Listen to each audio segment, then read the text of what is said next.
maybe we should have this like a bookmark. Good that we didn't have permissions to hop into the console without logging in.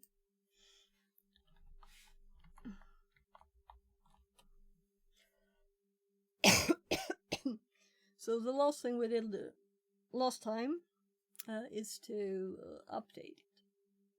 So we run updates.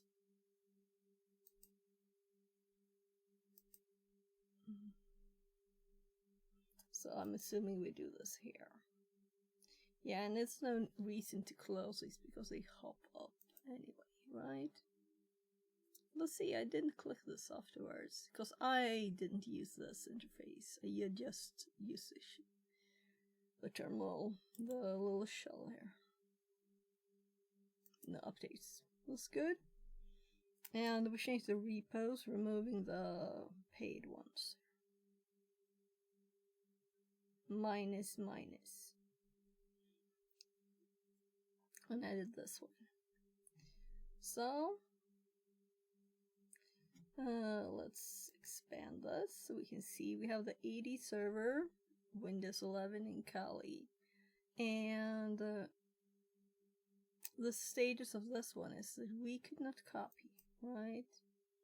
And when we installed it, we were planning to use a path through of the graphics card.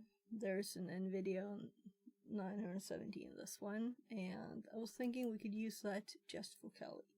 But, you know, for hashes and stuff. But the motherboard can't handle the pass-through. It's not good enough. So it's not new enough, I should say. It's like 2 years or something. So it's 15 years old.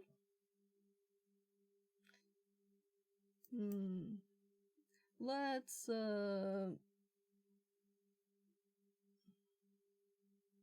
check it out. Where did we have hardware? Display.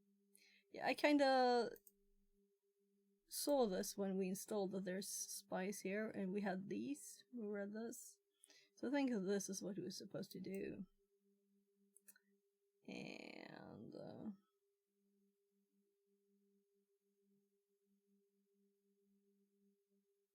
spice clipboard.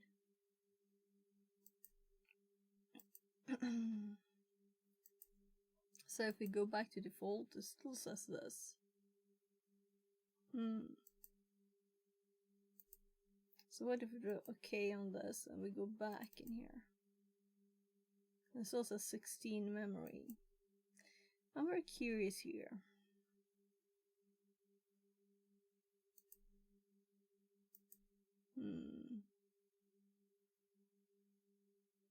So it had clipboard here before too, right?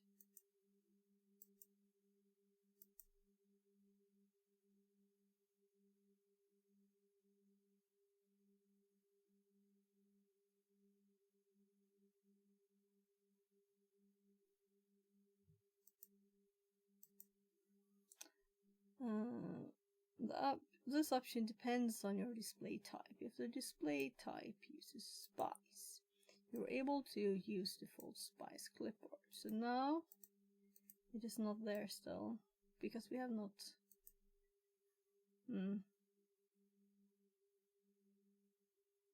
Why do I keep touching that?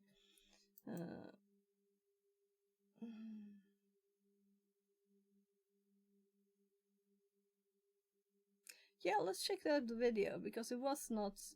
The problem I'm having currently though is that it didn't look as it did in the video. I opened 2 though. Don't run Proxmox without these settings, and better Proxmox VM console access. And that is to enable the Spice protocol, which you can see here. And so Spice is a remote display protocol that is integrated directly into Proxmox and offers a much better alternative than the default console implementation. So here's how you can set it up. So first go into Proxmox, and I'm actually first going to shut down the VM because we're going to make some hardware changes, but you don't need to, you'll just need to restart it. So we're going to go into our VM configuration, you're going to go into hardware, select display, and for the graphics card, you are going to choose Spice. Now note here, you can specify an amount of memory to use as graphics memory. I would recommend. So I get unsure about this because I've thought before something was grayed out and then it wasn't. Yeah, I could actually change it. So this is bad, right? So let's, our default said 16, right? But let's have 32 megabytes. So now we change something. What's advanced? Okay.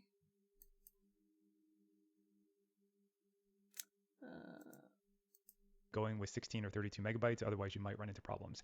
I thought more was better, and I threw in 256 and ended up just getting silent failures with black console screens, etc. And it probably cost me an hour of debugging time. So just go with the defaults here and you'll be okay. And then next, you're going to want to go down to options, and you can see here there are spice enhancements. So options.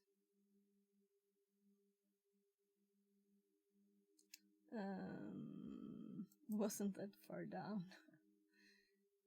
Spice enhancements.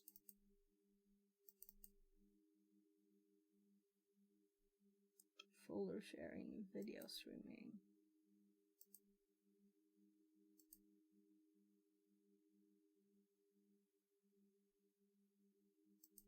Yeah, we don't have such a thing.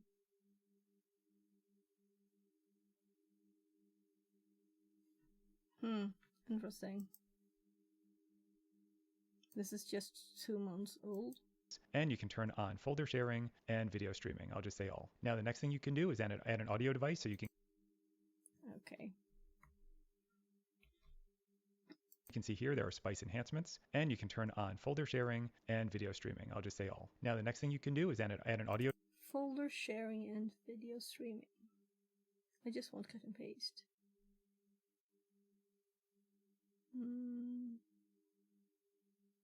But why not? So, tabbing was the wrong thing.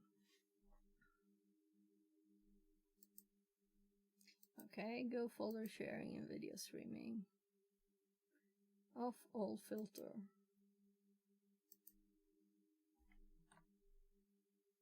And I tabbed again. So, such tiny text. Why do people make YouTube videos with such tiny text? I don't get it. It's like loss of space around here. Everybody doesn't have 4K monitors, people. Device so you can get sound back from your virtual machine, and you can do that by going up to hardware, clicking add, and selecting audio device, and you can select the audio device So hardware, add audio device that you want to serve, and then the backend driver leave a spice. And then finally you can also pass Okay.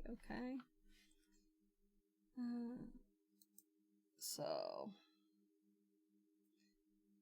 no audio here. Edit. No, why did I click edit? Because I thought I was in hardware and I want to click add.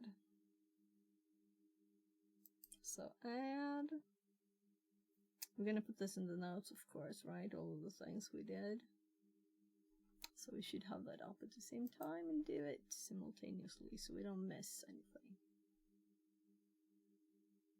And then I'm like, oh, so what did I do to fix that thing last time I installed Proxmox or something, you know? I remember there was something with this.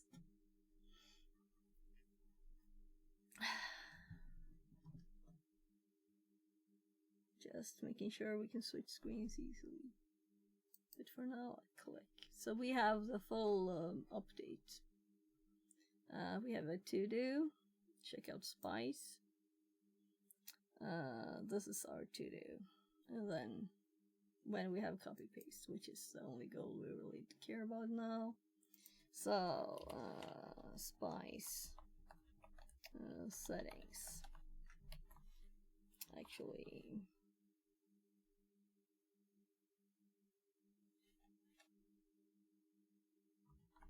let's do setting up instead because it's more obvious, right? That it's not just we changing 2 settings. This is something important.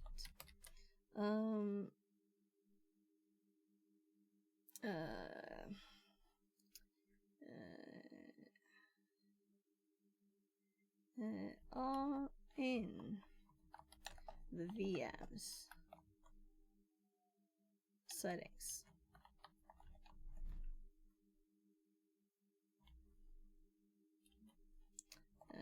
hardware. And I'm gonna click again on the same thing.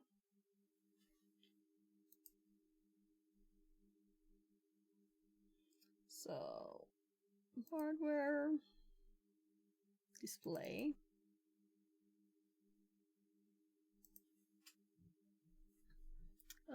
Let's take a little screenshot of this.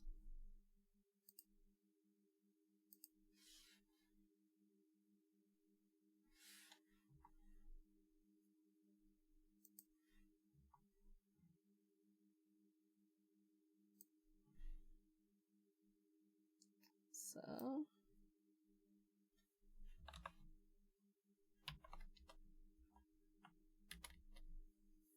and we just, oh my god, why is it not connecting? Because I didn't click load deck. Well, that could be the explanation. So I just pasted this here. Then we go back here.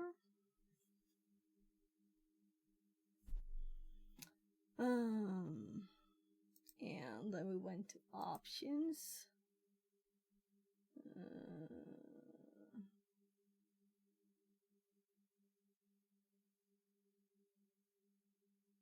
Spice enhancements. And then we'll do this one. So first, options.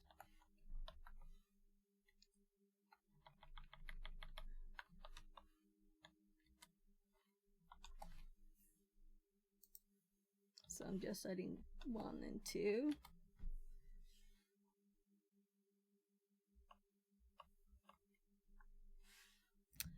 So I did write top 2 and sometimes I don't like when it changes stuff. Just grabbing the screenshot here of our current state. We don't have to have the whole thingy-majiggy there. There.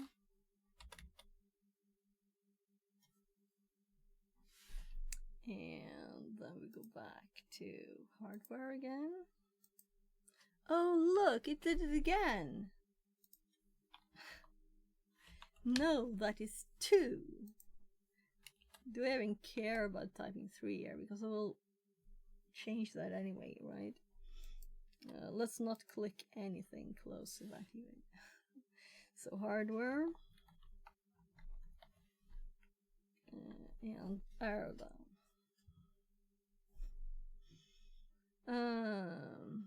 So add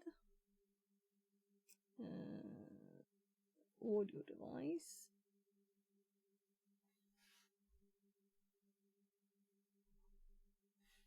So we're grabbing that.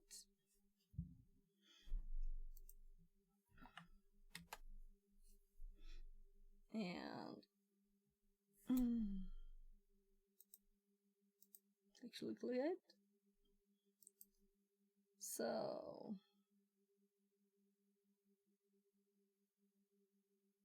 Nerdy Biker says, how's it going? yes, we're just adding the spice settings and adding that to the documentation too, so I remember next time. But I don't think we need to change anything. So we have a video we're looking at here, but it's very tiny. I don't know why people record videos. Add and selecting audio device, and you can select the audio device that you want to serve, and so then the backend driver leave a spice. And then finally, you can also pass a USB device through. So I like that it's quick, and I did speed it up. So, but this keeping having to just going escape. back to hardware. Scroll up over here, right? I guess I should put it here. And let's just grab the screenshot here. Alright, let's actually make one where we have the hand on the ad. Why not, right? Like this.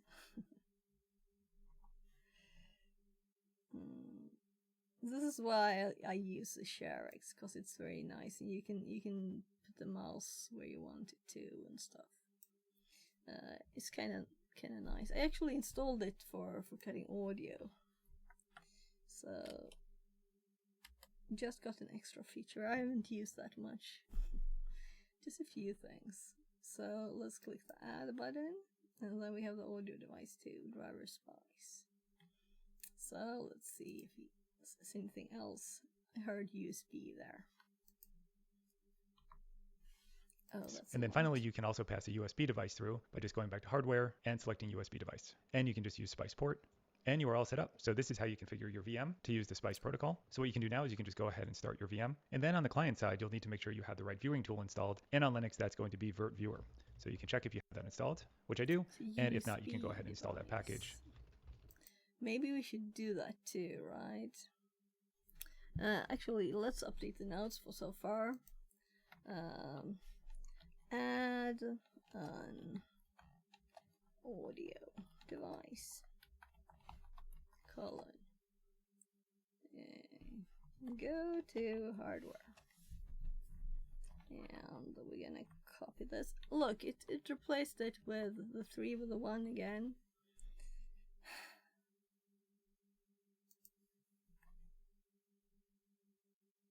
And we're not gonna add, we're gonna edit. Yeah. Edit the display. Go to hardware and then edit display. Go to the options. But What is Spice? Amused.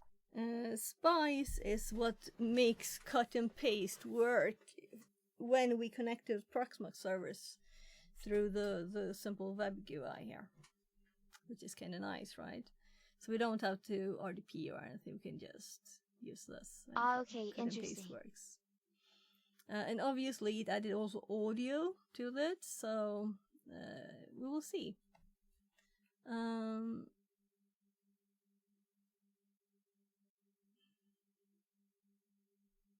So let's actually go back a bit, because the total thing we could even do like there.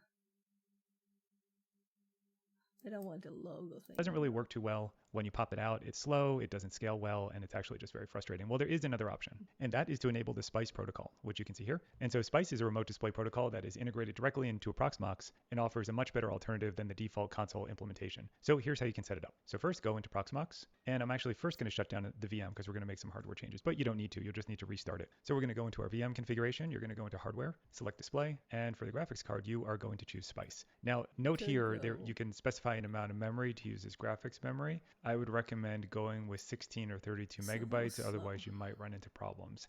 I thought more was better, and I threw in 256 and ended up just getting silent failures with black console screens, etc.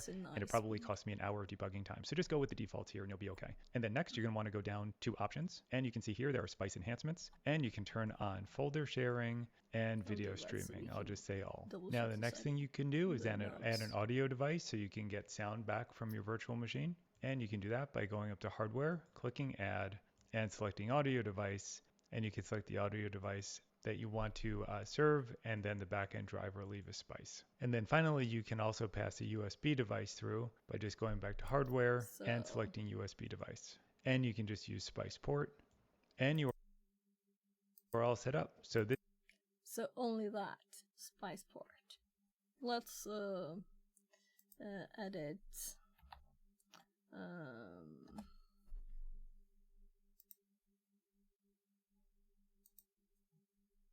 So options, Spice enhancements is what it's called.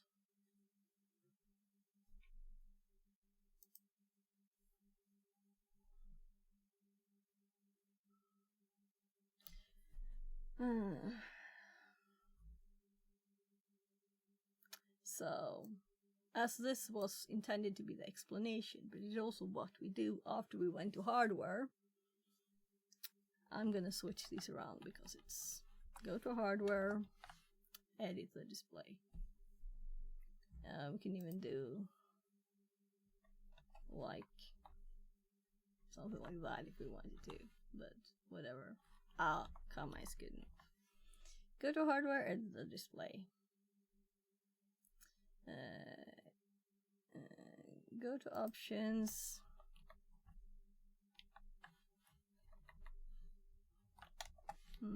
Edit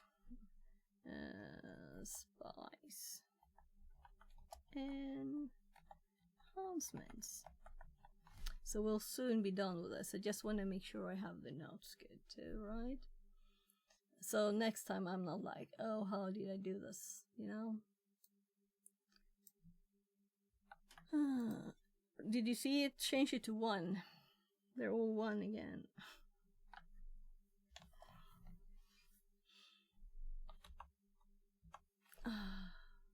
So as soon as I edit the lines, I have to go and set the numbers. So 1, 2, 3. There. And then we go 4. Which will not stay 4 for long, will it?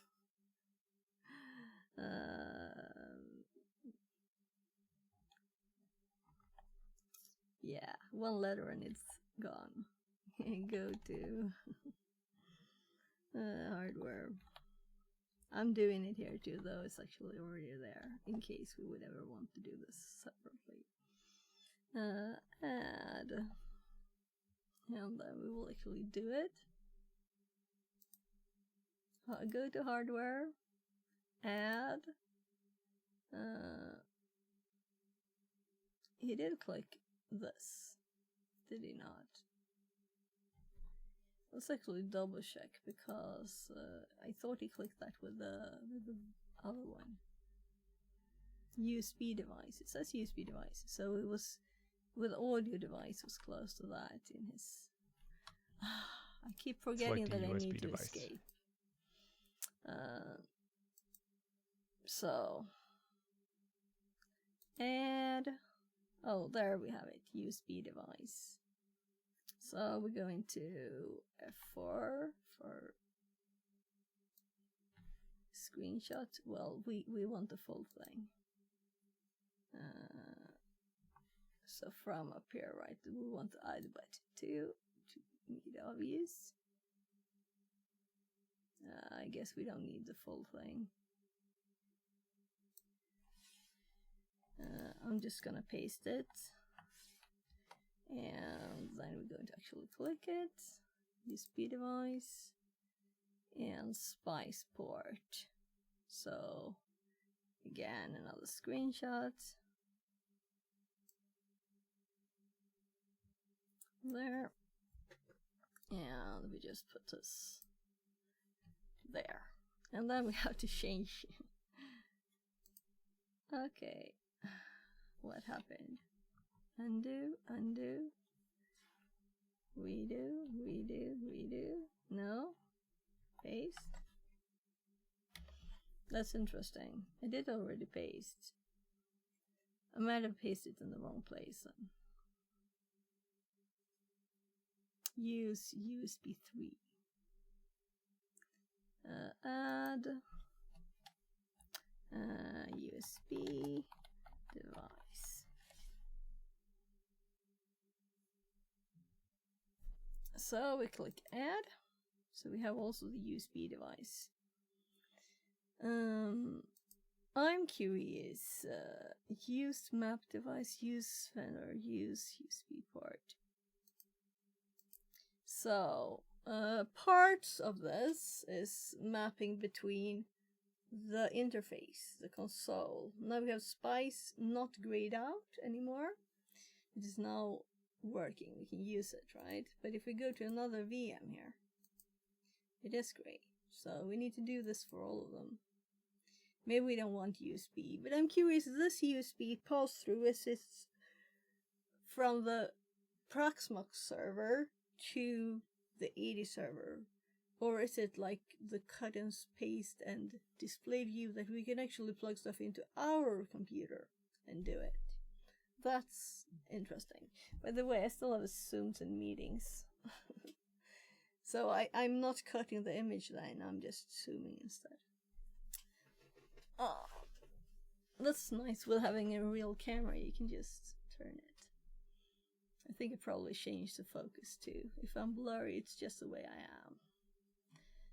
am. No, other way. That was my Google or YouTube search. So, they have the Spice And you port. can just use Spice port. And you are all set up. So this is how you configure your VM to use the Spice protocol. So what you can do now is you can just go ahead and start your VM. And then on the client side, you'll need to make sure you have the right viewing tool installed. So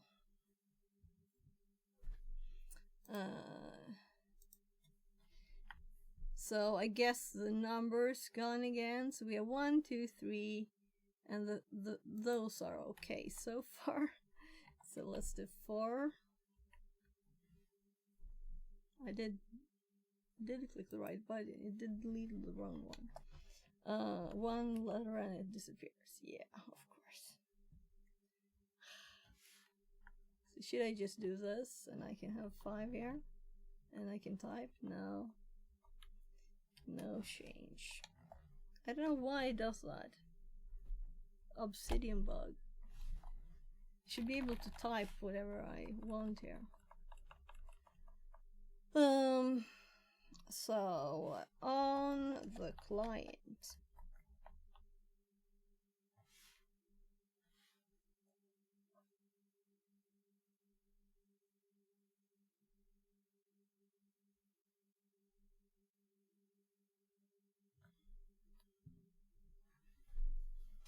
they mean on the VM, so which would be more clear, right? So let's start it.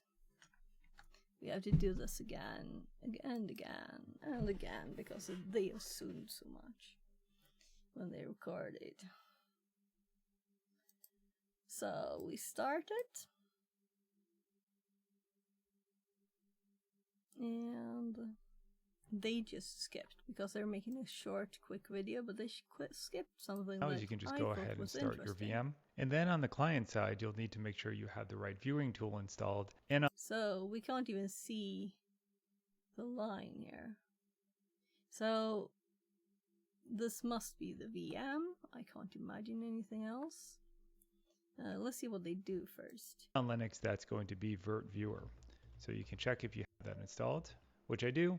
And if not, you can go ahead and install that package. So we're going to make this on the client / VM virtual machines. So I'm just adding notes.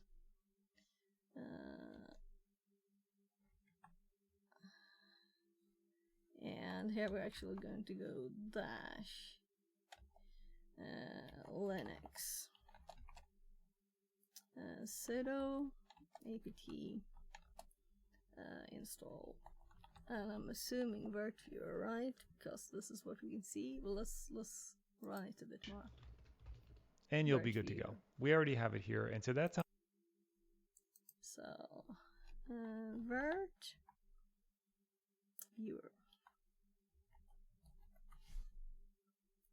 And on Windows. Let's assume that's their next step.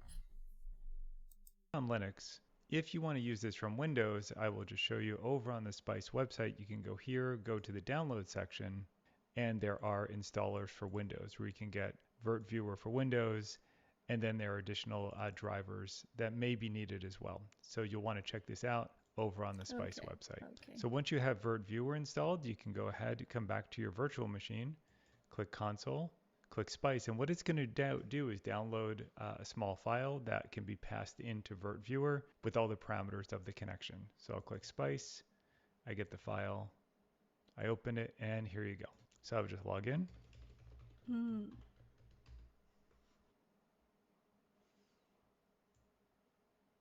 you can see I instantly get a much bigger, better desktop. The performance is noticeably better with this. It scales nicely, and it makes dealing with VMs just much better overall for just a couple extra clicks during your setup. And that's really all you need to know. Like I said, it's going to be quick today, just a little tip to help you work with your VMs more effectively. But before I go, I just want to add a couple other things, and that is if you come back here to the Spice download page, there's a couple other things to be aware of. If you're going to be running Linux as your guest OS, as your virtual machines, you probably don't need to install anything else. It's the Spice VD agent is already installed on most modern Linux distributions, so you should be good to go. But if you are having problems, you might want to come here and grab these. And then if you're running Windows as the guest, there is a set of Windows Spice guest tools that will install some optional drivers and make the performance better. Now, I haven't tried these myself, but I just wanted to point you in that direction if you are using Windows as your guest OS. So we will leave it here. Hope this was helpful, and we'll see you next time. So early to pop up, right? Annoying. They popped up early. But this was a short video, but still. I hope I disabled those things. I think I have on my videos. You shouldn't have to leave like an extra minute at the end just because that. Let's see what this dude said. Hey everybody, it's Christian, and in this video I want to reveal some of my best practices and config settings for Proxmox. Proxmox, as you should know, is a really nice hypervisor platform. I'm a big fan, and I'm running this since the very early days of my home. Yeah. So, too much, too long. I think we have all that we need. So let's go to Spice.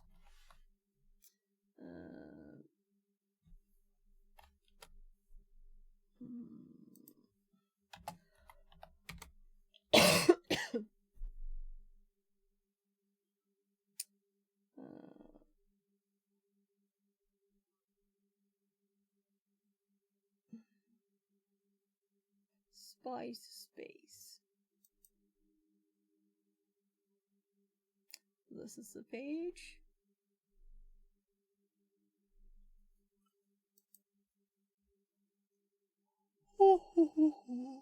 Because I wanted to install AD with my script and I couldn't paste it there, and then I was like, nah.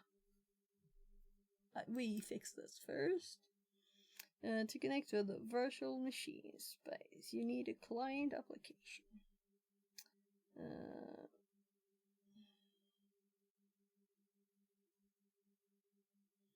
Windows.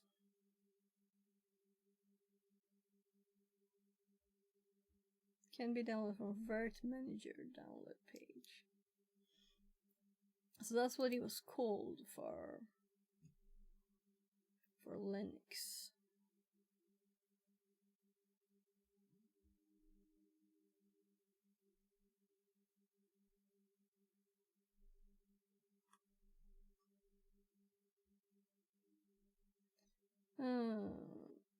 Install it on your OS. So I did click Windows, right?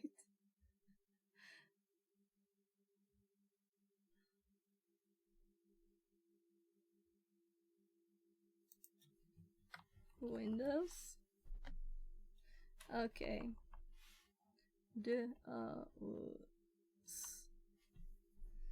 No Windows on here.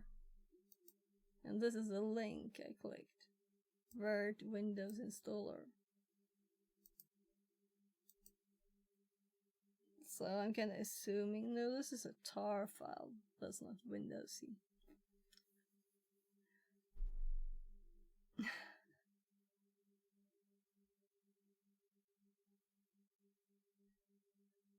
Sources, no.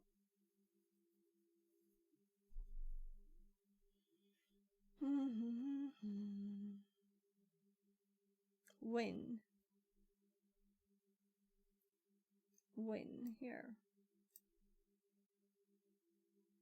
2021.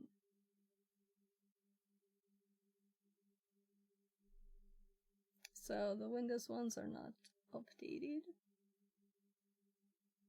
Then my brain says security, not that it's like matters for our little labs.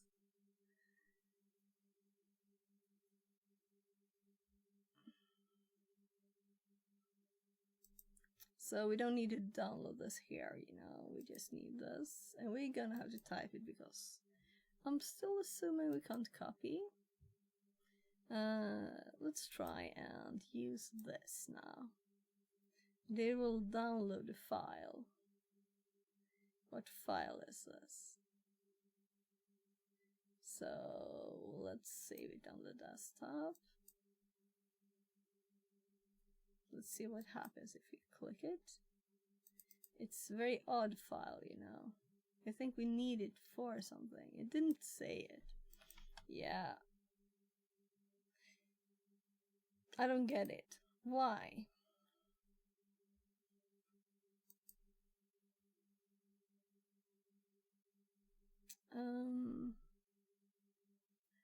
Okay, I got it now. We're not installing anything on the VM. It is actually on the client. I don't know if I like that. Then we actually installed on this computer. So, I mean, then maybe it is not that good as I thought it might be. So, after we install this, will it just automatically work? Yes, we install it. It's an MSI.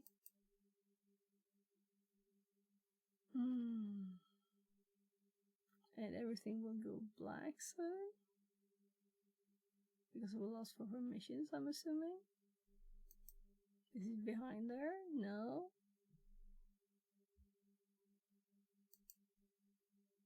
Okay.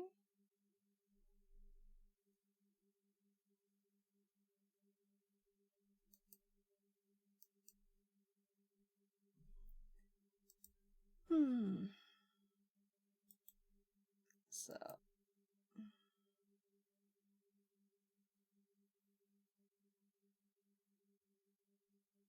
We can see what my poor computer is doing.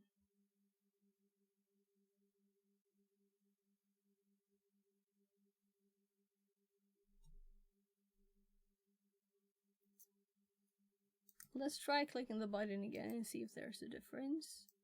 Because we don't really want to download the file, do we?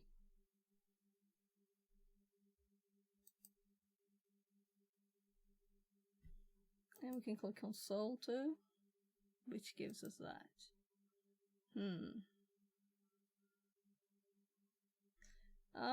Let's check the video out again. The last bit here.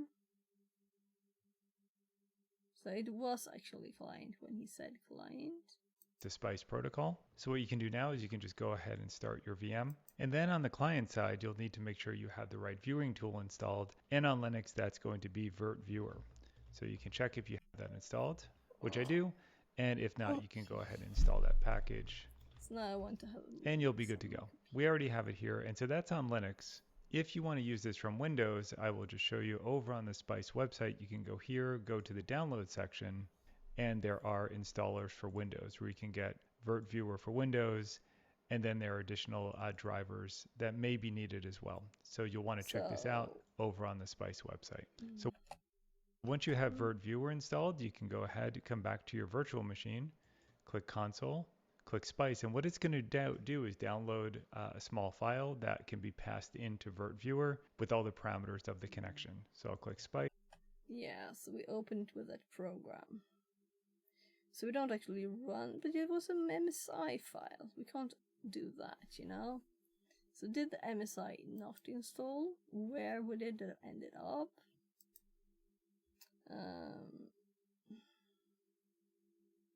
I guess the Vert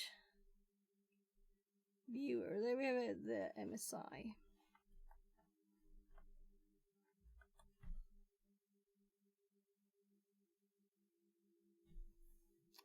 Let's open the file location, which was the desktop, right? So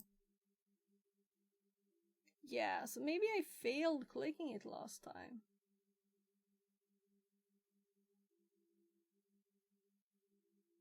Nothing happened then, did it? Oh, there's the black screen too, right? Permissions. I did click it though.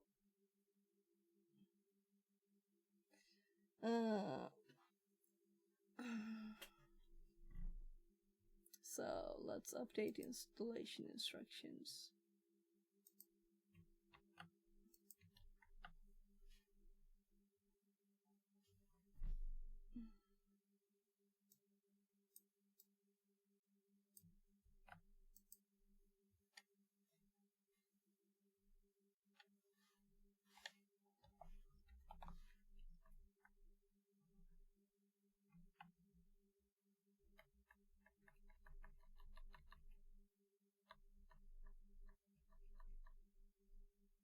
My goodness.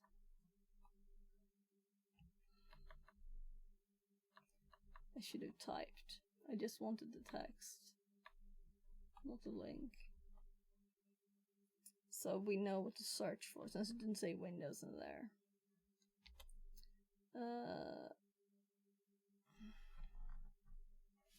And again, the number. Now we have added this line enough. Oopsie.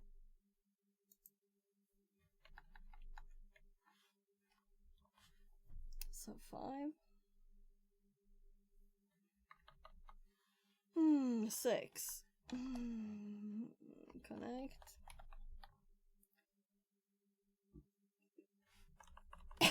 Actually, one more step. I don't like this. Just to say it again, but maybe it will be automatic.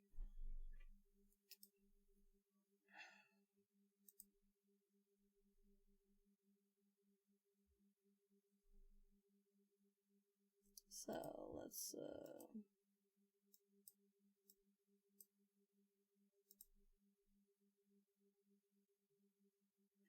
so did we install it twice? Let's open like a PowerShell or something.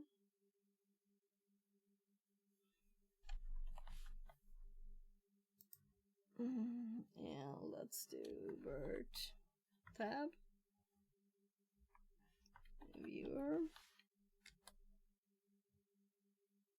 Yeah, I thought so. So I guess we go this one. 7-zip open.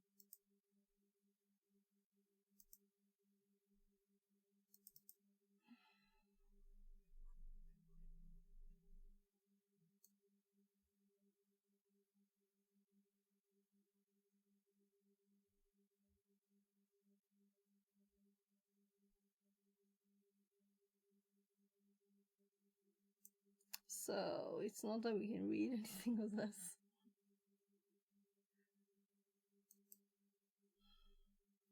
Okay, I'm clicking it a third time.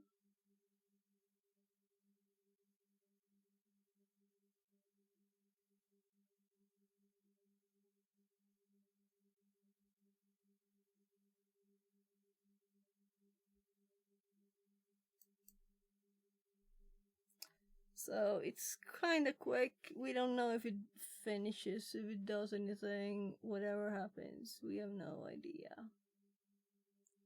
So let's Google it.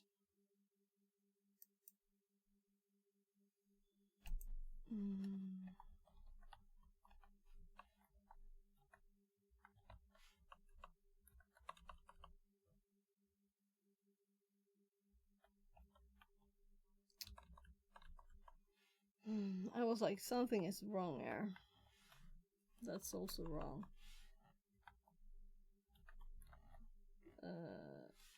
This is an error. Vert viewer Windows. Oh, I did Mac OS by mistake. So download.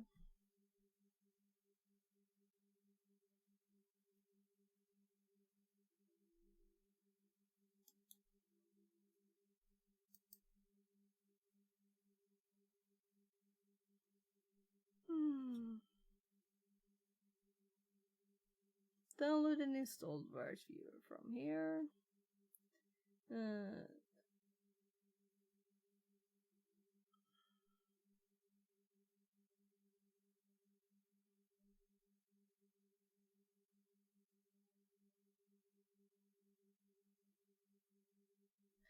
So let's this is stupid. I don't like it. I just want to copy and paste. And this doesn't have an extension, so we can't associate it with the program. And it says it will be invalid after a little time, right? So if we were to do like that, we can't even.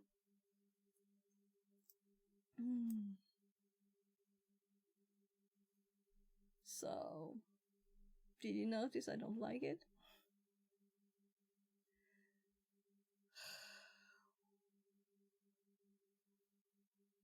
You only have a few seconds to open it.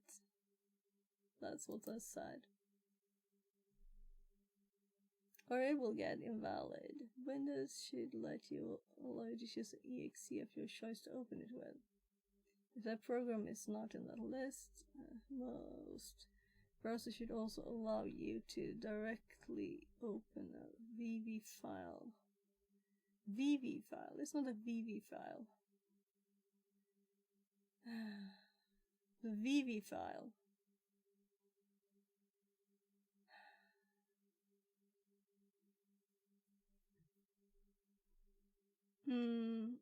Something is very wrong.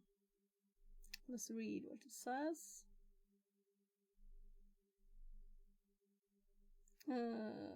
Releases are currently being signed by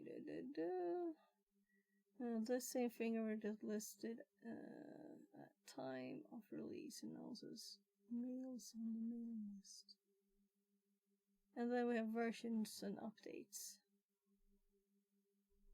So if we go back here, USB DK, a Windows filter driver developed by Spice USB. Yeah, for the USB stuff. We don't know if we want to use that even. USB also.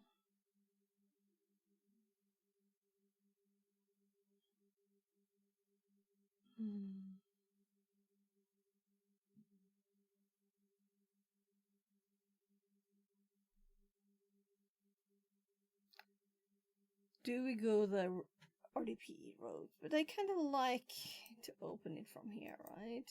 It's very easy to do this, right? How could they possibly think the other one was better? It doesn't change size, but it's nice enough size. Oh, look, this one is called VV.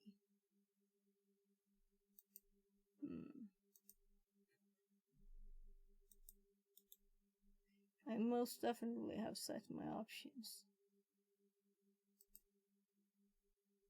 You know, it's not like this is a new computer.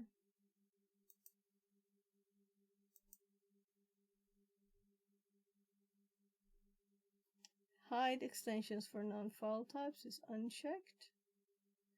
Why is it changing the extension and removing it? We have 3 ones now. No, that's the VV file. These are the other ones. Let's delete the VV. Maybe it was the 3rd one that was a VV. So if we do Spice, we get a VV file. So now we have an extension. That's what I didn't like before. So if we click this, it did open automatically. So it was already installed and associated. It just didn't automatically work. So what buttons do we have? I was a bit annoyed. I was a bit annoyed there. Afternoon. Are you having fun there? Yeah, but I was annoyed at this because it downloaded files without an extension. And I couldn't find where this was installed. It's not like it added itself anywhere. It didn't say, do you want, oh, the program is installed, do you want to open it? Or any of these signs showing it actually finished installation. It just started going and then disappeared, the installation. So, So now we actually have a remote viewer here. Yeah, I James. was lurking a bit while working. Just got a VM back online, so I can type here now. Okay. So we actually have this here now. Let's pin it to the taskbar for now. Not that we need it ever. If it's associated with the files. So the problem is that the other files, they did not... It deleted it automatically too when we open it. So the only thing we need to do is for it to auto-open from the browser, right? Wouldn't you remote desktop to log into the Windows VM? Or are you just finding other ways to do it? I'm trying to check what is the best way, and it would be nice to be able to do the same for all, even if it's Linux, if it's Windows, right? But also we are learning Proxmox. Everything I use, I try to learn the things that could be interesting to know. So now we have done some settings here. Now I want to do the same here without doing it, you know? So I would like to select all of them and do the settings, but I guess we'll have to go for hardware and change the display for start here then to Spice. Yeah, those other methods, like Spice, have always been grayed out for me. Yeah, and the thing is that this is gray, right? You can't change this, but you just click it. So gray only means in this, it only means it is the default. I can't see any other reason why they did that.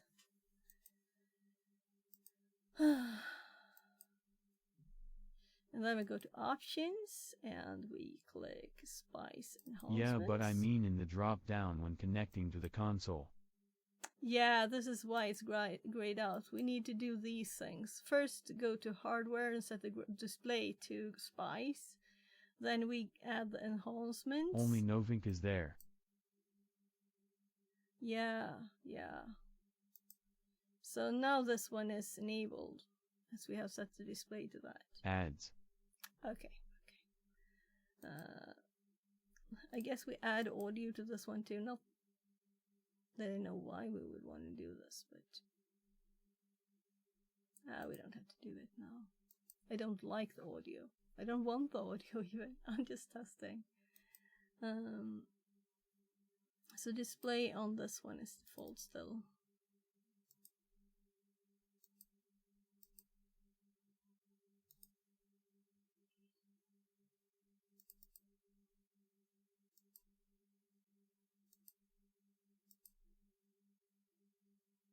So this is why I thought we needed to install something on the VM. Make sure the Spice WebDAV daemon. So I did click help here. Back. So we only went to hardware, display, changed to Spice. Then it becomes ungrayed out. And then we go to options, Spice enhancements, and if we want folder sharing and video streaming here, but this is what makes me think we need to put something on the VM too, right? Spice WebDAV daemon is installed. So let's go back to the page. Yeah, it doesn't even have an icon. They could have this little icon there. It wouldn't be hard for them to do. Windows installer other clients. So WebDAV daemon. Windows binaries. Needed to enable folder sharing in Windows guests. So if we want folder sharing, we need this too. What about Linux? We have only one match on this. So will that mean that Linux is automatic on the Windows guest?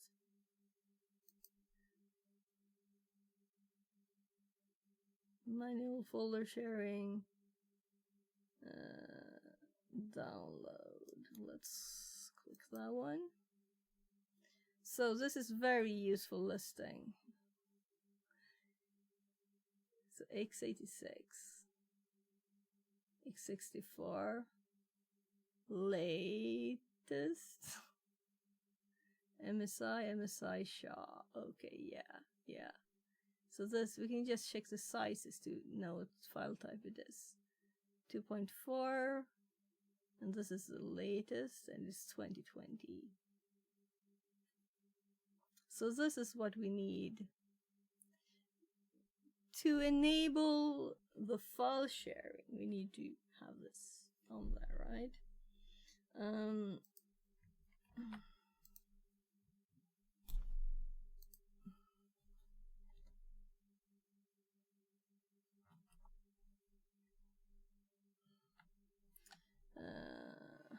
Yeah. To enable file sharing, we also need on the client our PC install the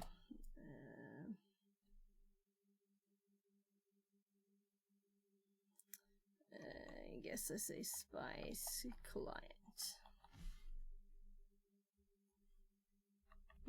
To enable file sharing, we also need, and then I think I had this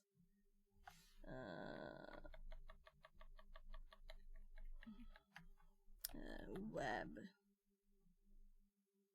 devd. Well, web dev daemon.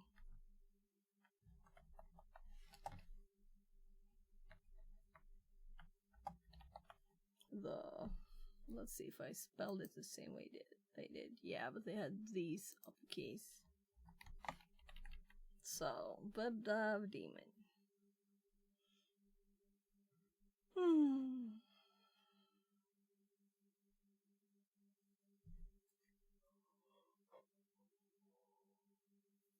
I guess we do it right just to test. So why not? But we can do it on the client. We haven't installed the client yet. So we don't need it on the server for now, at least. I'm thinking if we have a VM on this that is for like malware, checking out malware and stuff. But no, probably not. I don't see any purpose for sharing files to these machines. On Windows, my Kali machine I will want to share files with, but not these. So, I don't even remember how far we got in the Kali installation. But we're going to do AD first. So, I'm sorry, but look here. It's 1 again.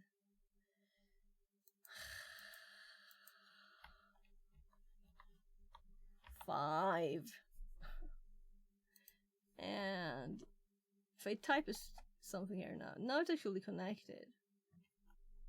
Because there's no images in between, so that's why it's possible. Yeah, we could do this. I think I have a solution for this problem. If we do that... It can't count. Yeah, it can't count.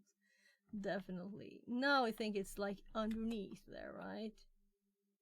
So it looks a bit off when I do it, but it's like indented now. So I think this will fix our problem. I don't think I like this, but That's it's better okay. with it indented. Yeah. I think it's prettier the other way though. And look, it's got 1 there.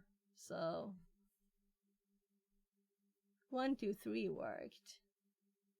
But not the next one.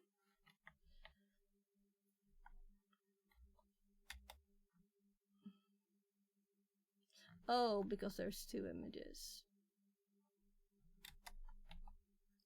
Yeah, I don't like the indentation really for the images. The images I want to be full out on the side, but I can accept it. I can live with it. So if we change something here, it actually changed to the right thing. Good. Come on, I'm trying to delete. 7 raiders from 0 day 3301 have joined.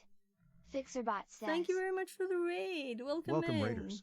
0 day 3301 brought 7 friends to the party. So, Go drop them a follow. what are you doing? Working on a Tyrone box? says, Hi 0 day 3301. Welcome in, everybody. Welcome Raiders.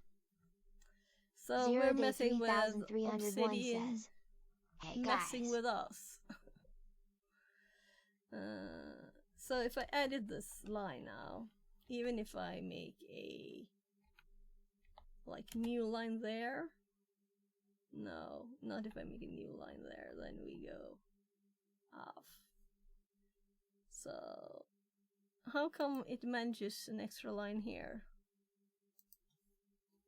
Right, so if I go there, yeah, double enter worked.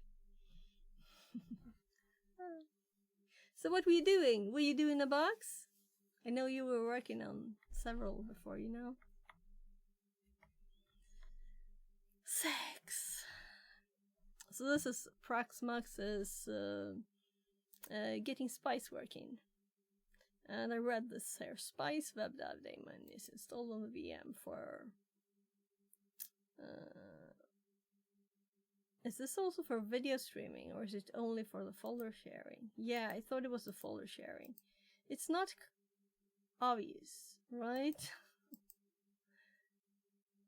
So let's actually uncheck that, because I don't think I need it. And we don't have a warning message. So why this? Because we changed what is running. So as the VM is running, let's actually... yes, rehacked uranium. Nice hard box. Now I need a nap. Nice. Okay, you need a nap now. Did you see the CTF? That's later today. Everybody, let's check this out. So meta CTF. They have this little flash CTF. I have never done one of those, but it says it's easy to. Here, February 27th. It is my time at 23, so Central European 23. So it's 5 challenges, you 2 hours. So it's just a few hours today or tonight, depending on your time zone. And I think 23, I should probably be able to sit without the kids coming and dragging me away, you know? So maybe it's a good time. If it was now, that would be... yeah. So just for fun, a tip to play with. Other than that, maybe.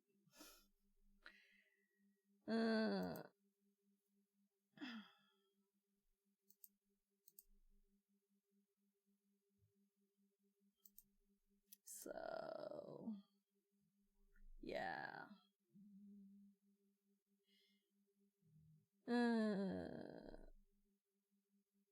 There's where we downloaded the Verge viewer. Have politics tonight, but maybe after, if we can still register.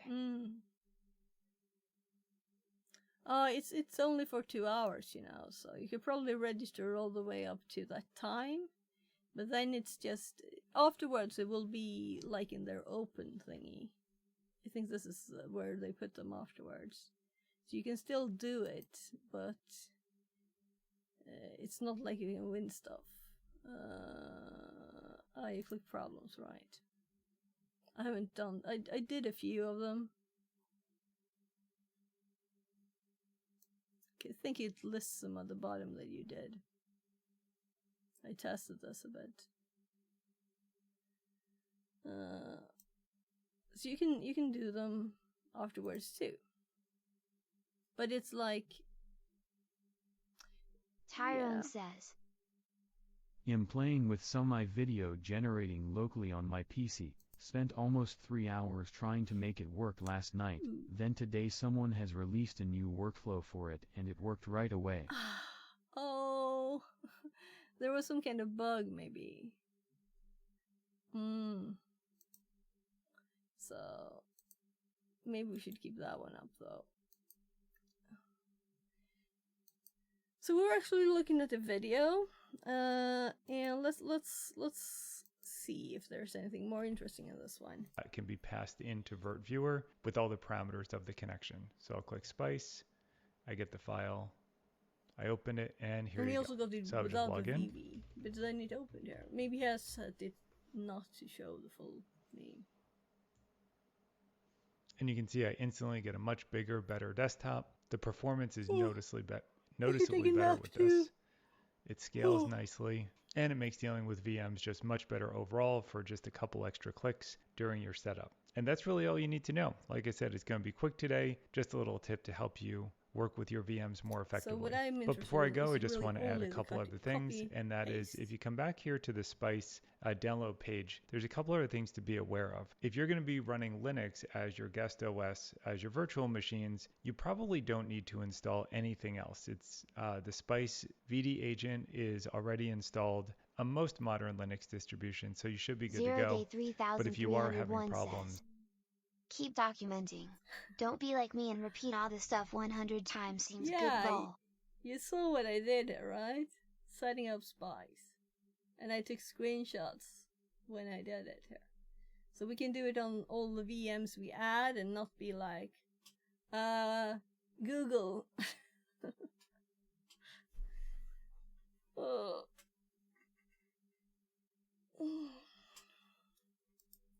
you might want to come here and grab these. And then if you're running Windows as the guest, there is a set of Windows Spice guest tools that will install some optional drivers and make the performance better. Now, I haven't tried these myself, but I just wanted to point you in that direction if you are using Windows as your guest OS. So we will leave it here. Hope this was helpful, and we'll see you next time.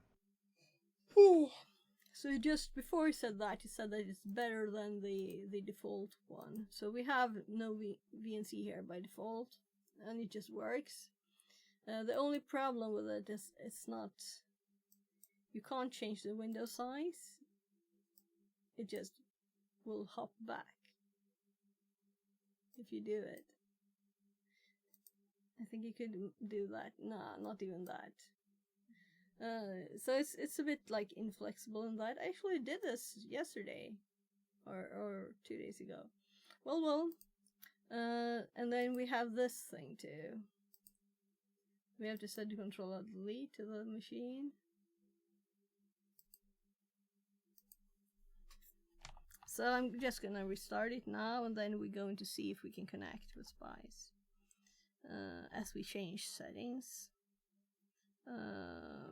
I'm like, what's the password?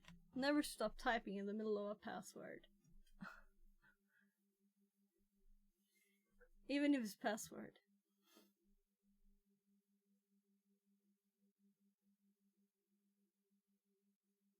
So this is our 80 server. So I did try to paste into this file there my setup script. Okay. Do you see something problematic here? This must have to do with what we already did. So I'm going to keyboard this instead, so we can't. Tyrone says, good old VNC, mouse isn't in the right place. Yeah, Control Escape.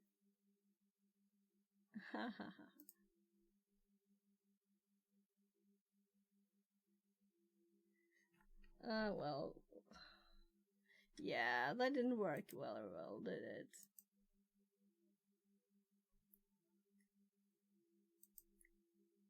I think I clicked something. Click? Click. No, it's down there now.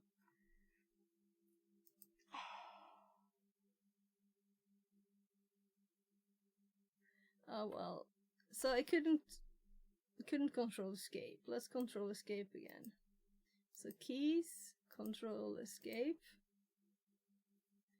And then we use arrows. Tabs.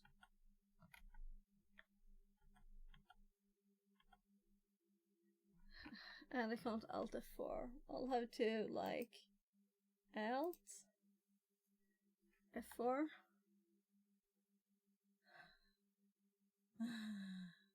I just want to close the darn computer down without any problems. So F4, I do have it connected to screenshots on my machine, okay? So we'll have to close ShareX down. That's what we used to make the screenshots before. So Alt. Let's toggle it to make sure it is there. F4. F4. F4. And this is a plant.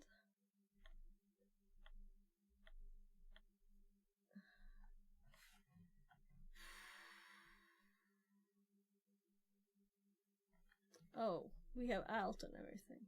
Okay, that's why. Shutdown. Plant. And this is how we get a comment. Oopsie. That was supposed to be tab. So now you can actually write a comment if you want to. Or really actually have to. Restart. This is how I want it. Why have I used the start menu? I always use Alt F4. This is why I haven't though, because I can't access the keys. I can't type them.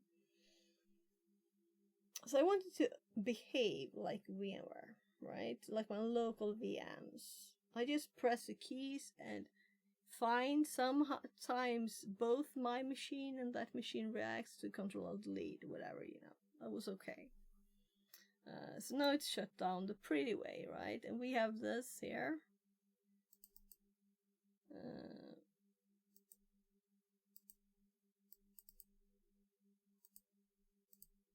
So now it is set. I don't know why it didn't do it automatically when it was closed down, but maybe I just would have updated the page and it would have been done. So now we can start it with the new setting. So we have on hardware, we have the display sets of Spice, and on the options we have this enabled, the video streaming. We have not clicked anything special to make copy paste work, so this is the first actual test. When we click Spice now, we should get the download of a file. So we want to make the browser understand that this file is special. Yeah, not running, but I clicked start.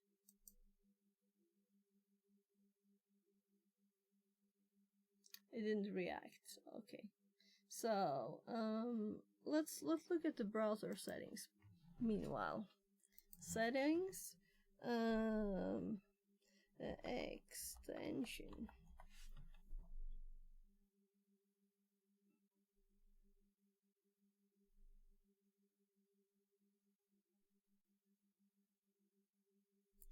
So, I mean files. Download then? What you do when you download different file types.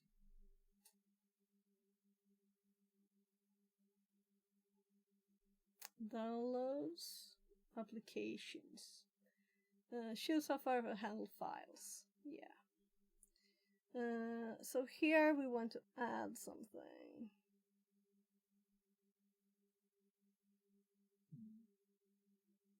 We can have it ask.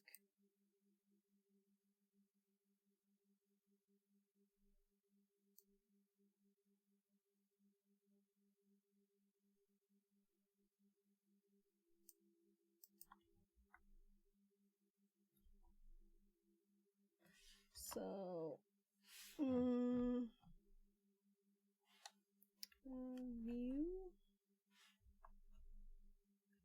nothing like that. So if we make it ask,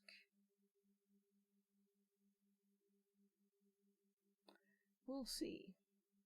Let's try that. I think it automatically saves constantly. So what do you think? Is it started? So when we click this now, we get a question and we want to open it. And for files like this. And then we OK this. And then we can set this back to save files.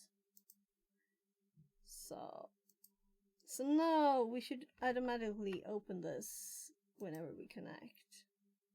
Yes. So we click Spice and now it downloaded and it opened it.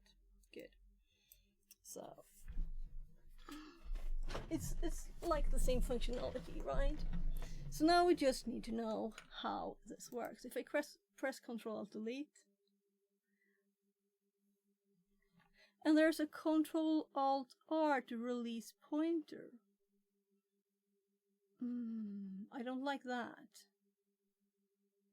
That's not acceptable, and also it's very slow movement. Yeah, this is not good.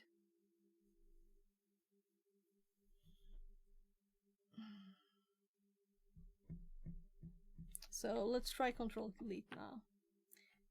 So it worked on both, just as on my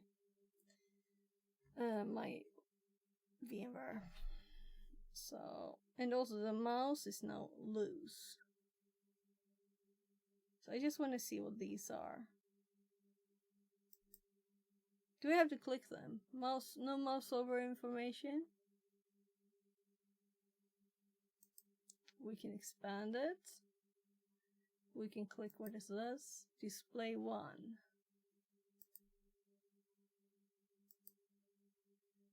USB devices.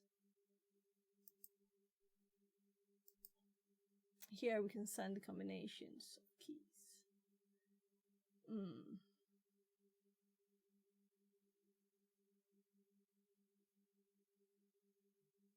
So what about the display settings? Display 1.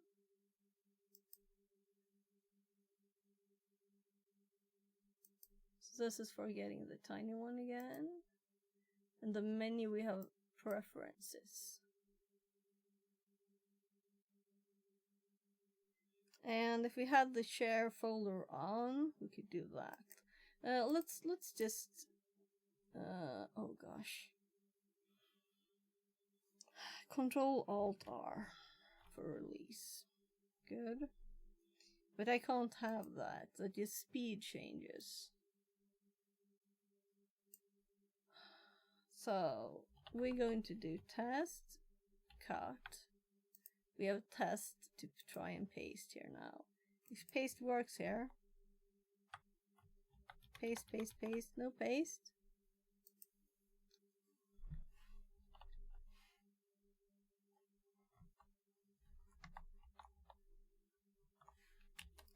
So far my feeling of Spice is that it's crap.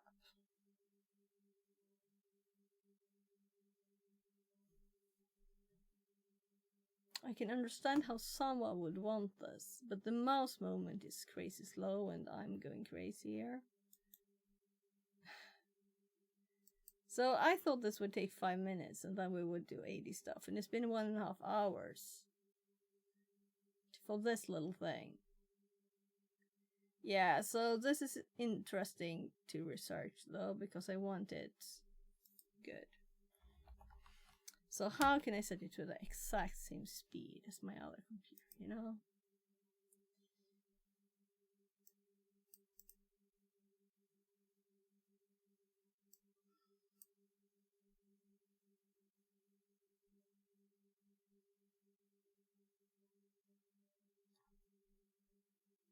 Ctrl-Alt-R. So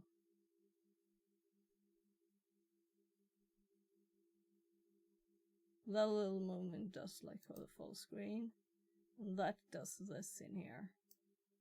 So full, it's still not up to the same speed. I just changed my AA repo to nightly build and it downloaded an older one than I already had. So much for nightly builds. Yeah. And I just maxed the mouse speed and it's still too slow.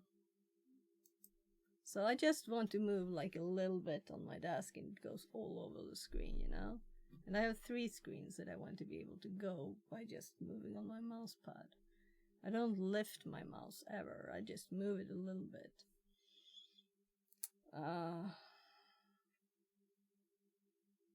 This is like not moving at all. I don't move ever more than that and that with my mouse. And that's for, you know, bigger area. At least it's a little bit quicker.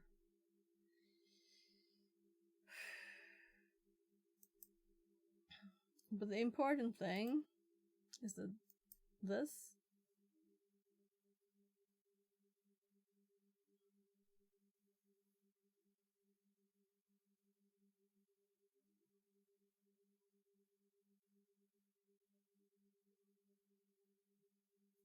I should be able to paste here. Control V. So let's Control Shift R and actually copy what we're supposed to copy, right? So Yeah, I'm on v0.3.18 now, instead of the 0.3.12 from weeks ago. okay, so you went back to your not nightly build. This makes me happier. Good. We'll just set up 80 script. So this is the script, though we can delete this portion. And I'm sure I edited this.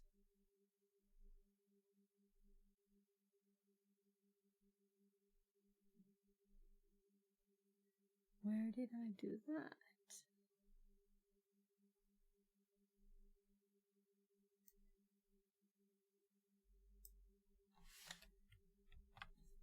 So this is copied now. Copy. Just to make sure, an extra copy. Because copying in my computer is sometimes a bit off. So I don't blame this. Paste. And I can't get up to the button, so I have to release it first. No paste in here.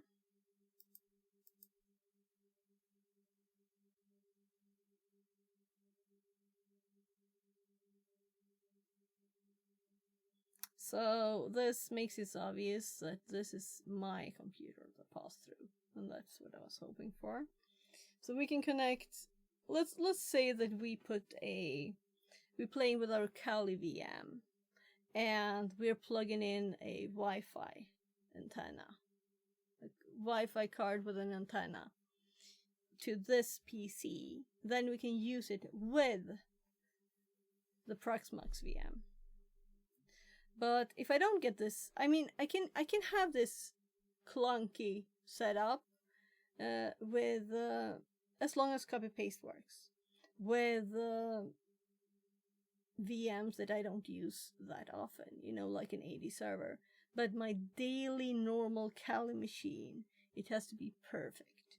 It can't be anything off at all. So I was thinking this would be better than RDP. So far it is the opposite. But RDP couldn't do this, right? But we would need this with Kali. So I don't think RDP can send along devices. Do I have it down here still? No, deleted it.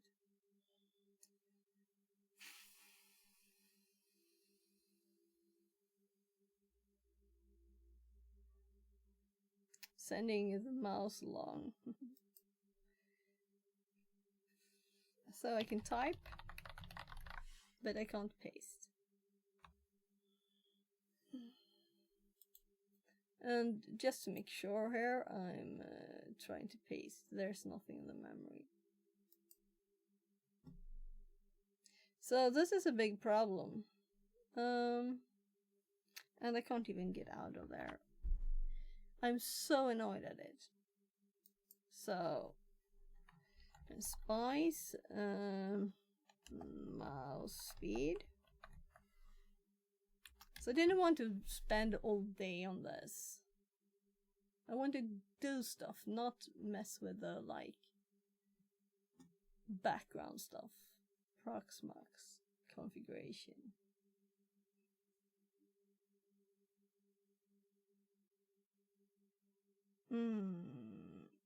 Okay. Mouse. How much I misspelled in that? Of course it didn't work. Smoother in spice.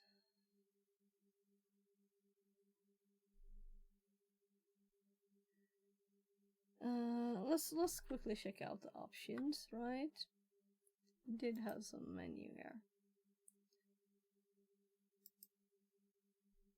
And it was only share clipboard. And share clipboard it's what I want. So we actually have the feature enabled there. And we can't paste. Just to make sure, I have to release the mouse again.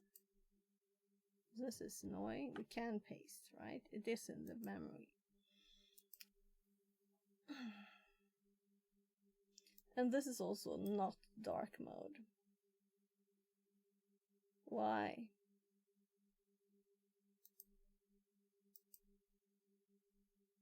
I'm seriously mega annoyed at this. Seriously. Anyone use Proxmox and know how this thing is? So this is much better for me, because the only thing that's not dark here, it is what I have not set yet in this VM. It is the contents of the VM.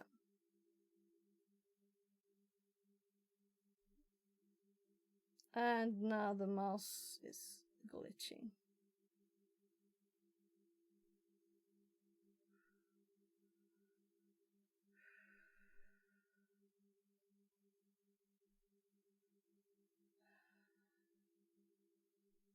So I got these problems when I installed Spice, activated the Spice options. So it worked perfectly before. So this I is only not a use the problem console, often. VNC, to get the VM installed with an OS. After that I either SSH or remote a desktop to them. Yeah. So do you use remote desktop with your Linux machines too?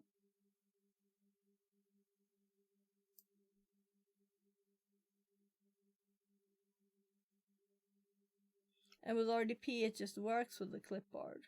You don't have to mess with anything. I don't have Linux machines with a desktop end. Okay, because I want my Kali machine on there. At least it's a test. But it's no problem to do that. We can do that. We can do RDP with the Kali, no problem. Yeah, Kali would need to do something. Not sure what. No, we can just install RDP on it.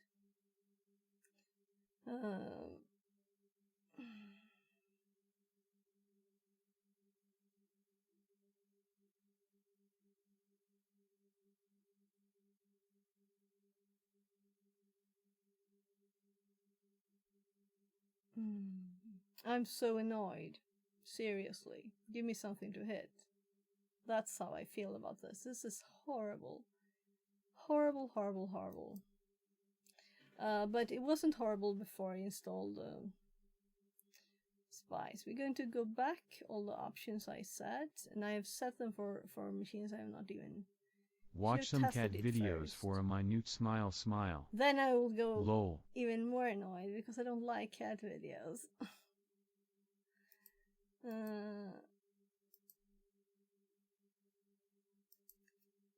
Nor do I.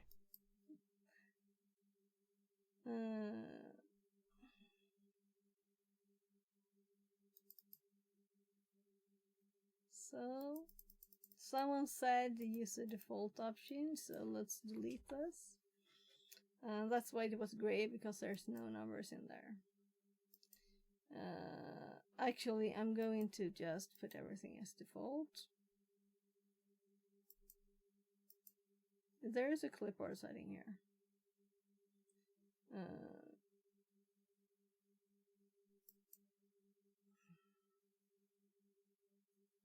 Yeah, I think there might be a better solution. But I'm a bit annoyed at myself for adding stuff to the other machines before I had tested it. This was stupid, right? Because it worked fine before. So we're going to have to shut it down again. I guess we go into this because at least the mouse is synced. So we can click the... it was up in the other corner, the mouse. Deep breaths. Shut down. And it is a plant, and I want to type the reason, but it won't let me if I don't Alt F4, which is the normal way I would do it.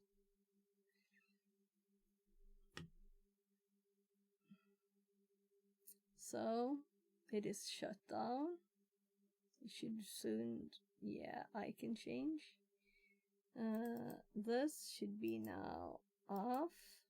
We're not using any spice. And if we turn all of this back, so we're going to delete this audio device and the USB device. That might actually be enough to fix something. So now we only have this setting for the display. Yeah, it's not running. I'm giving it another chance here. So we're going to do all on this, and we're going to start it. And we have to start it before we start the screen, which is a little bit annoying. Because I want to maybe start it before I even start the machine. And see like the empty screen. We can do that with the NoVNC one. And we have a white line here. Why on earth would I want a white line?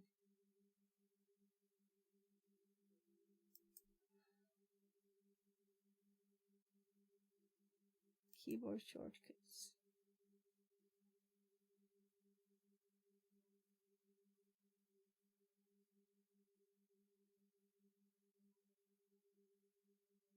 Okay, so there's a Control-Alt-Delete, Control-Alt-Insert. And the release cursor. I want to disable it trapping the cursor. Because that is the worst bit. I can't work with this. I just want to use my normal, you know?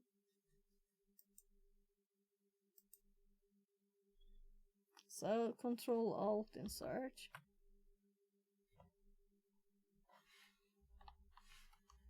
The worst thing for me is, we use VMware at work, and we have to log in with root password on the console sometimes, and it doesn't allow for copy and paste in the console, and the password is like 30 plus characters long. Oh my god. Yeah. I totally get that's horrible.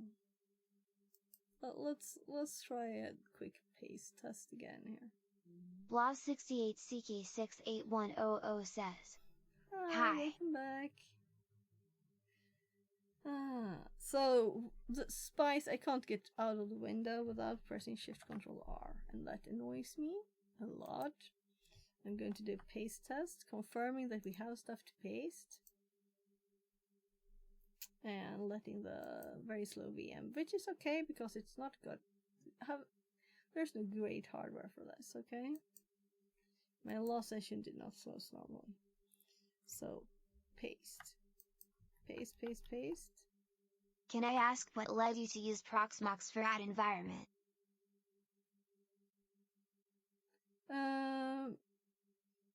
So I don't have that much hardware resources on my PC. And we have an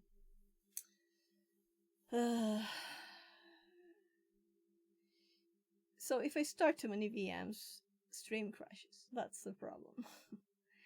So I was thinking we'd try this way, but now we kind of confirmed that this did not work. Though, and also this annoys me so much that I would never use Spice just because of this. It's trapping the mouse.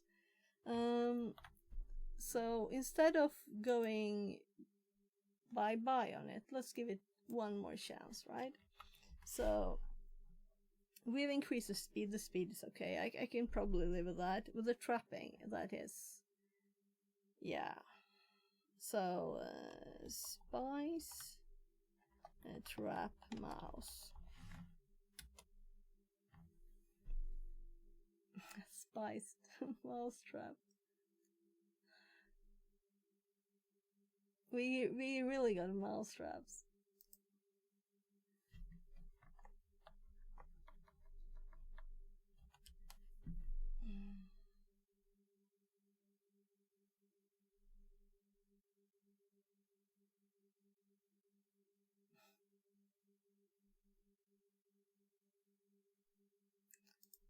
So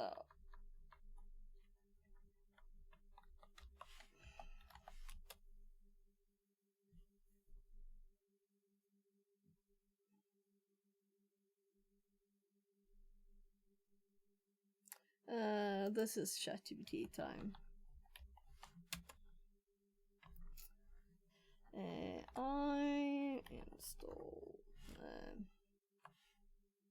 Proxmox. Do you run Proxmox bare metal? How else would you do it? Run Proxmox in a VM?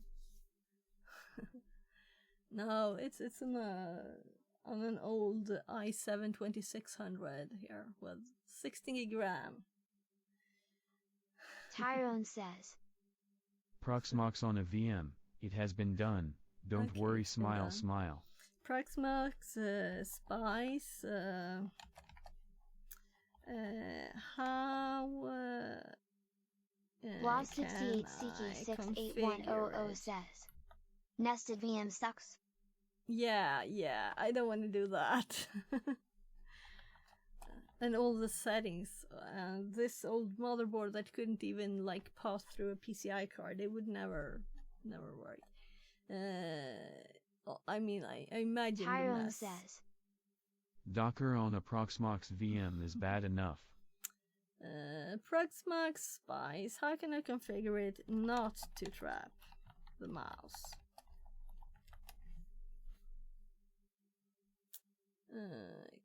Client mouse mode, also called absolute pointer mode. And set display to Spice. Options for the VM. Use tablet for pointer. Yeah, so let's just throw this over to the other screen and go in here. So we didn't change the display. We still have Spice here. Blob 68 CK68100 says. I'm thinking of running Proxmox on my Raspberry Pi 5. That would be much higher, better hardware than my PC here. Probably with, Tyrone I don't know, how says. much RAM do you have? Good luck.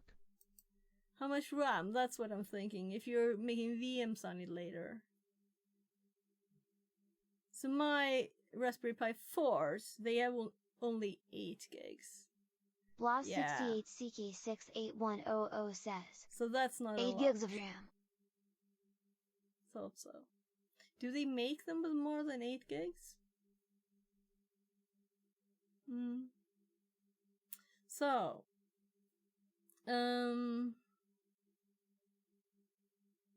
Yes, they do 16. there's 16. Tyrone says. Would be nice if you could run it on a Pi though. Yeah, would be very nice, and I do imagine it would I be run very warm. Proxmox on AI7 7700K with 32 gig RAM. It's like more than double mine, I think. So mine is 16 gig RAM and it's an i7 2600. Yeah. So if I had that's like my main PC, by the way. So that's what we're using. That's my main PC. Blah68CK68100 says, I just want to experiment with the technology, I don't want to scale it low. i7 7700, 32 gigs. So that's my main best computer.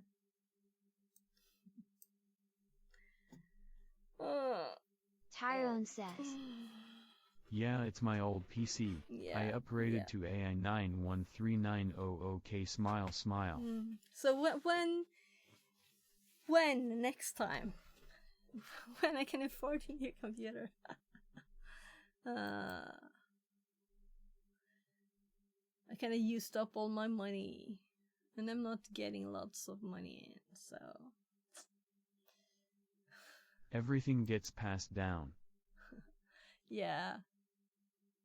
So next Proxmox, in a few years, that will be the Proxmox Serverline, if you still use Proxmox. So let's do the things it said. We still have the display set to Proxmox.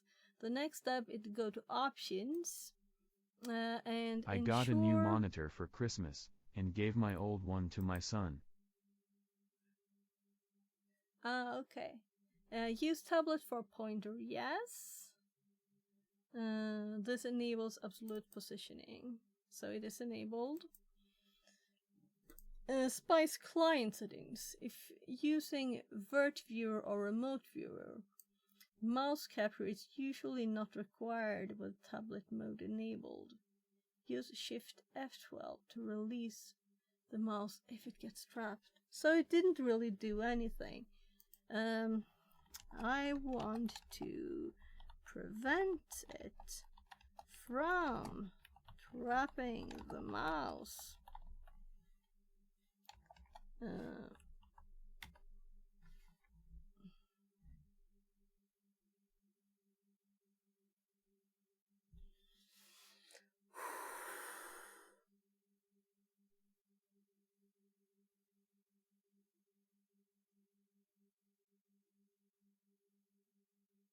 Or remote viewer. What's a remote viewer? Disable grab in preferences. Toggle mouse grab with Shift F12. So that's an easy test. So it is grabbing the mouse, right? So we click Shift F12 and it is still grabbed. And I have to release it with this to get outside. If I click up here and I do Shift F12 and we then click here, and I'm still caught in the window.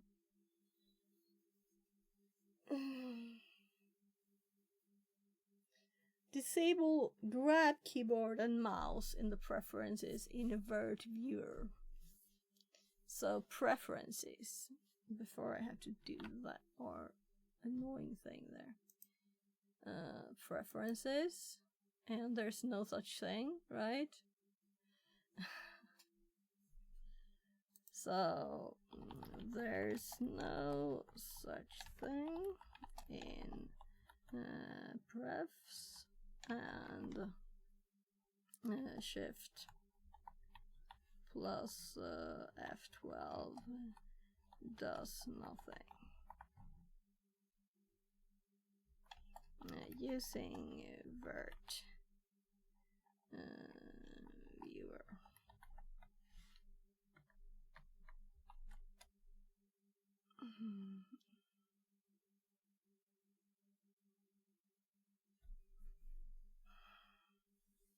So I've gotten this instruction 3 times, right?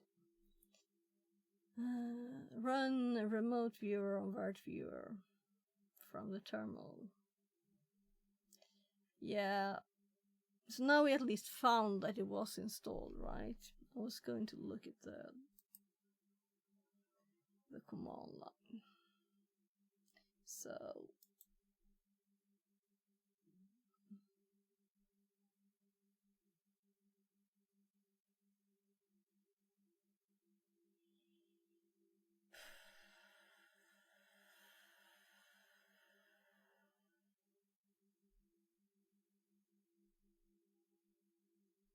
I want the path of the darn thing.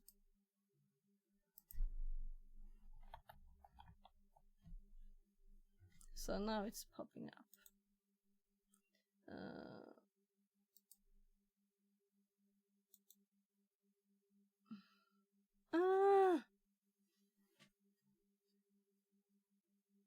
Where is it? Where is it?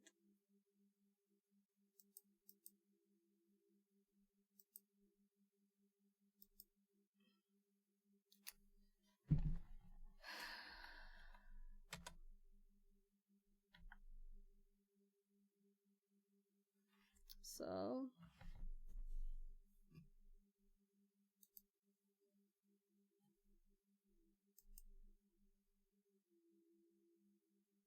I'm like closing my computer from frustration here.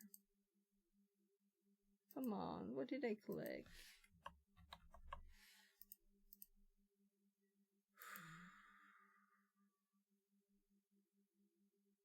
Remote viewer. I just want to see the path to it. Law68CK68100 says, I hate Windows. I get you, I lol. hate Windows. So let's check apps.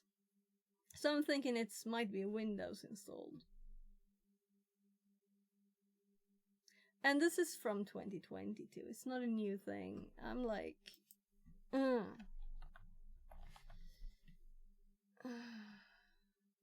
no, it's none of this. It's not one of these, you know.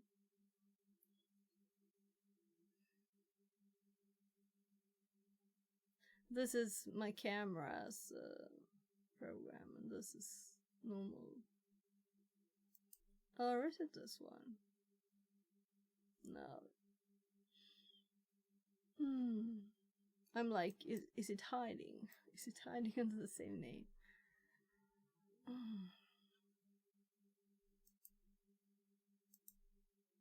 So, let's hop to ChatGPT and ask where the file is. I can't even find the file. Executable. Oh.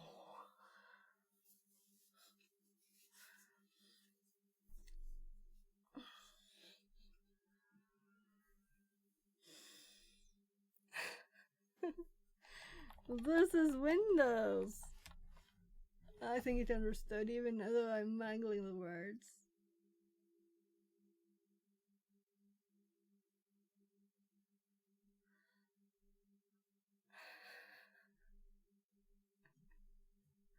I don't think so. I don't think so, but we will look.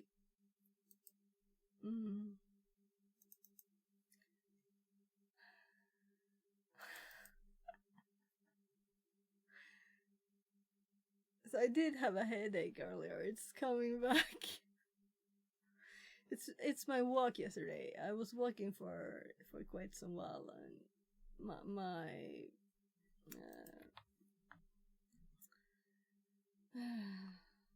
yeah, I haven't been training, and my bad back says like, what did you do? You know, I wouldn't be surprised if it started to a bit. Nah, nothing here. So it'll be in Windows hidden stuff. Microsoft. Okay.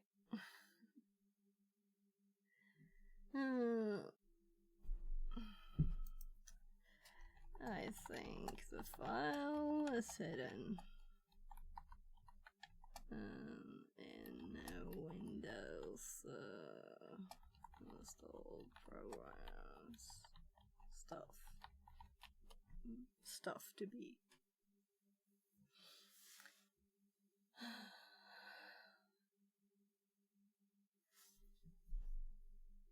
No. Oh, viewer, not view. Did I do view? Let's check it again. So I closed the partial. Let's go check first what I said. I said avert remote. Let's try remote. And .exe wouldn't help. We can tab it. Nothing. So I have already tried on the command line. So they are not. Meaning, if we could have had them in the past, we wouldn't have had to find them even, you know? Update our local programs. We can always try that. And I didn't check for spice, did I?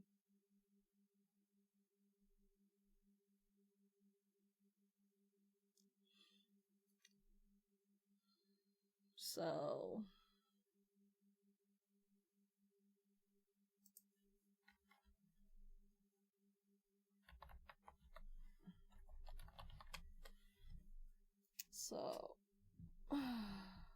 it hopped into roaming too. So it wants local programs.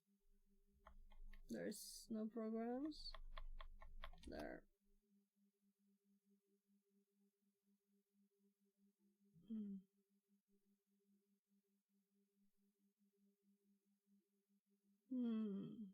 Nothing here.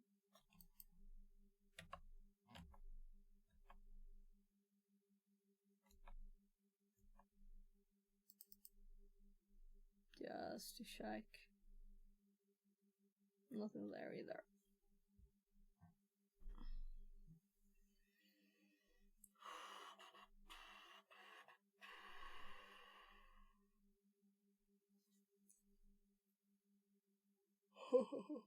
Yeah. Tyrone says, well, I don't know what I'm doing with this AI thing now, but it's doing something as my power usage has gone up lol. So just started.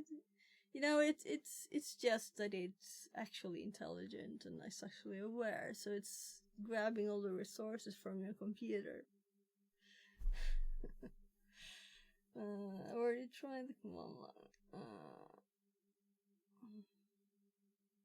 System managed location. Oh. I don't think we have access. It's making a video of a fox moving quickly in a beautiful winter scenery, nature, trees, sunset tracking camera. Oh, very cool. Okay, so you have to show me that later, okay? So what I'm thinking is, I have a headache, and I'm annoyed at this. I want this to finish being done will do. with. So maybe we'll just RDP. I just don't want to give up, you know? But we could continue another time. I was thinking, let's do something like relaxed today. Take a break, have a drink, also, ads. An ad break. Let's water.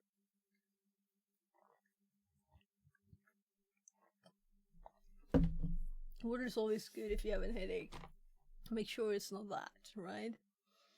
Open command prompt.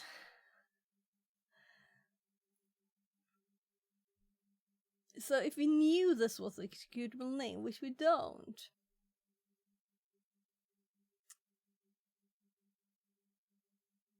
Vert viewer.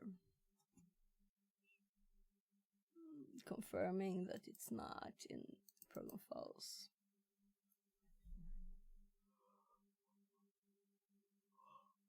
Oh, it's actually there.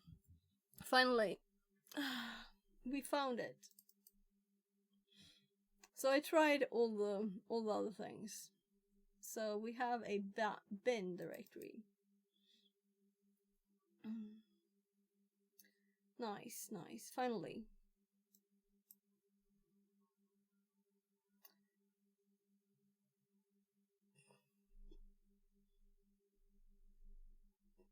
As we didn't even know the name of the executable. Windows command line wrapper exe. So R, there's the remote viewer. I'm kind of putting this in a path will we make bad things happen from that? Let's put it like lost.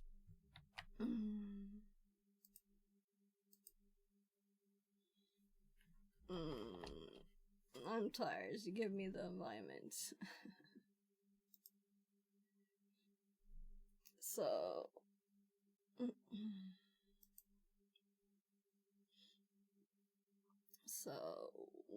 where's Paul? Must scroll better. There. I wasn't expecting lowercase. So let's edit it. New. Paste. So.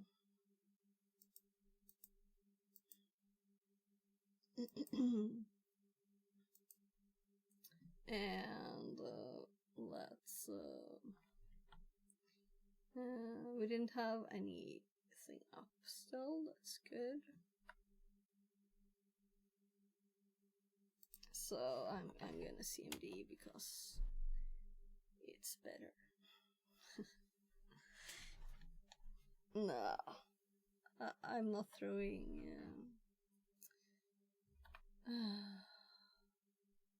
PowerShell out. Remote.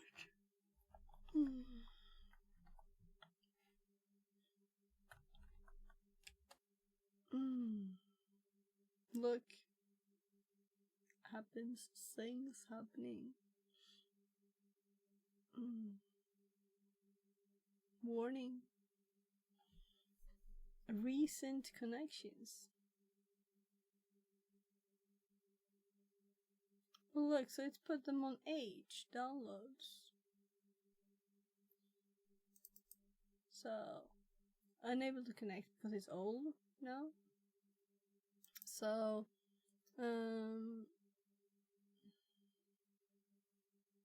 let's explore its options. So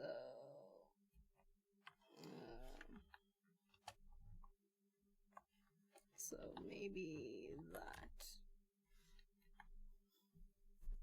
No.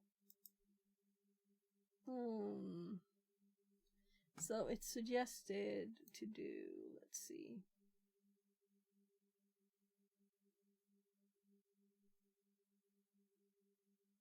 Disable pointer grab. It sounds like it invented it itself.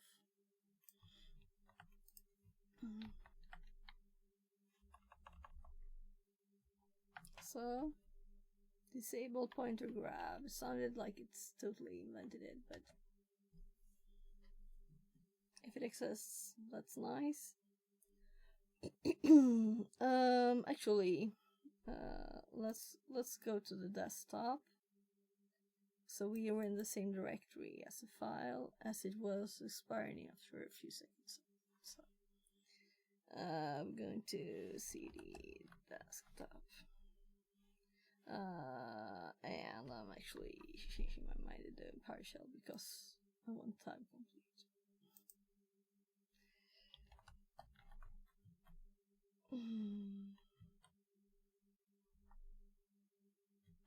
No. So not there. So my desktop is in OneDrive. That's why. So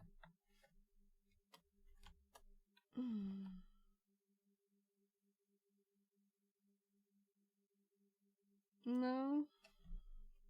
So annoying.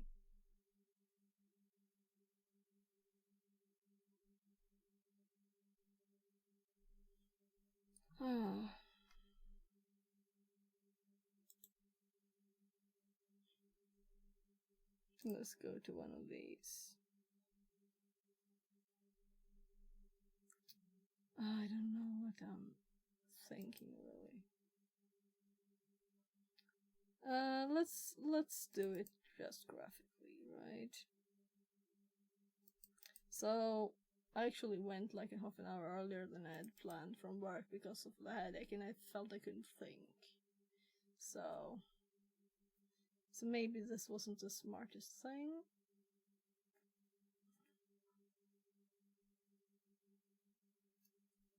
I do think it is in OneDrive.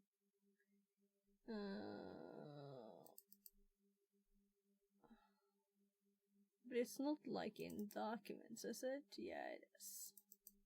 Their logic, it's not understandable really, right? So the desktop is a document. Yeah.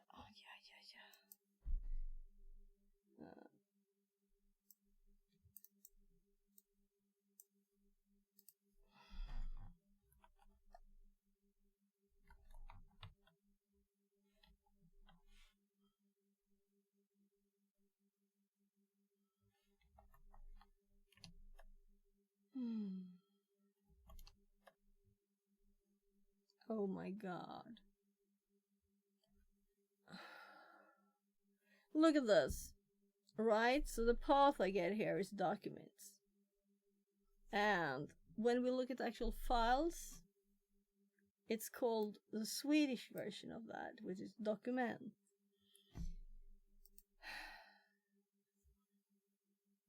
Windows. So now we should have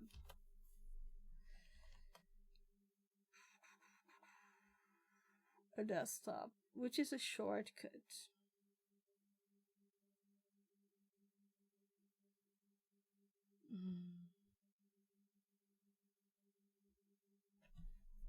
So, alright, when I actually clicked it, it said what the name is. So the reason I can't find it is because it's also Swedish. So sometime when I created my first OneDrive share of my desktop, I had Swedish Windows, and it's still there, and it's horrible, and I don't want it. Because I never knew the names in Swedish Windows, you know? I don't know why you would want different path names. Anyway, we're in the right directory. Let's make this a little bit tinier. So, and let's prepare the command line, and we're just gonna grab the name of the downloaded file and see if we can make it change. So I'm going to actually Windows paste here, and I don't want. I might have something in the history. I didn't. So this is what it showed. Nothing. I copied nothing. Probably right-clicked or something. Anyway, this is ready to go here. So let's download the new one. So now we have that it automatically opens.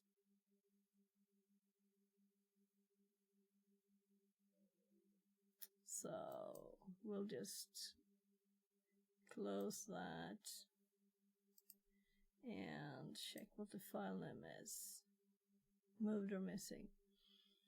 So it does that at once when it's opened. So we're not gonna move it then. We're not gonna open it. I guess we go to the options again. So many steps for such a tiny thing. Settings. And what did I search for? Download. And then we have the files, and I said ask. And we do the same thing again. And we click this. No? Come on. Ask. But it's in there in the list, right? That's why you have to remove it. It should be at the bottom. No? Spot order. Virtual connection file. Always ask. Maybe that's nice for now at least, right? So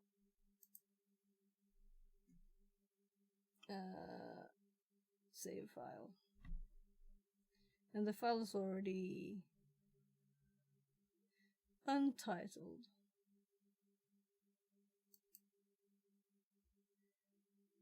And now we can actually copy the name, save it,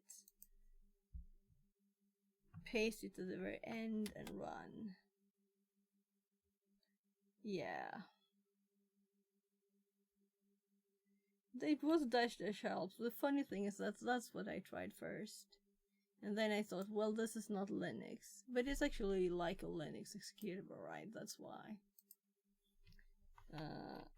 So, now we will know finally.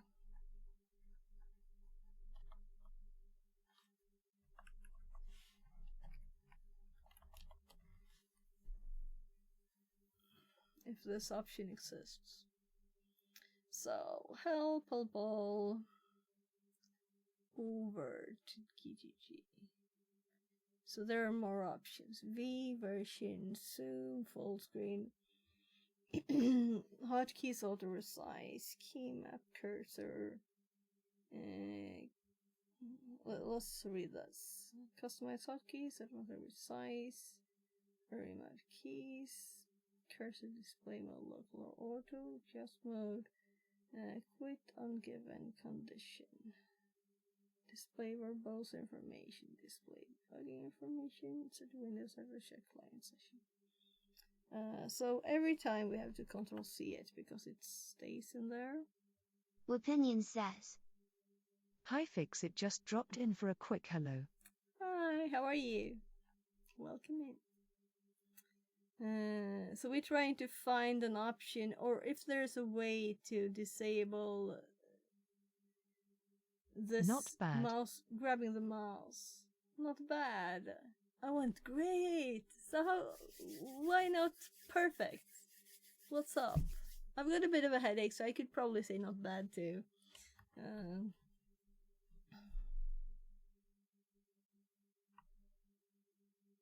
So when we run this here spice, it grabs the mouse. So we're trying to fix this. So we have help, all, I guess.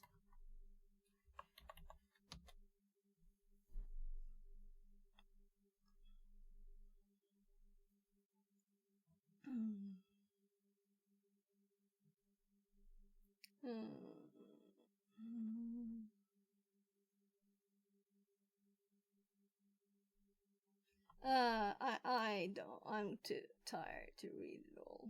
So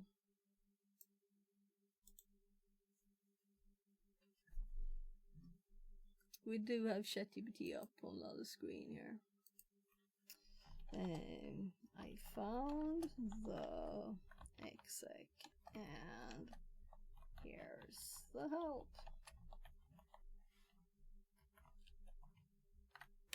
So it can tell me.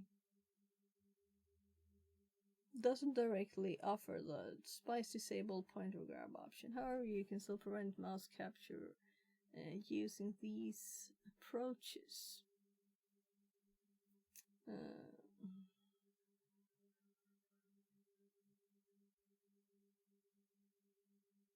Cursor auto.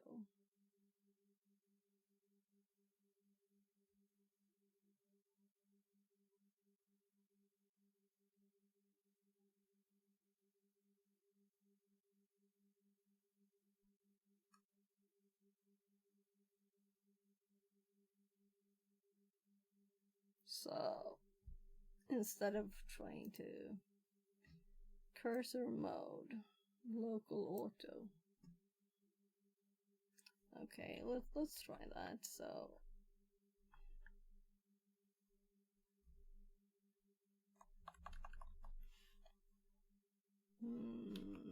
cursor equals 2. Funny thing it's doing with the up and down, right? It's not scrolling. And then we're gonna need a new connection. So spice, save file, copy, Save. Paste. Enter. Help. Unknown option. Oh gosh, there's a dash in there. Where's the dash from? So imagine it's not dash.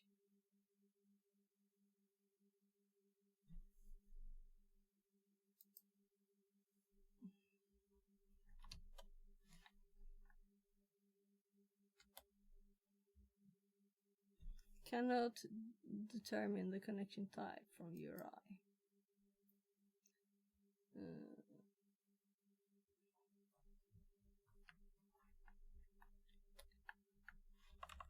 So we're going to make a new file. I think that was the correct name of it. That it actually had the dash.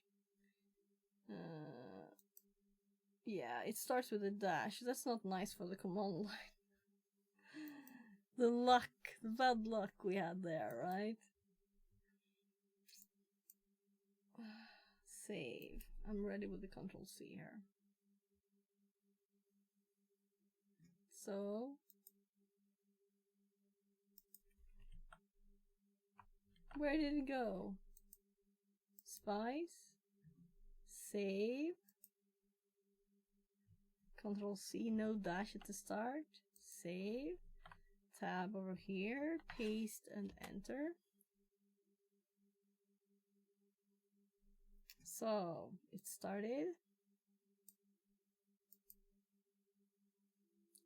So obviously we are still locked here, right? We're still locked inside the window.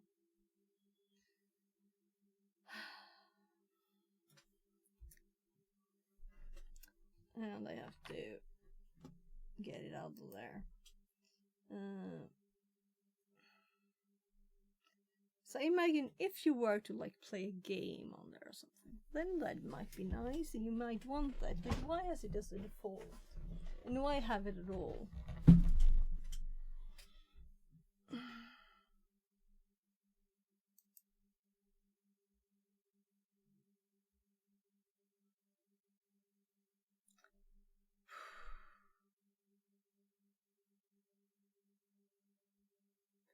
If you're using VV connection file, open it in a text editor.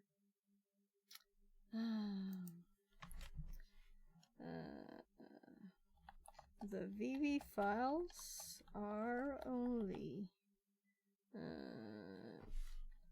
let's see, I think the VV files are only accepted for a few S. So I wouldn't have the time. But we also want to say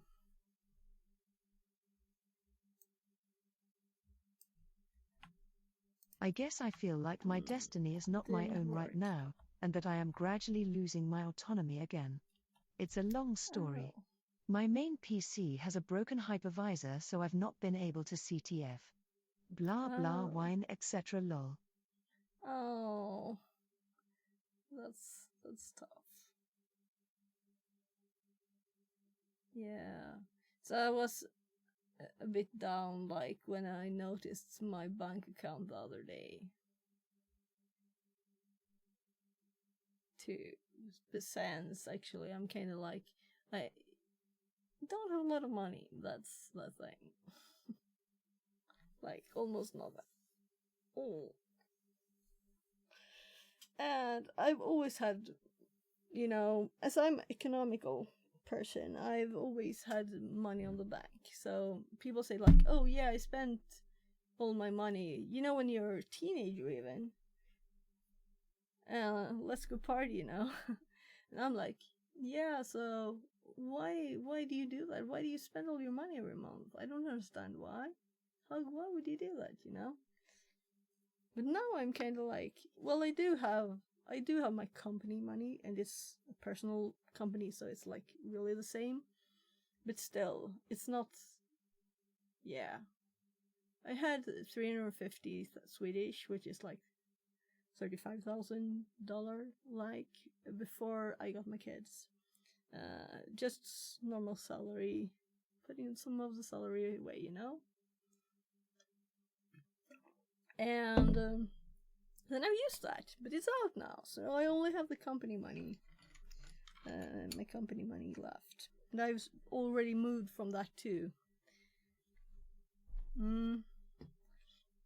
So I was a bit off too, but it's just one thing to do. Either you like find a better job with better salary, or you work more.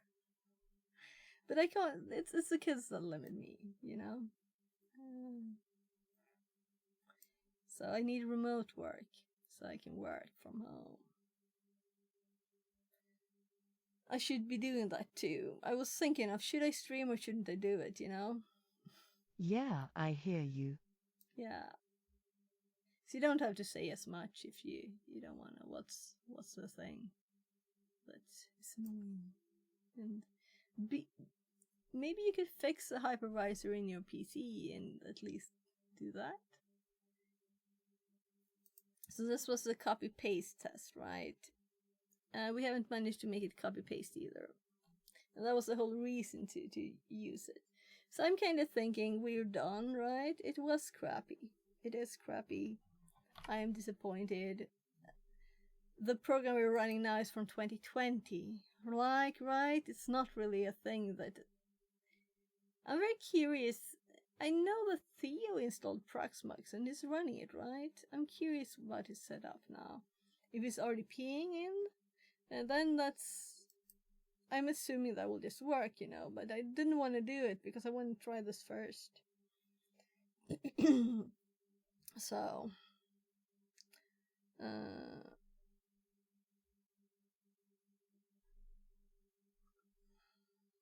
what did it say? Modify it before launching. Well, it is not intelligent. But it totally missed the whole point that we download it and then it expires. Quickly. It's not when it started, it expires quickly.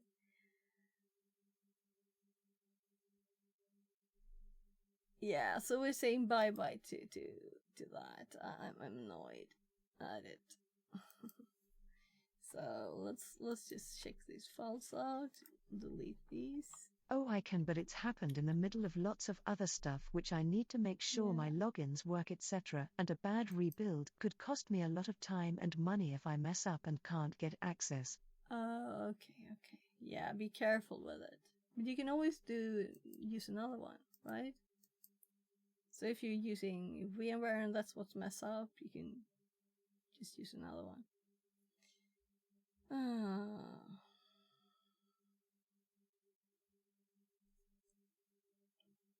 So, I'm kind of thinking, oh, wrong place.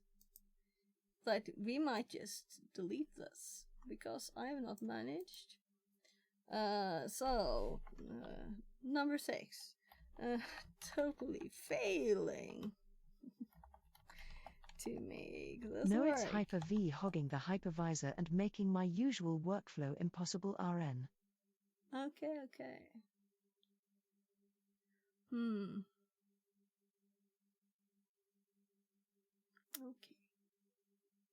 Yeah, that's a bit messier. So I had on my computer, I had like Linux running. I keep saying the wrong thing. Yeah. I had Kali running on my machine and also Ubuntu, I think. And I had my VMs running nicely. Then I tried to install... yeah, my brain is not working fully. The headache is like... oh.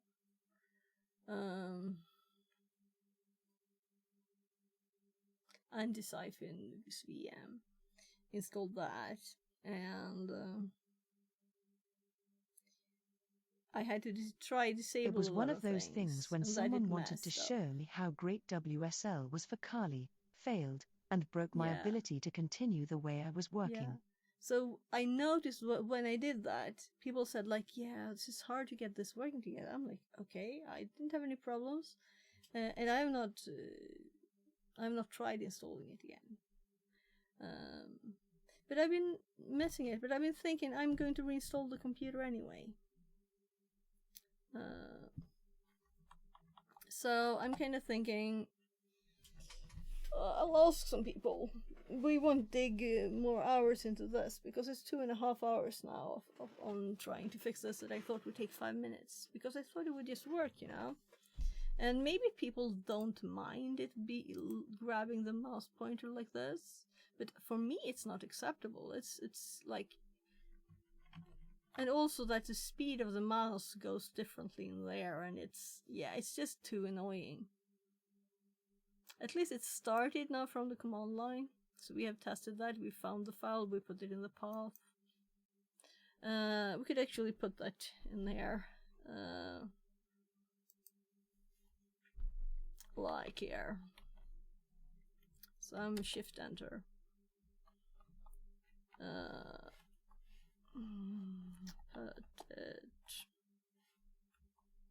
Put it in the bath. So we know to go back if we want to. So I'm thinking, yeah, I don't see any reason to run So this. yeah, that's me. Also big cleanup and reinstall for a more focused approach in 2025. Might even invest in a laptop at this stage as the desktop is quite noisy even at idle. Okay.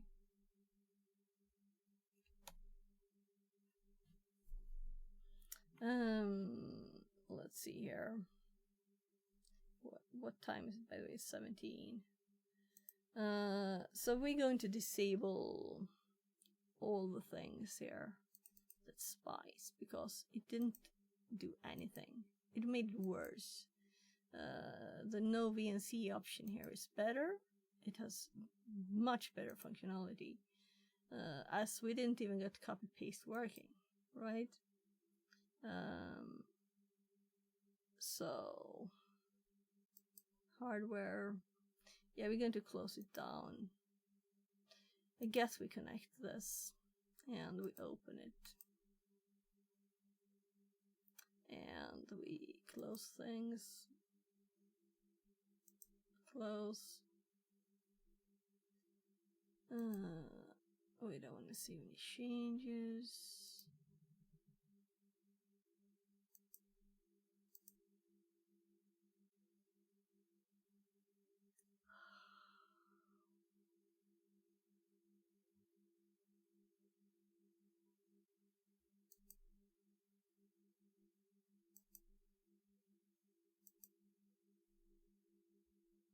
Well, this one was unplanned.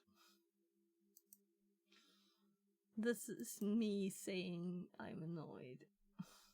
Putting it in the logs. But it's unplanned.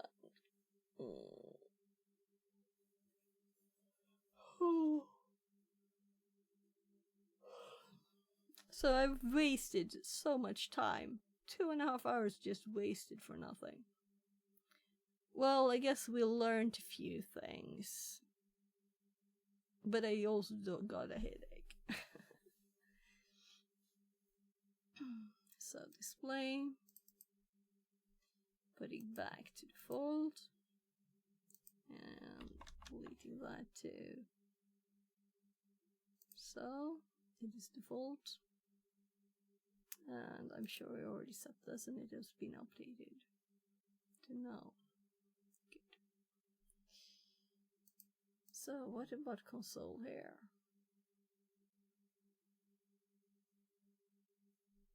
So what if we start now here?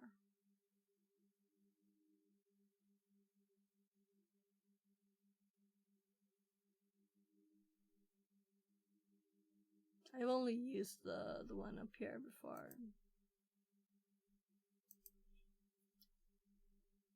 Well, and this.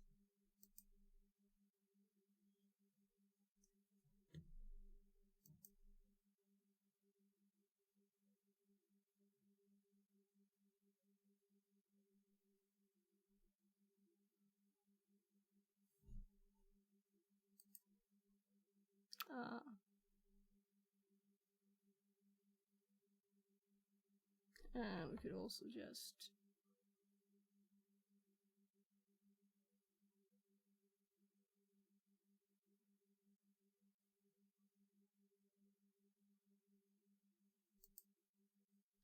and this wasn't as bad. I mean, now when I have worse things to compare to, this is kind of nice.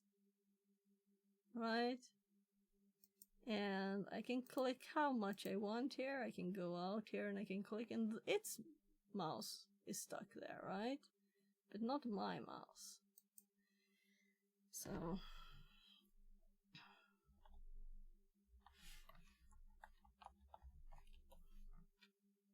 and I'm thinking of that CTF tonight. If I should just...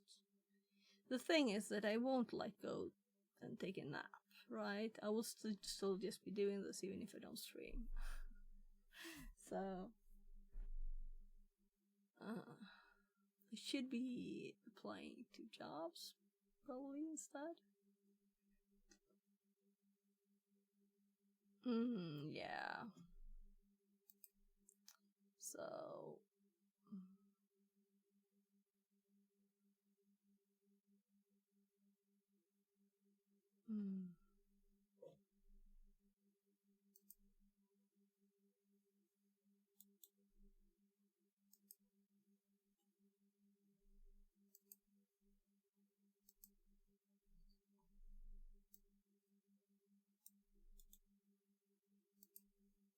So by the way, have you noticed there are no mouse problems now when we have disabled spice? So now the mouse in no VNC works perfectly. I just wanted to test the paste here, right? Because that was why this is not good enough. That's why it's not good enough. So I don't even remember how to install RDP now. But I guess we could just go back into that thing and look. Do want to do it from PowerShell though, right? We want all the things in PowerShell. So let's just we're actually in the browser, right? So it's just open a new tab and RDP install PowerShell.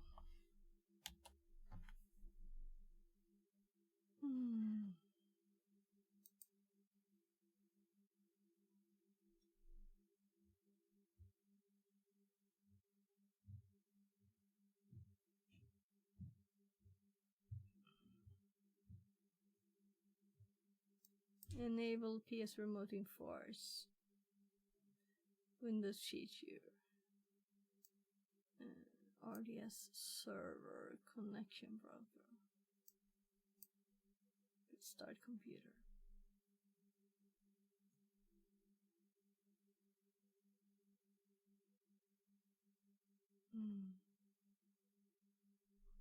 So let's get 2 different opinions, right? Not just one.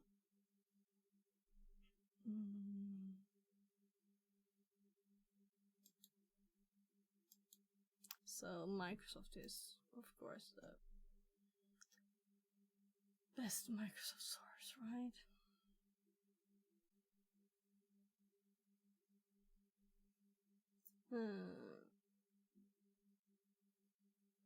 How to install an app from Windows Store.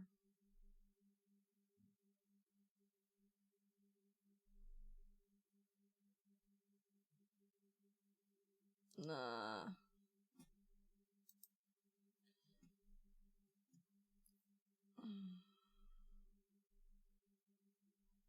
So, server.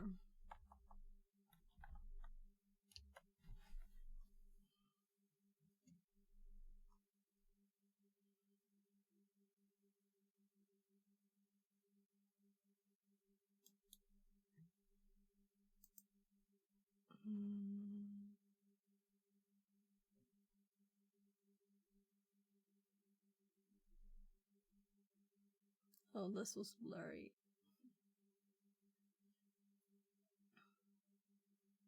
So here we have a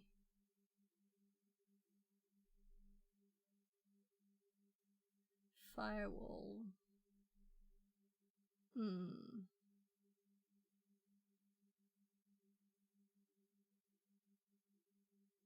That's interesting too.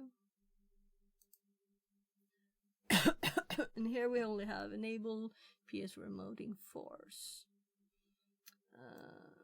And we have install Windows features and restart computer. So what does this one do? So why do they make such tiny screenshots? I mean, they're like 1.5 millimeter big for me.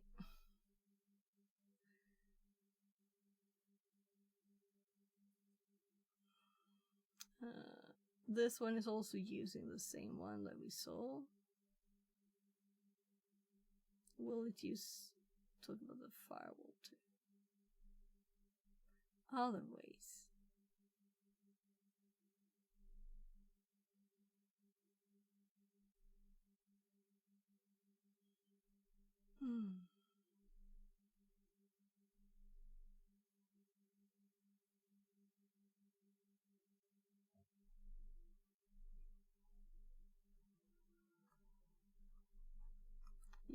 Yeah.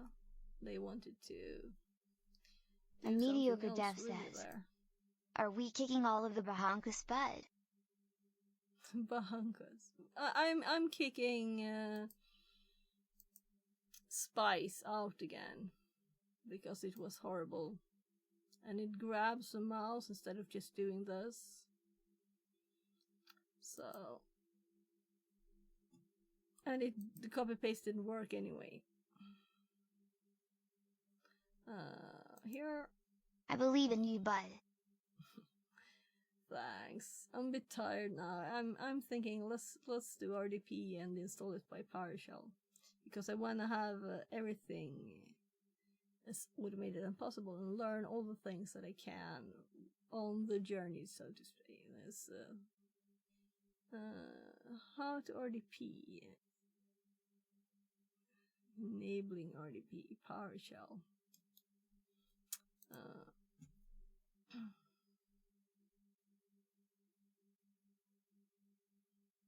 So this could also be interesting in other ways. In the hacking ways, you know?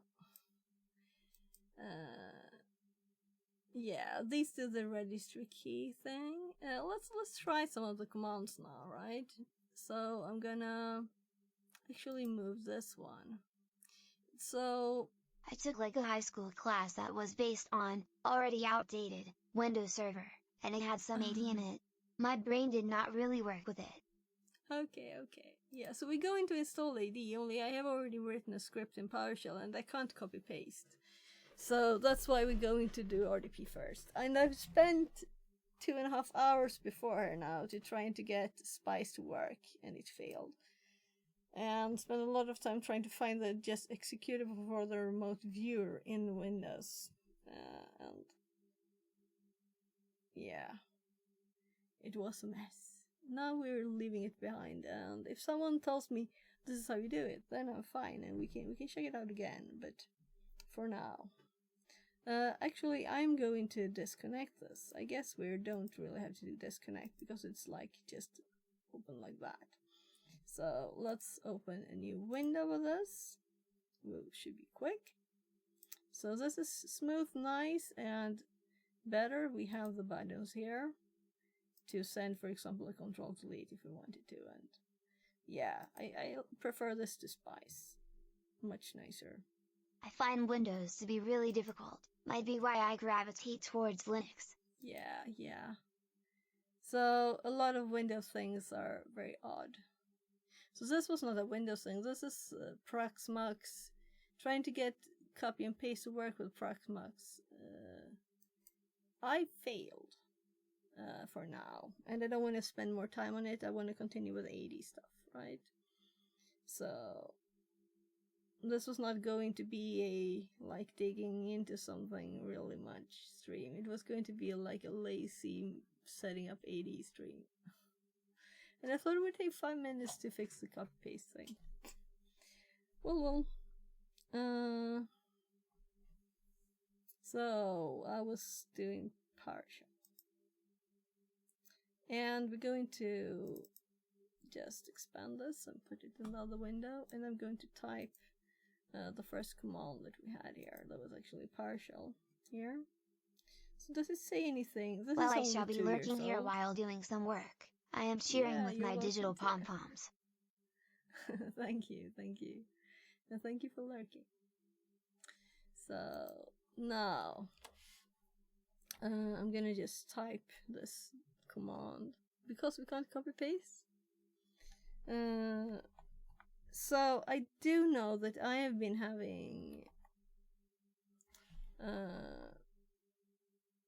problems with copy paste on this computer, so it might not be this, it might be my computer.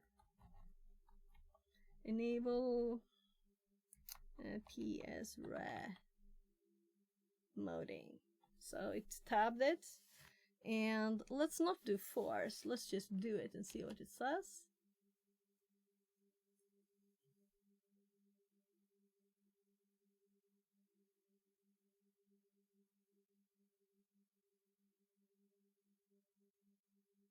So it has seemed to work fine. So the next thing it is saying is to install stuff, and I don't really know why, and then I'm not doing it, right? So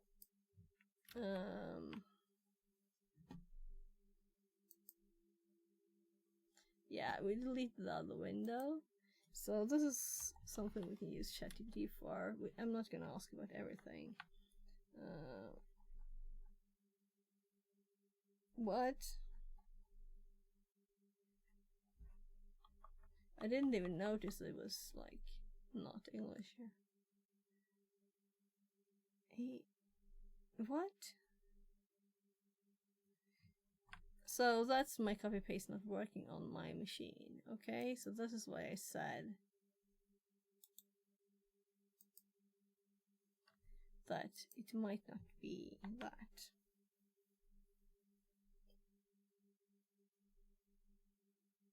No, it was this.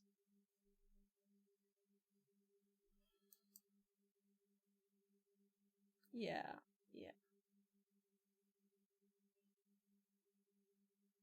AD servers is installed. Yeah. So that's, we don't want to do that. We just wanted the RDP thing.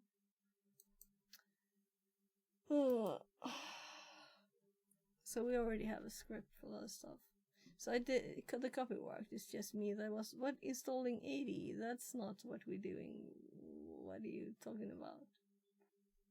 Rather here, configure.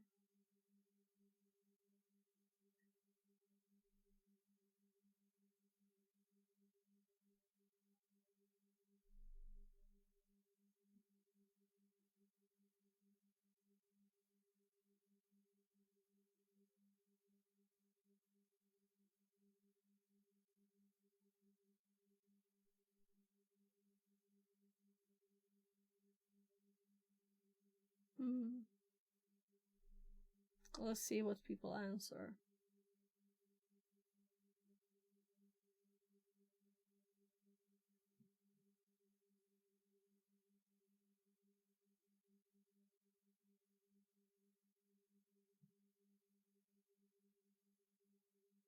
But you did not install all the features.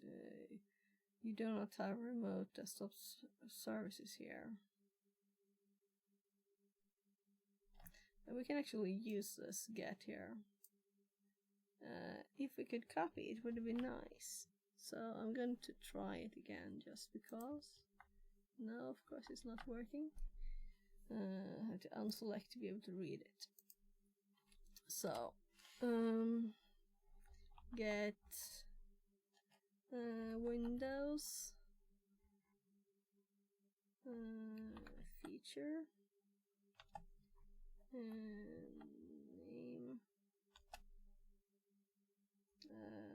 remote.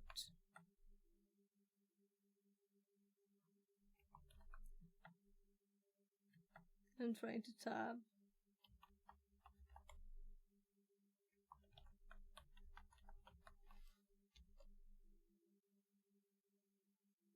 Available. So we did run the other command, you know.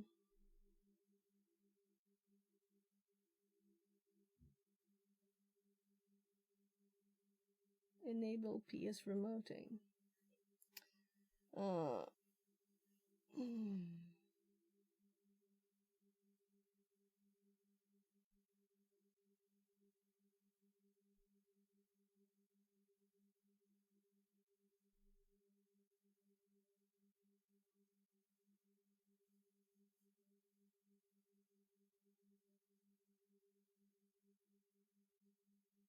Desktop Dienst.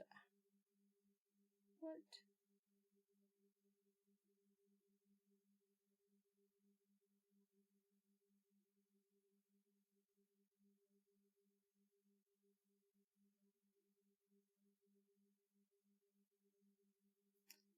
Yeah, I'm tired.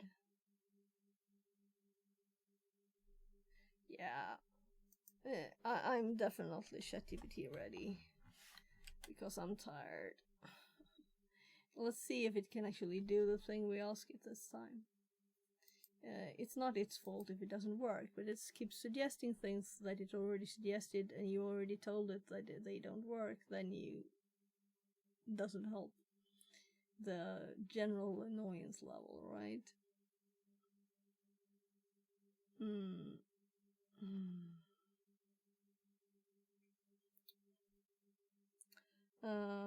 Install RDP on Windows 2022 server using PowerShell.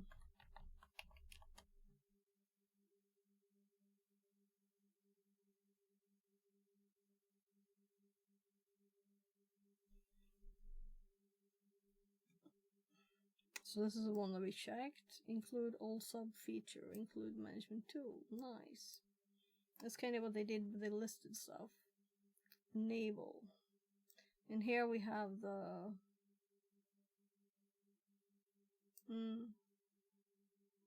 yeah, it's all the things we have seen. But instead of restarting, it's just restarting the service.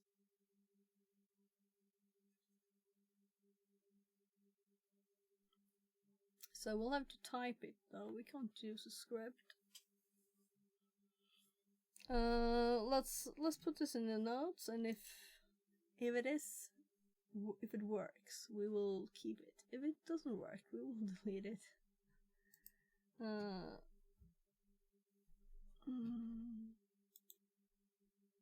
So new note, install RDP, and there we have one line.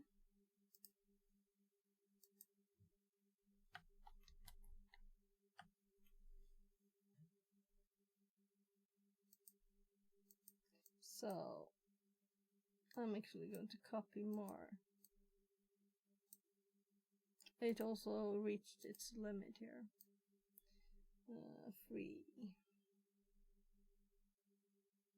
At least it seems like a good answer.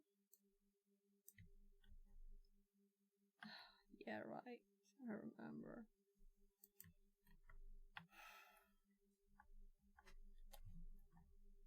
Ah, that worked.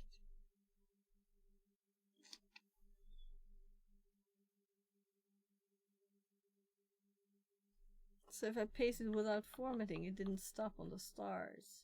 So it's pasting in here, that's the problem. It's not the copying.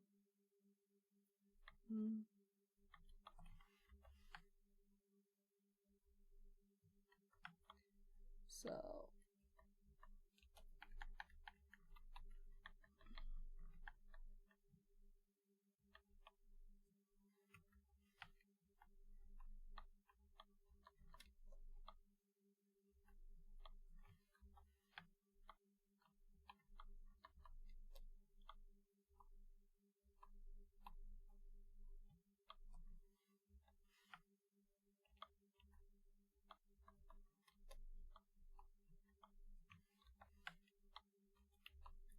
I don't know why it keeps adding that.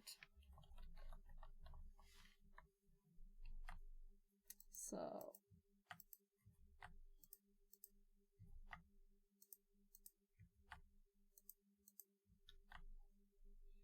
I'm gonna have to type it all. Let's do a quick compare and check it out. Though it seems very similar to the ones we saw. Server name, value 0.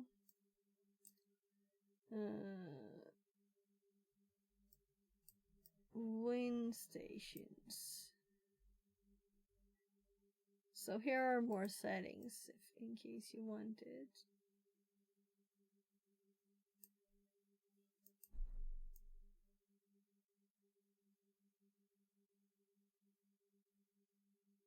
Yeah, so it can't select the full line.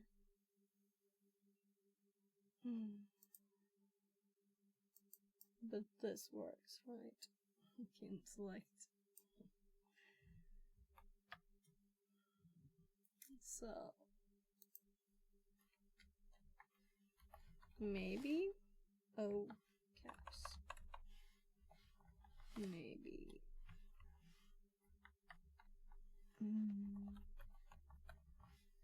So we're gonna go quickly and check on my kids, and then we will check a little more, and then we will run it. Oh gosh, I do think I have a little training exercise yesterday. That's good.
Energy boost.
Oh, what happened?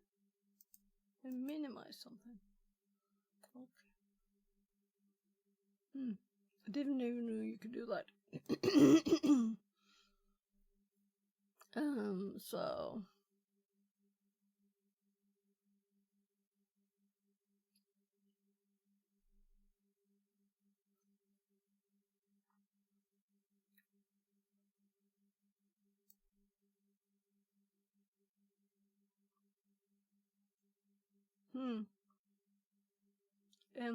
M value 1, 2.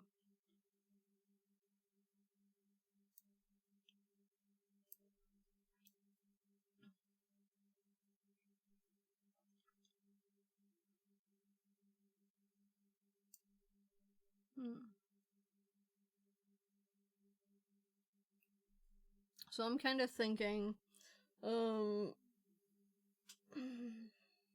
so we have already run the setup 80 scripts on my local VM, right?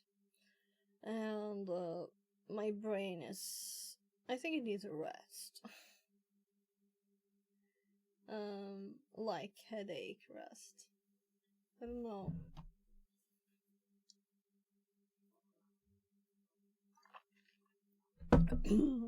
I should probably like even sleep.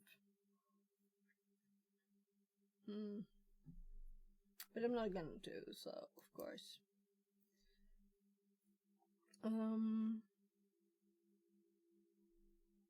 I guess we'll be typing.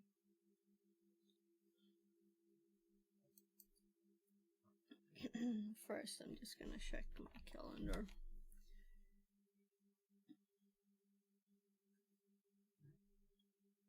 Yeah, today's all empty in my calendar, which is not actually. Let's see. Let's add a time here. 23. CDF. I'm not showing my full calendar. Google Calendar. So that's why I'm not on screen. So this will actually be on for 2 hours. And should I put like some link or something?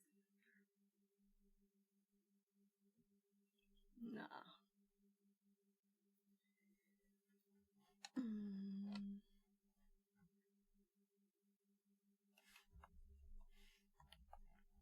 Meta CDF. What did he call it? Like a flash or whatever. Let's just say CDF. If I can spell that even so. Yeah, I do have a bit of a sore throat too. I don't think it's that I've been talking too much. So a few more checks. We did this check. What do they do? Yeah, it's the same. It's just very blurry. Oh, And then the firewall too, that we do not do.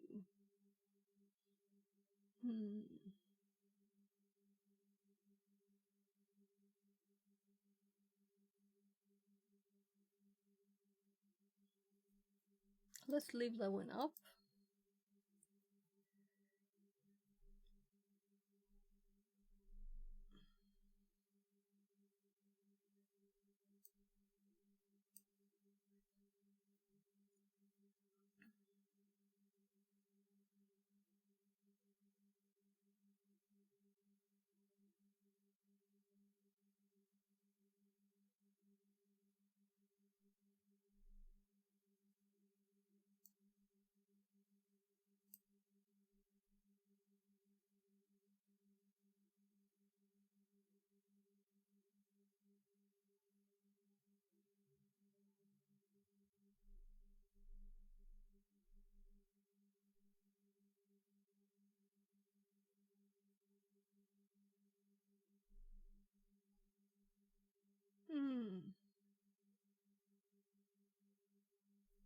Yeah, I'm very tired all of today, really. So we run out of the normal ChatGPT, but we can still ask stuff.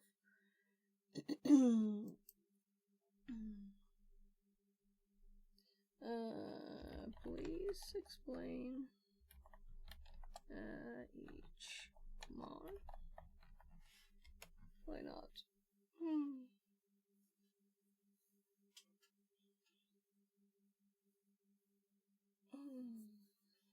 Yeah, so the walk yesterday, my bad back wanted.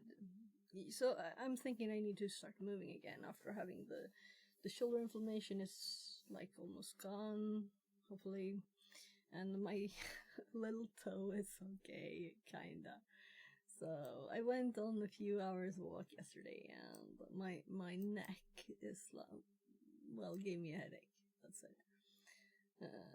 And it's still there today, so that's why. And still Windows feature name remote sub services. Yeah. I don't think it really understood what I asked it. We'll just. Yet it has a read, doesn't it? No? We'll just TTS it because, yeah, there is a read. I remember not liking it last time. Let's try.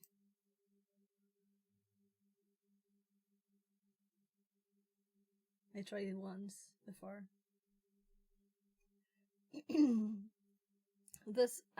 My normal one would have. Here's an explanation of each command used to install and enable RDP on Windows Server 2022 using PowerShell. Wait, rid of it there. So, it's trying to be human. I don't like that. I want this. Here's an explanation of each command used to install and enable RDP on Windows Server 2022 using PowerShell. Install the RDS feature. Install Windows feature name remote desktop services include all sub-feature include management tools. Install Windows feature, installs a specific Windows feature, in this case, remote desktop services. Name remote desktop services, specifies that the remote desktop services feature should be installed. Include all sub-feature, installs all sub-features of remote desktop services, such as licensing or gateway services. Include management tools, installs the management tools needed to configure and manage the remote desktop services. Enable remote desktop. Set item property path HKLM system current control set control terminal server name FDNITS connections value 0. Set item property, modifies a specific property of an item, in this case, a registry key. Path HKLM system current control set control terminal server, specifies the registry path where the remote desktop settings are stored. Name FDNITS connections, refers to the registry key that controls whether remote desktop connections are allowed. If set to 1, RDP is disabled, if set to 0, RDP is enabled. Value 0, sets the registry value to 0, which enables remote desktop. Allow RDP through the firewall. Enable net firewall rule display group remote desktop. Enable net firewall rule, enables a firewall rule. Display group remote desktop, specifies the group of rules related to remote desktop, such as allowing RDP traffic through the firewall. Restart the service, if needed. Restart service term service force. Restart service, restarts a service. Term service, refers to the terminal services, RDP, service, which needs to be restarted to apply changes. Force, forces the restart of the service without any prompts, ensuring that the service is restarted immediately.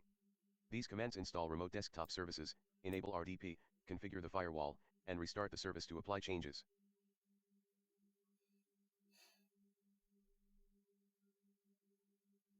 Yeah, it sounds like it should work, right?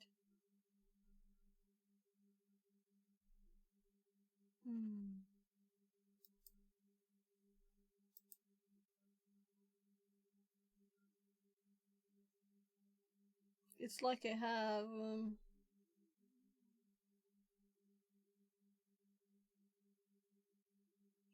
like my head's in like a box too. It's not just headache, it's like odd with my neck thingy, but I haven't felt this in so many months, so I'm like, I guess I should be glad that it's not been there rather than be like, oh my god, yeah, I remember this, you know? So I've been in kind of good shape. But my shoulder made me not train anything, and I need to train for my neck and my back to be in good shape. So we're gonna run the things. I keep dragging the wrong thing. So I'm just gonna type the commands.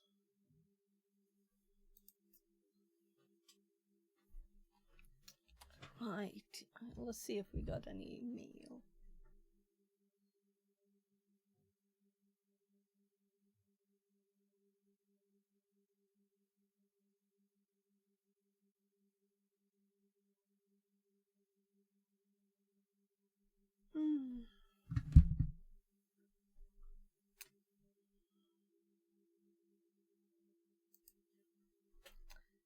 So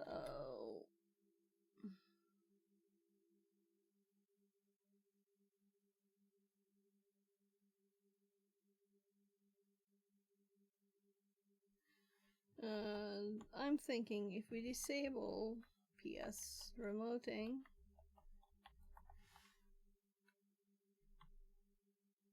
I spelled it right, it should make it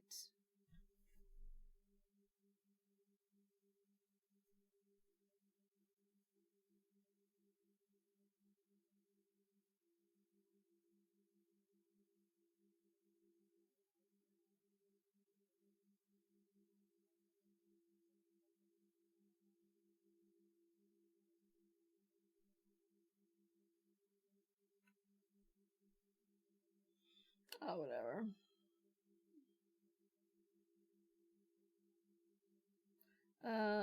But really, let's close it down. So we've been messing with settings and starting it several times, and we do have snapshots, so we can just revert it to this one. So yes. So we're just rolling it back to the last one we did, and then we run with this instead. And it still started? No, it is not. As it was not started then, I guess.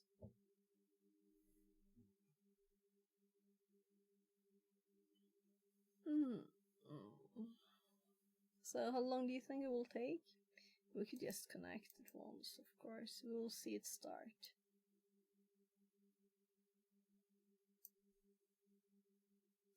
Proxmox.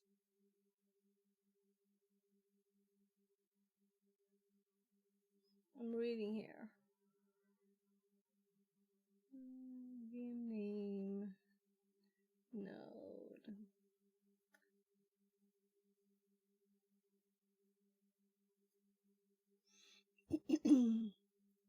So what I have not looked at all is networking. And with RDP we need to know more about the machine, right?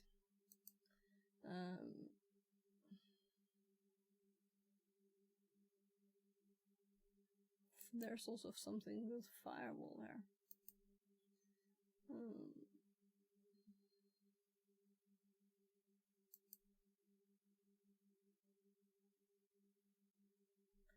network.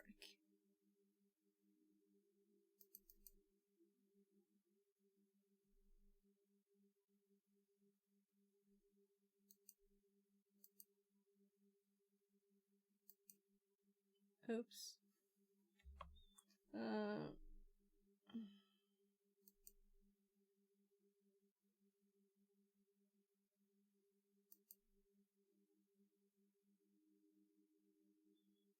So we have his MAC address there. At least. Interesting. What else can we find out and change?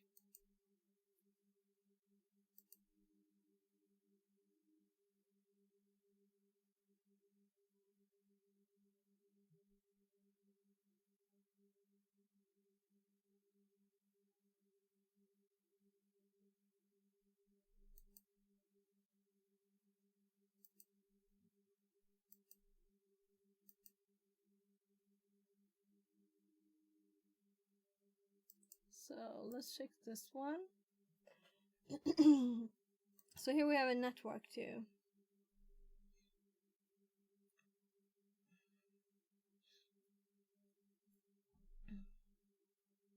Yeah, this is the IP address we're connecting to.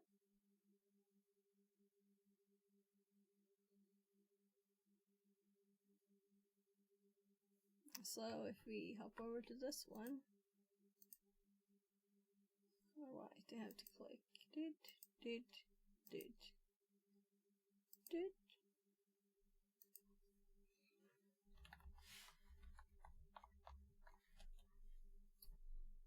That's Swedish though. Swedish? What was Swedish? So I have Swedish keyboard as I'm Swedish, so also the locale is Swedish. Do I look like I'm so tired, right? The date and time. I'm also Swedish. Oh, yeah, so that's why it's Swedish. So we're going to run the commands on the list here and see if it works. Then we save them, otherwise we throw them outside. That's the plan. But I was a bit curious about the network too, but we can do that later. So, or should we start there? Maybe we should even look at settings. So my first thing is almost think command line, you know? But it's nice to do things the graphical way too.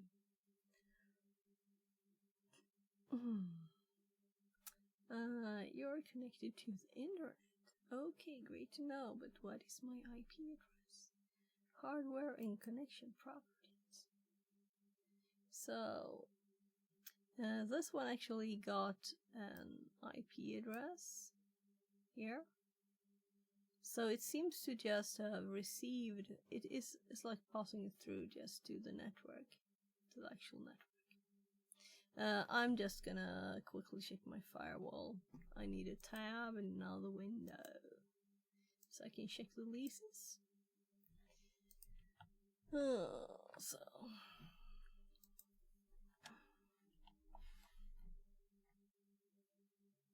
now that is the default to hop to, not my router. So I'm just gonna check the DHCP.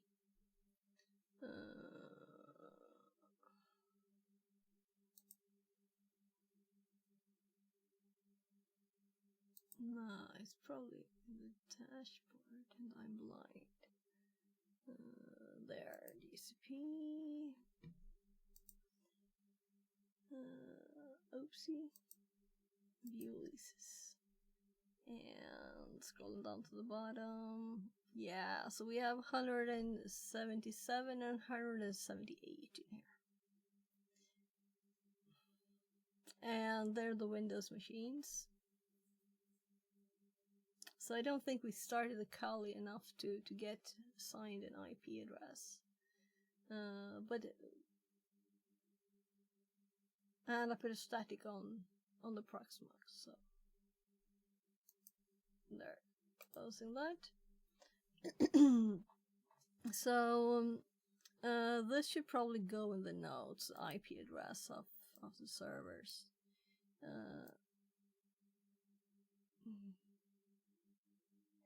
Like, maybe we should even screenshot this, but we want it in text, right? So, oh gosh, it can't do more than one thing at a time, because I wanted the Mac too. So, let's go down to lab, and then we have,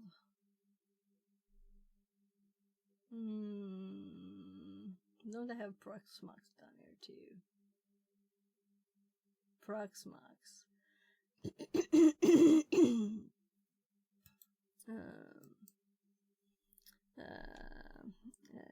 VM network settings, right? Info. Let's do info instead, because settings sounds like we're changing it. So this is the Windows 2022 server 80, and this has so let's do Mac. So I forgot I can't copy stuff. That means I will only do the 2022. I can almost remember that year. Yeah. There's like a 2025, but it's not like all finished, I guess. Or is it? 168.0.100. So I'm old enough that I kind of think like, well, it's still 1990, right?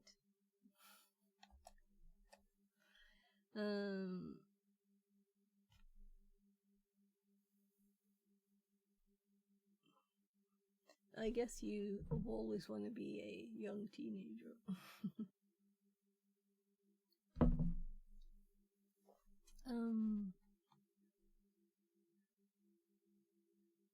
No, I don't. I'm like, is there any reason to write anything else down? Nah. So Windows.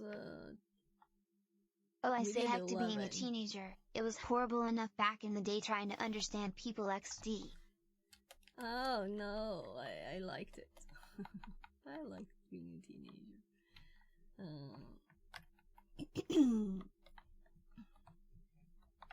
And this also means the Kali will be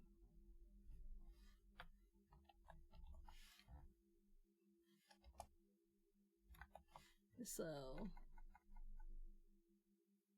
they're all VMs. I guess I should skip the VM. It just sounded so empty with just Kali. Kali.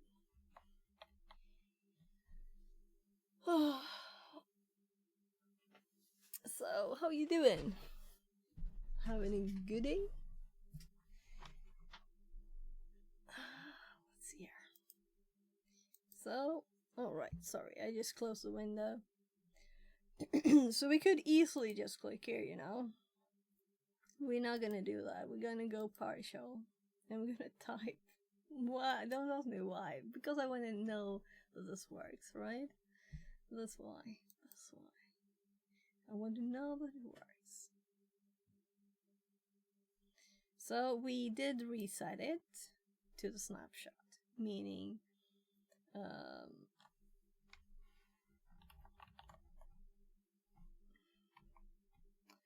it should doing be alright. fresh. Trying to reverse engineer some code in the code base I work with. I inherited it from 2 other devs. Okay, cool. Why isn't it typing? Because it's tabbing and it's slow? I clicked tab. Oh, it did. And I started typing because I didn't think anything happened. Hope you are doing excellent, bud. Yeah, except for the headache, I'm good. It's just because I went on a long walk yesterday, trying to get in shape. To get my bad back in shape, so it kinda doesn't like it at first. So, name remote desktop services, and then we have include all tab.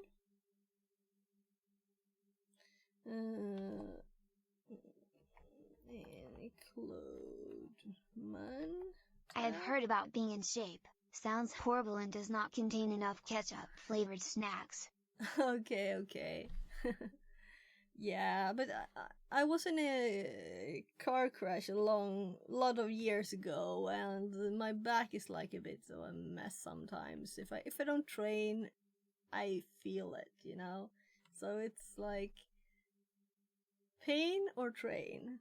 I prefer training.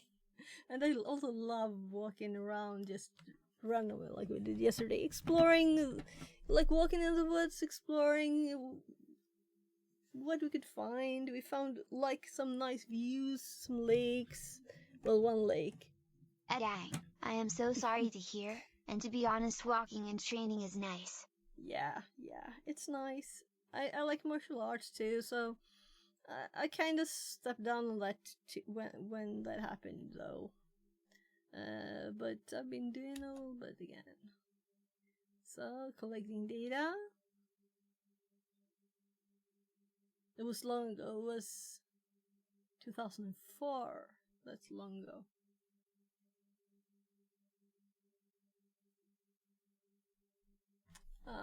I'll just turn off my roof light as it's flickering.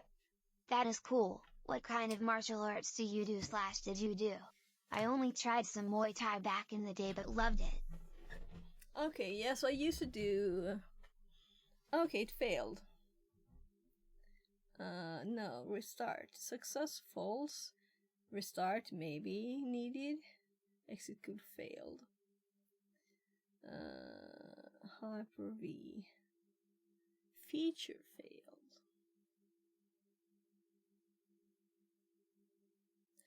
Okay. This is a new problem.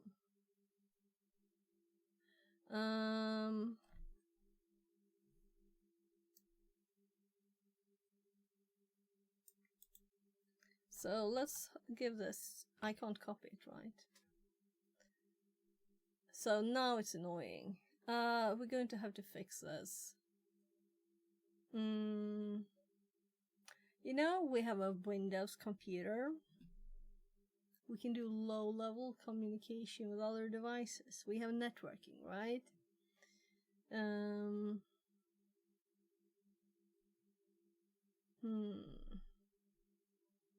So my first thought is Netcat, right? But that's not the best way to copy stuff, is it? We could just use Windows. This is a Windows server. We could just put this in a text file and share it. For everyone. So, we have our little hard drive. And let's make a little shared.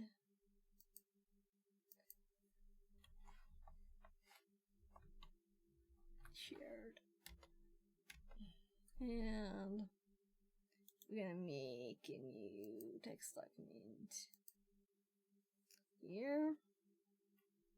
Let's call it log. Let's call it error. Gosh. So I did this after the reset thingy here.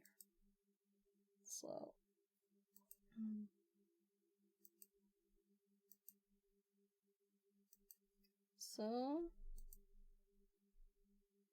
we're gonna edit it too, of course. Here we can paste because it's the same machine. And now we'll just share this one.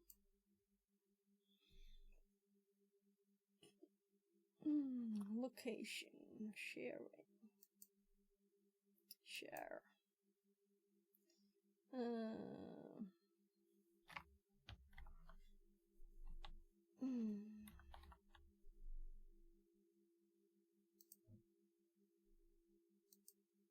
So what does it have?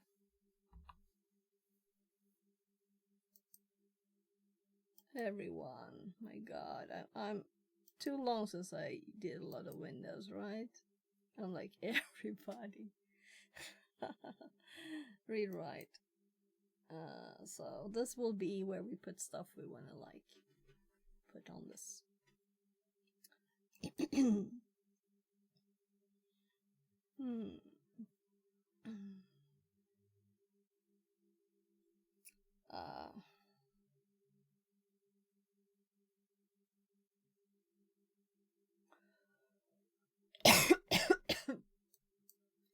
Oh, let's do it. So this is intended for labbing and testing, and it's probably nice.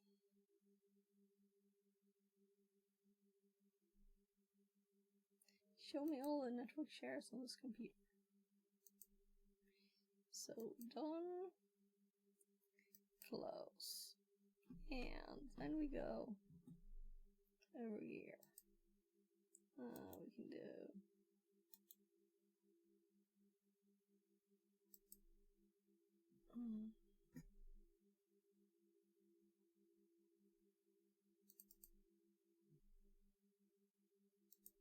so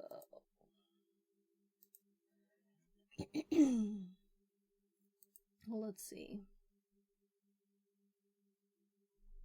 So we should probably change the name of it too, right? So this computer is currently trying to open network.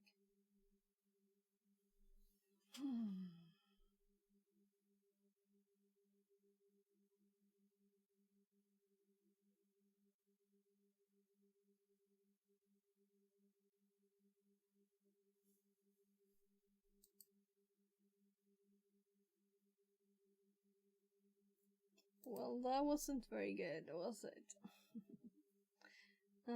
Let's go just there and type. $77,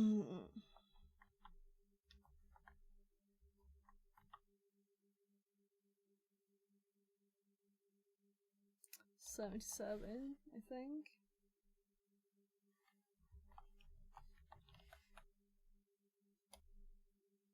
Was it shared? Shared.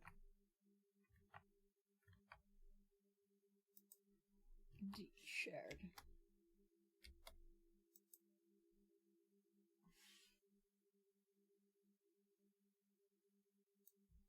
So why is nothing happening there?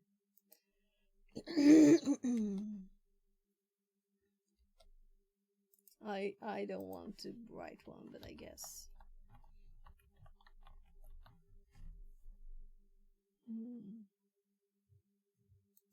So let's actually give it a password. Yeah. Yeah, I want to try again, please.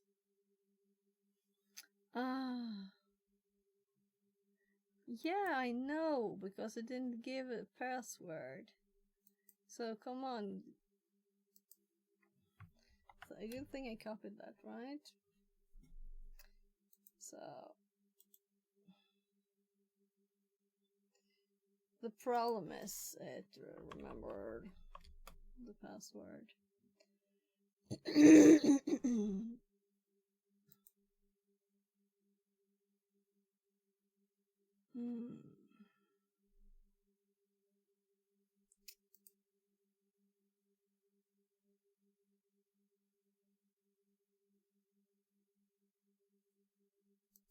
So turn on network discovery and file sharing.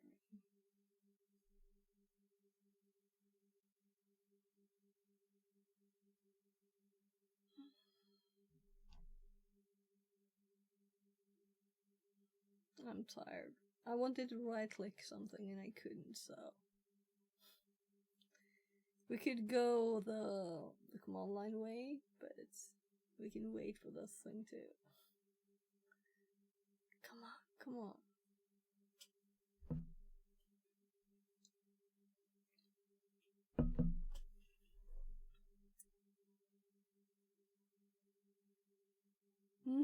Nothing. Oh well.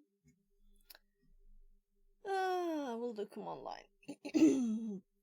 So, I guess we could PowerShell again. And, so, I'm like, I do have Windows commands in my notes, and I don't remember all the details of the connect commands. So let's go to the notes. You can join me looking for notes. So we are in Windows. We want to go Windows. What do I have? Like file sharing, like net. There's net. Share. Okay. So this is like adding.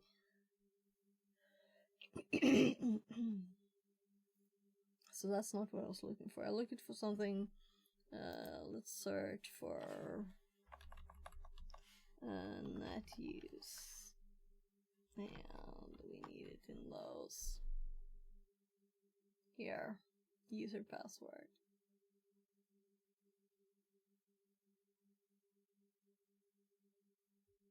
Oh, that's where I had it. Net use connect from Windows. So where is this file in SMB? Of course it's in SMB. Why didn't I look in SMB? So connect from Windows. Here's what we need to do. But we can't copy. Yeah, we can because we're on our machine now. I'm like getting I think I can't copy anything anymore. So yeah. I think we can also just administrator, and I kind of think that it will automatically shared. Yeah, here is 168.0.177 shared user administrator, and it should ask for the password, and it is not visible. So command completed successfully. So now we should have this, so we can hop there. So we can read the little file. So now we have communication both ways by files. So if we need to copy and paste stuff, we can do it. We can actually put all the scripts for installation of AD and everything in there. So this is a workaround for the copy-paste problem, but it's not a solution. So the reason we did this was to give this to ChatGPT. So Firefox, where are you? We're gonna give it this.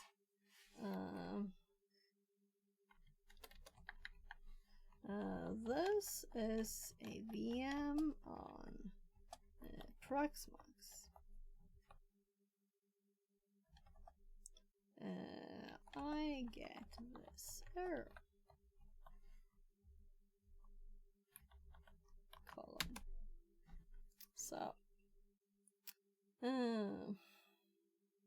blocked due to a Hyper-V prerequisite check folder. Server is likely running in an environment that does not support necessary virtualization features. So why would it need virtualization features to do RDP really?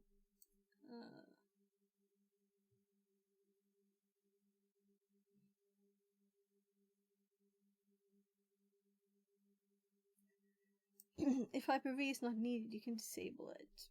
Yeah, we don't need it. Guess we pull that to the other screen and we go to... I'm like, what did it look like now? There it is. There it is. So we're gonna make a shortcut to this window to share here, to remember that this exists. By the way, it thinks it's going 2.5 times speed and that this is a video. This is really the only problem.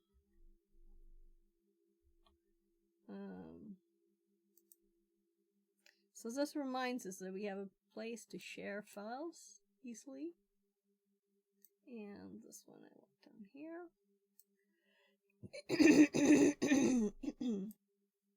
So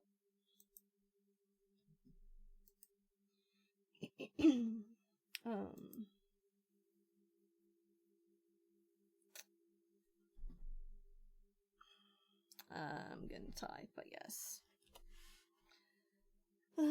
Get Windows tab. And I don't think we need to do name. Let's just do Hyper-V and assume that isn't good enough. Avoid typing if you can, right? It's black outside, by the way.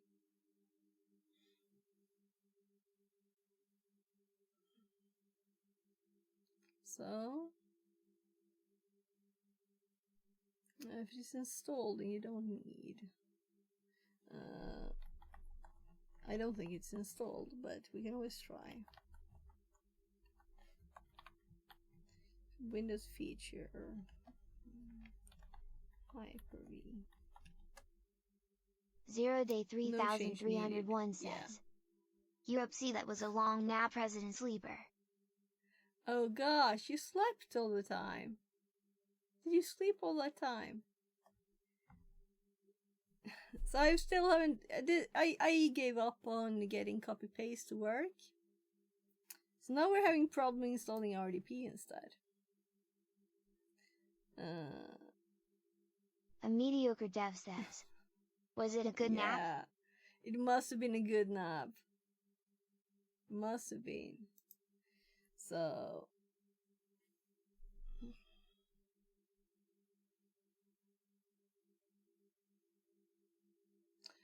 Maybe we should install it graphically anyway.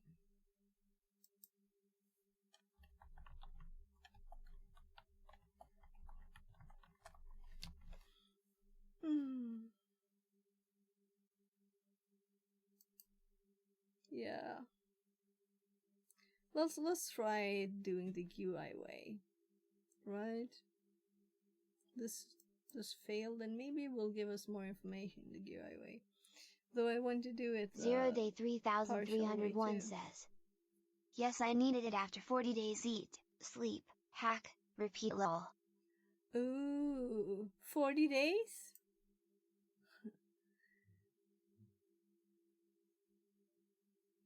So I know you've been streaming intensely.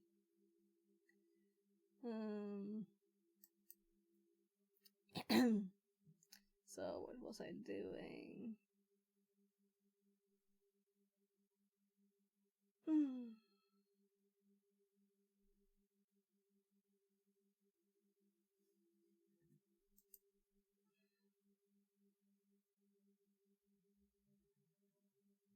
So I still want to do it the other way, okay?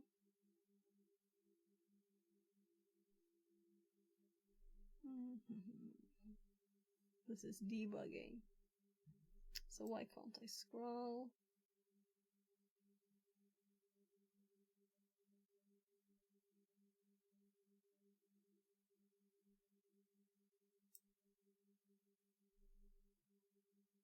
So remote desktop is disabled, and we want to allow it.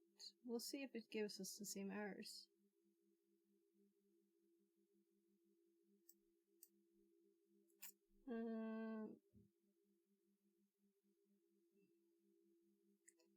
Whatever. We should create a user too, but this is for testing only, so I guess we apply, we okay, and now remote management is enabled. But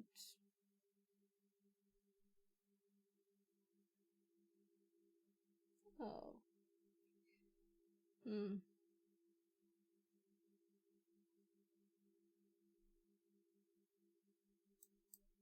that's interesting, right? It says remote desktop. We put it to allow instead of don't allow.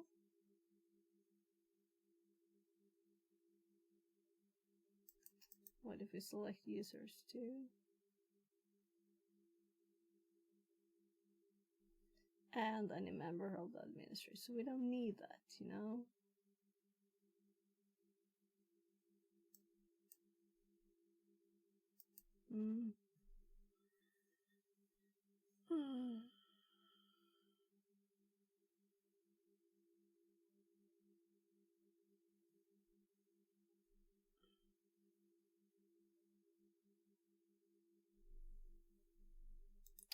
So do you think this would work with only this? I mean, it's a tiny change compared to what we did.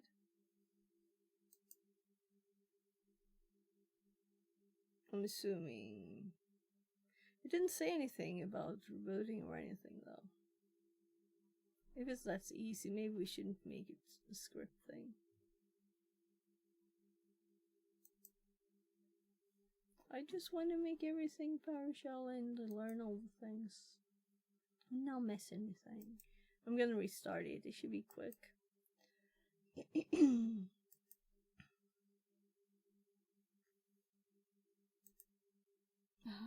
Why do I bother changing it?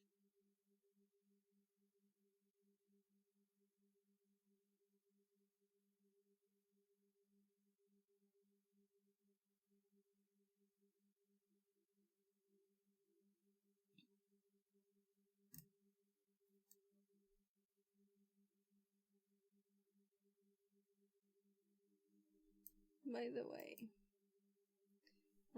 what if we update this page? Well, let's wait until this is started, right? I'm thinking we should be, but we already have the IPs from the DSCP, but I would like to see them in here, right?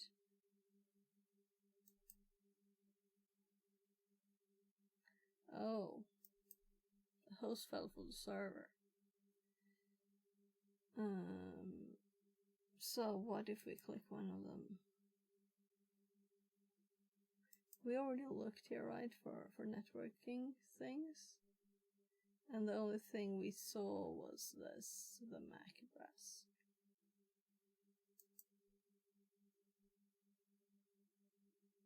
Yeah, that's why we went here. Check networking.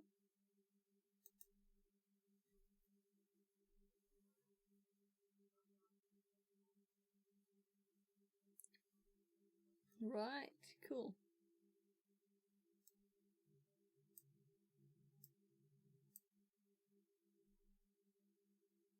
So this one uses 8 CPUs. That's all of them, I think. This one has 2, this one has 2, and this one has 4, I think. It's supposed to be. But I was interested in what this actually uses, both of RAM and of CPUs, cores.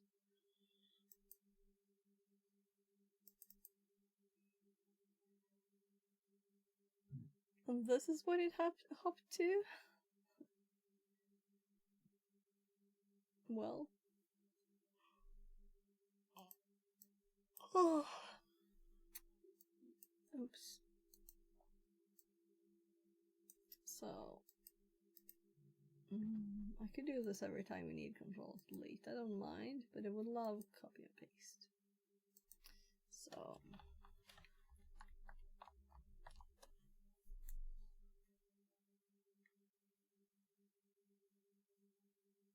I could make a copy script that just copies a file to. Yeah, we could do stuff.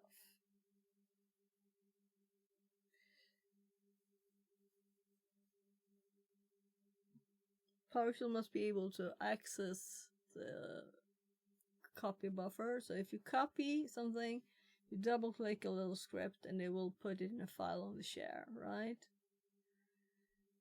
We could do that. But why work around when we can actually do better things, right? So,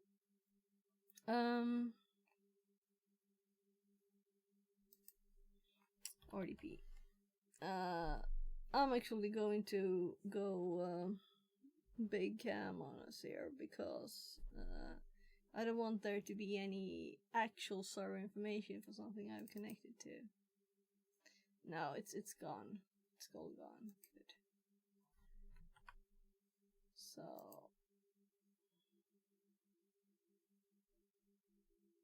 just checking the drop down. Yeah, it's all cleared. So 192.168.0.177 and username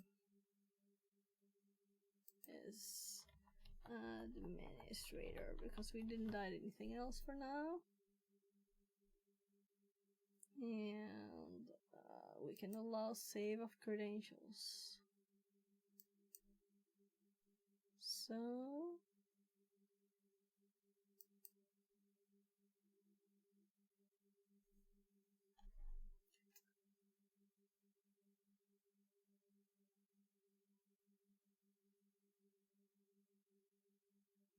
main I732.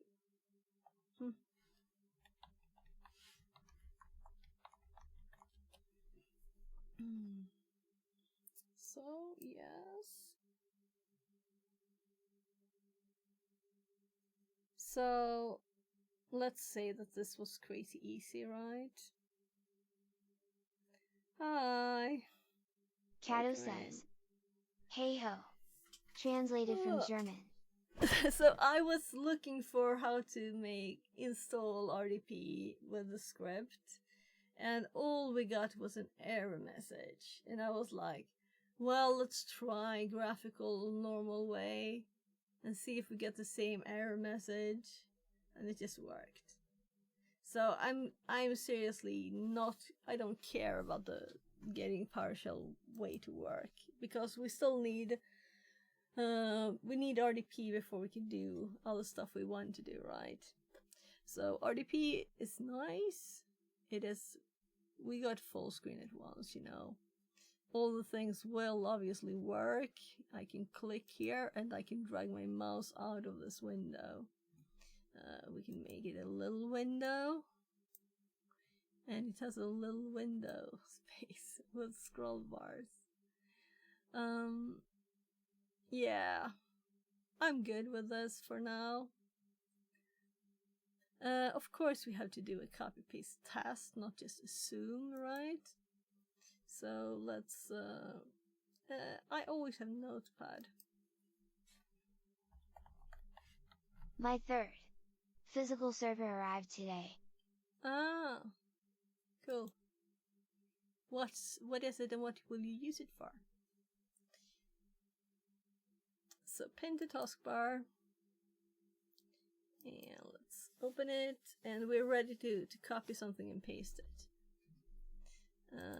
Let's see.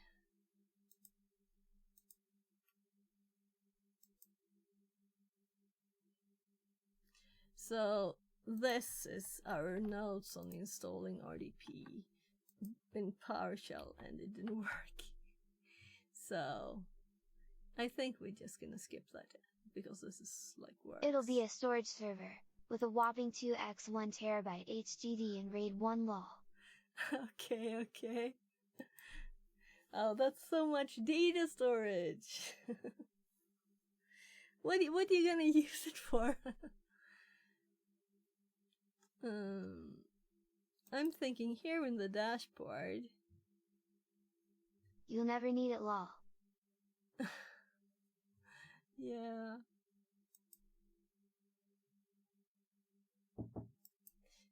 Knock on the door. I'll be right back.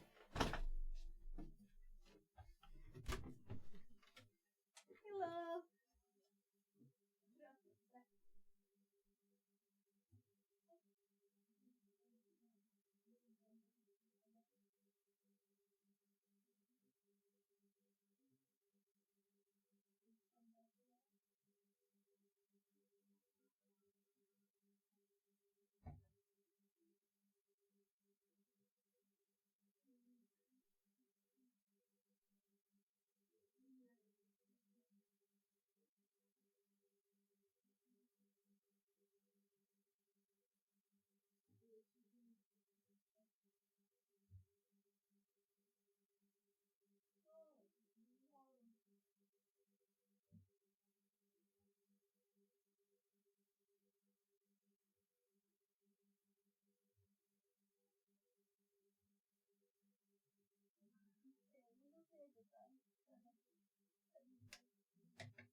So my kid wants me to warm some pancakes for him.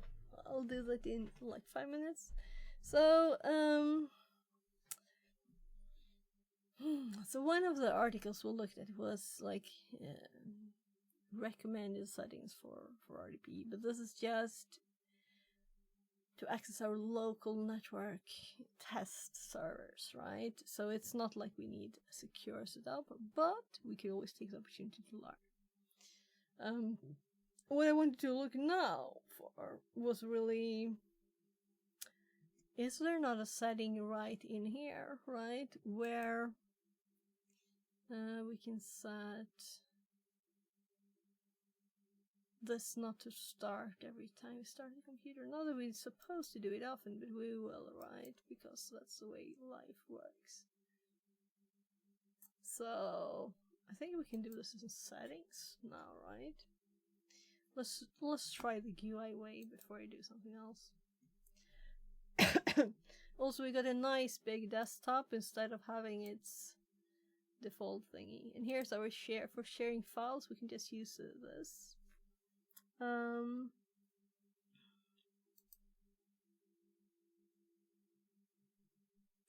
Yeah, I'm thinking snapshot time, but I'm thinking also that we can do one thing first.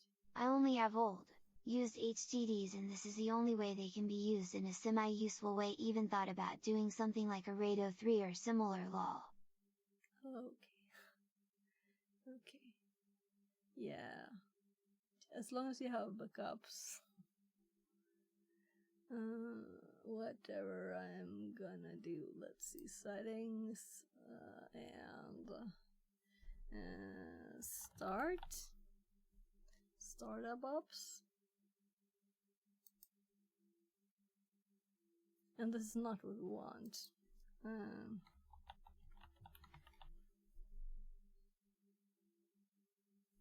So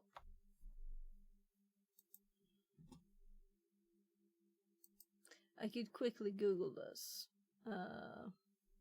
Let's do that. Right, we have 2 logins here now, so we can close this one because we don't need the machine up twice. So let's just Google. My God, server manager, right? So this works like a normal VM. When I try to tab in it, I don't actually tab out to something else, but I have to click something outside and then I can tab, right? So that's how I want it to work. So we can tab between the programs in the VM.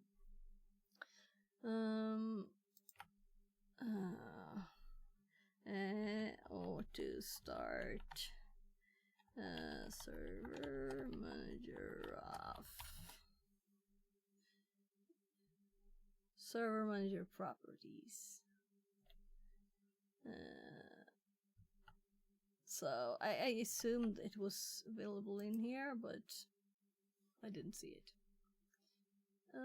Server manager properties. So that's the tab thing. Manage.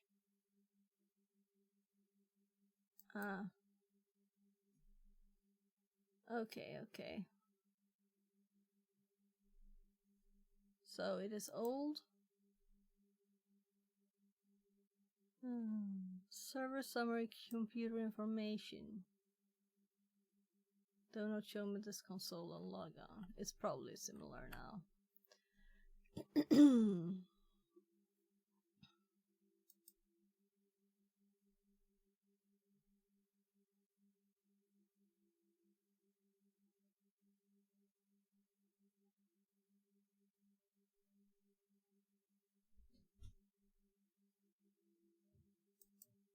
Could it be the settings? No. Diagnostics. It belongs to that section.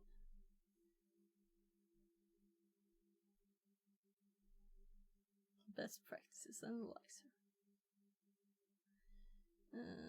Performance. Yeah, I'm gonna go check what on earth it said again. Maybe we should say the Windows version too. Register method.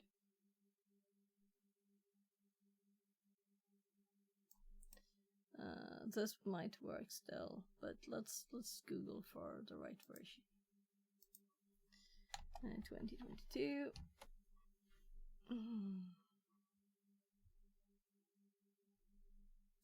People have made YouTube videos on this. So this is just less than a year old. There we have manage. How didn't I see that? Manage. I didn't see this. Rules and features, remove, add servers, server manager properties. This is what the first article said. Do not start. There. So we'll forget it to next time, but it's not worth putting in the notes. Or maybe RAID maybe 5? I'll remember it. 1.8 TB of space? RAID 5? Did you say I had 2 drives? RAID 5. I'm going confused here. I don't remember my RAIDs anymore. So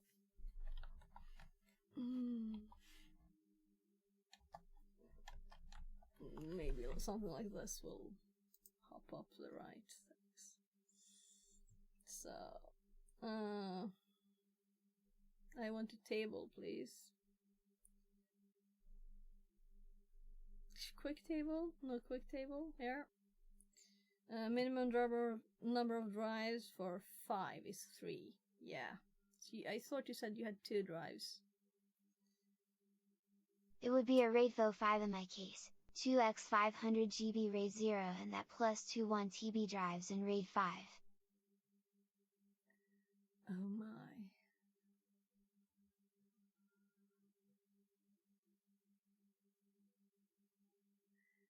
Okay, so you have 2 500 gig drives that you just make into one drive, and then you make. Can it do that? Your controller? Is Crazy it configuration, but it might actually work lol. Yeah. Yeah. So I had a RAID 5 die on me. By Software 2 RAID drives though. dying at the same time. And software RAID, I wouldn't do it all, not to trust it, because I'm thinking like this. If you have data you want secure, then the reason to put a RAID, or like a RAID, any RAID with like for safety. If you have the software like some tiny corruption or something, it's all gone, right? So you need a backup anyway. Then you might just as well put them all in a big drive. You have a 3 terabyte drive if you just put them all together. You should probably do that, and then you'll have to back up the interesting stuff, right? The unique things, the things you created. If you download like videos or whatever, if it dies, whatever, you know. That's how I'm thinking. So just simple RAID 0 on all of them. That's what I would do, probably. But I bought a 20 terabyte drive. That's what I did. And I'm backing it up then on tinier ones.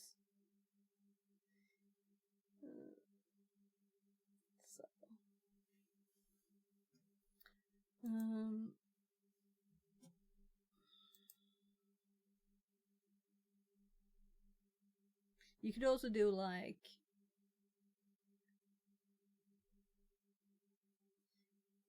I would do the backup to a full drive, not to the 500 plus 500, you know. All 4 drives are different ones. If it's the better way, I'll do 2x RAID 1 with each single capacity being mirrored to the same capacity. Okay, yeah, that sounds safer, but still, if it's software, I'd still have a backup somewhere. I wouldn't trust software RAID ever, really. Not to have a backup, because if the computer like dies, it's gone. If it's hardware, at least you could probably get a same board and connect it. So 1x RAID 1 500 GB and 1x RAID 1 1 TB. 1.5 TB space. Yeah, so do you have any other drives at all that you can use for backup? I would probably do RAID 0 with one of the 1 terabyte drives and the 2 500s. And then I would have an automatic backup to the other drive with a script, like every time you start close down, maybe every hour, even if you're worried. That would be safer. So if the software RAID dies, or if the 1 terabyte full drive dies, then you're safe in both ways. So you're not everything lost with software RAID dying on you. It doesn't sound safe in my ears.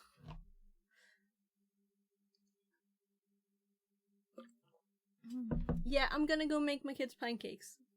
So we did this. I think it's actually time for the snapshot, right? We have like 3 things we did. Or 4 maybe. So let's shut this down. And finally I can just use the computer. We should have done RDP at once. A mediocre dev says, "Have a nice pancake." Yeah, I'm just Chato microwaving says, them for my kids. I'll be back in 2 The thing minutes. is, it's only a backup thing. It should back up my local devices, and I also probably set it up to auto-upload it to 2 cloud servers. One in the Netherlands and one in the US law. Okay. Then you have backup. I said if you don't have backup, I wouldn't do that. So if you have backup, go for it, you know. Let's shut this down. It's backupception law. Yeah.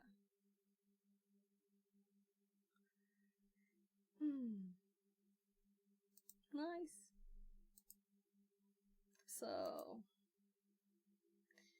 whoever recommended that I do RDP was right. Obviously, right? Oh, look, this is in the background. Administrate. That's why it was me, I guess? Lol.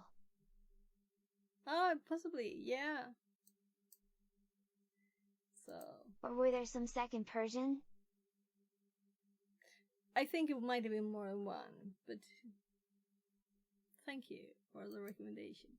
So I did want to lab with it, but I couldn't get it working with copy paste anywhere.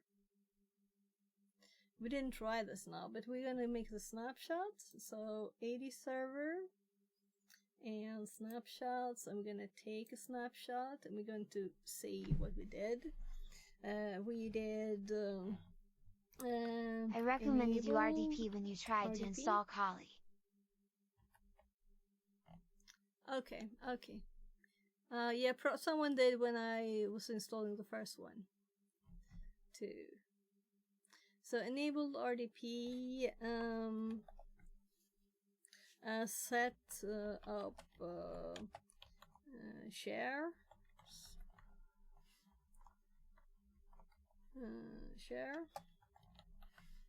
and disabled server manager auto.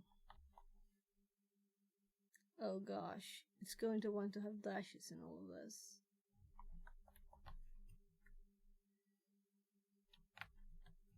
So enabled RDP is the big one. I guess, can we use pluses? No. Currently I nuke one of the 1 TB drives because of data on it, which is not mine. Ah. Okay. So I actually have right in front of me the new system drive for this one, which is a 1 terabyte, because I have a 500 gig now. It's not a drive, it's one of the sticks, you know. I keep forgetting the name for those. It's the internal data drive of that new server. Okay. So, enable RDP, set up share, disable the server manager auto start. So the one that came with it. Okay.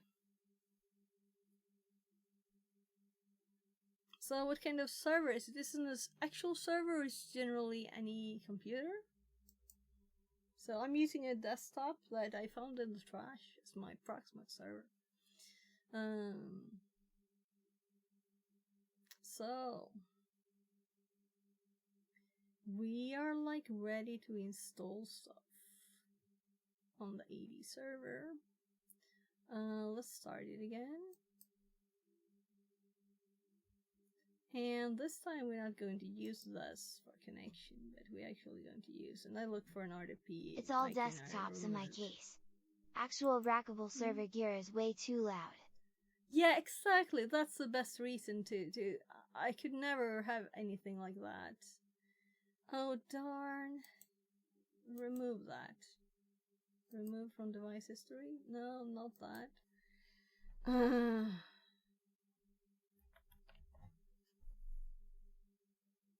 So here I was going for removing this from the history. There. And this is the one I want to connect to. So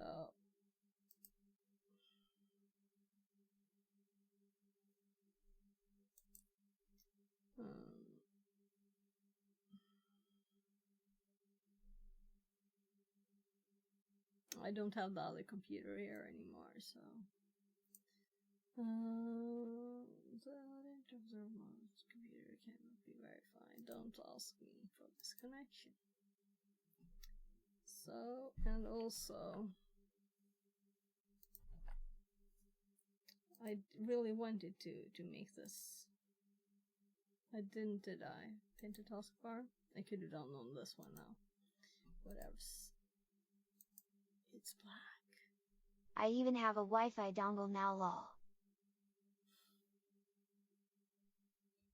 So, Wi-Fi server. So this was, one is on network cable.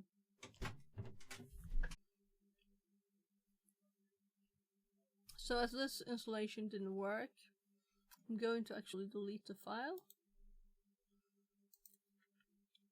Because it was useless. Because errors about virtualization there.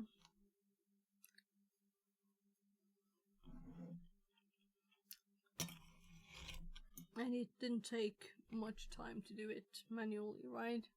I just wanted to know how to. One says, do you use Spice's remote desktop connection? I tested it, but I didn't get it working as I wanted. The first problem is that it locks the mouse, and I couldn't get it not to lock the mouse, and that makes it unusable for me. If the copy-paste had worked, I might have looked for more time, but I think I looked for that for an hour. So, if you have like a do this, do that, and it works, I'm interested. But I think RDB might be the thing to do. Your host is Windows? No. You mean the VMs? So we have both. We have Kali, we have Windows Server, we have Windows 11. You're on the wrong screen. Here, this is what I'm looking at. So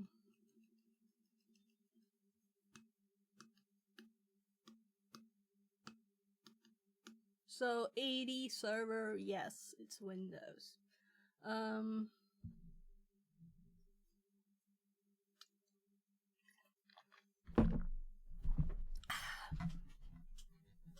But you use Proxmox, right? So I disabled it again. I backed Cursory all the Conservation options. says, best view ERSO and stream boo. Remove the space. So Absredo 67. 0 day 3301 says, okay, then you need Vert Viewer to access over Spice. Yeah, we did that. And it didn't work very nicely. I guess I could enable it again. But I don't think I want to. It's in the stream. We got this little window up, you know. I tried starting it from the command line. Put it in the path. I tried different options. Asked ChatGPT. But we couldn't get it not to lock this mouse. So the mouse like stops, you know, at the edge of the window, and you have to click Ctrl-Alt-R to get out. And that's not work. That doesn't work for me. So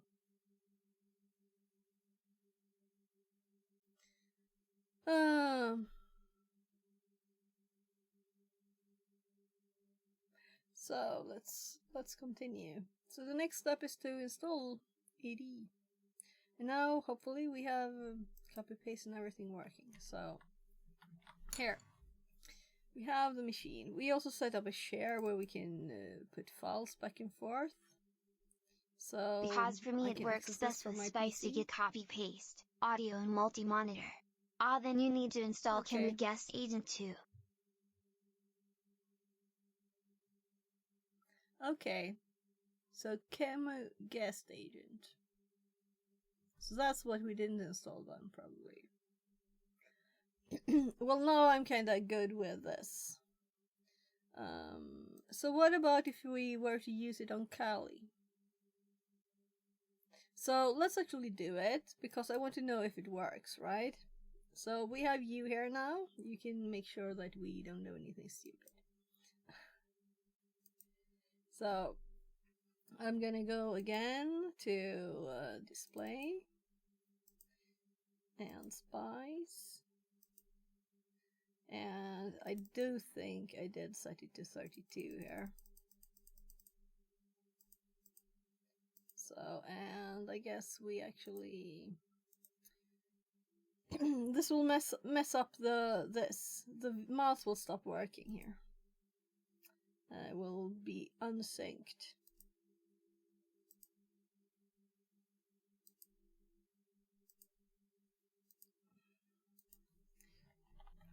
Should have done this from RDP, but now I did this because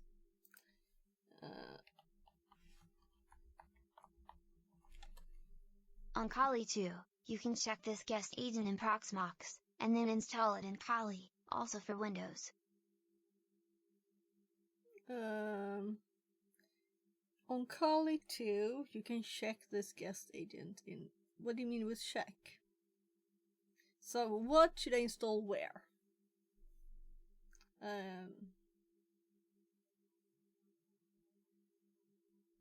So we're just gonna shut this down. And I will not be able to use this at all if I install Spice again, or use Spice again.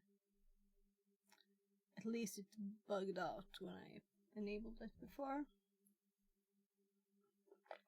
I felt my teeth feel dirty now when I ate the sugar stuff. So, not updated. The VM settings. Display there is a checkbox. What? I'm just gonna change something so I can. Sorry, in options. Yeah. I know. I've done this. I made instructions for it with screenshots. So we did this and this. Would you suggest these settings?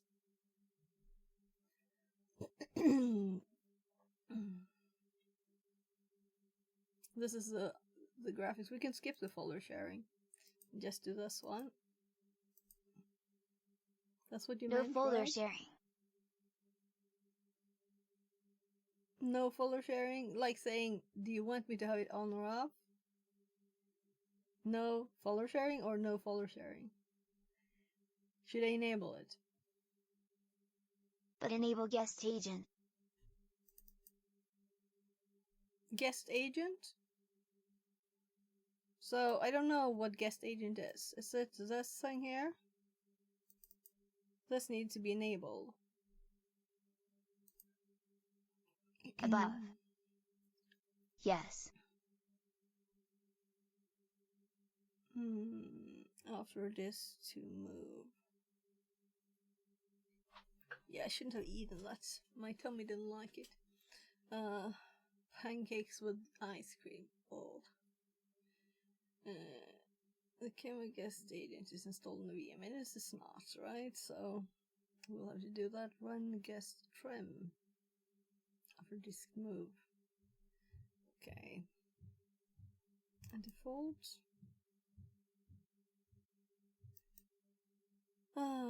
So is this good? That's okay. Now in the VM you need to install the agent too.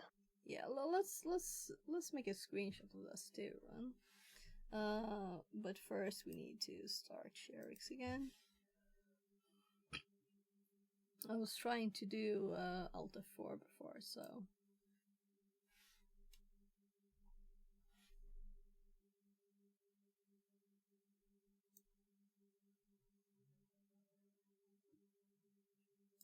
yeah. And if you hear my tummy.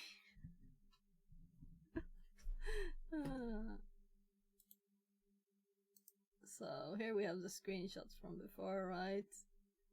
Totally failing. So let's put the screenshot here. And I'm actually gonna make the first one too. So we are on this guest agent. Yeah, I guess it's good just to click here then.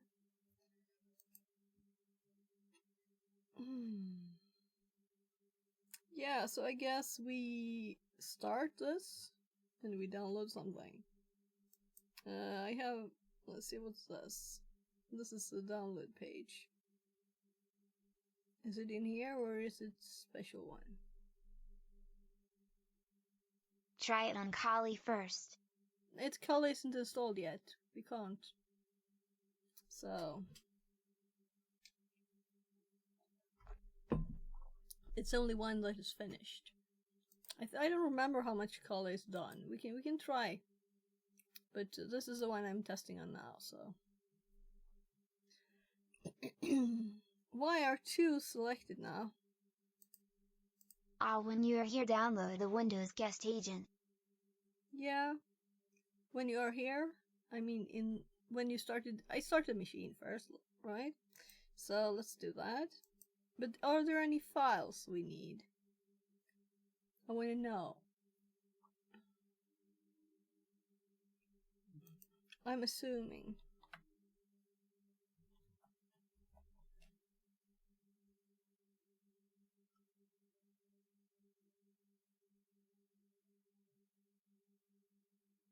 I searched for Windows, I think, before, but...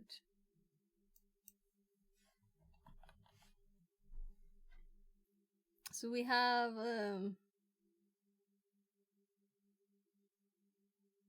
this installed. The other ones are about USB. Yes, from this page you need the guest agent, exe. Is it the Spice agent? Windows Spice guest tools.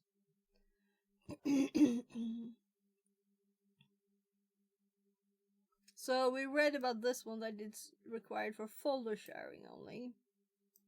So we added that to the notes, that this is required for folder sharing.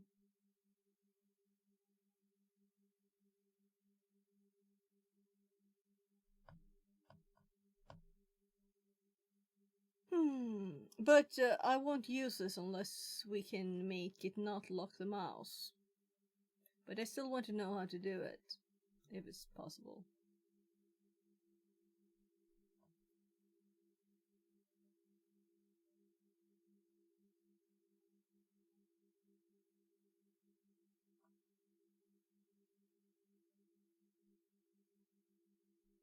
Guest agent. So, the one I read here. Spice agent. Because you said QEMU agent. This should be one installer you need for Windows, for the Virtio driver and guest agent. I think it's from Fedora. What?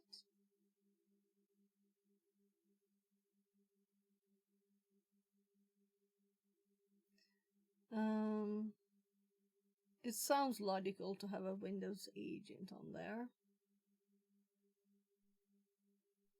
I'm just reading here.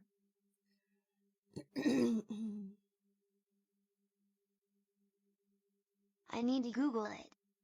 Yeah, sure. I can just test stuff too. You know, we have a snapshot, so we can just remove the changes. Roll back. So it doesn't matter much if it's not the perfect solution. This is just a test. I won't use this anyway since the mouse thing. If it works though with the mouse, this might fix that too.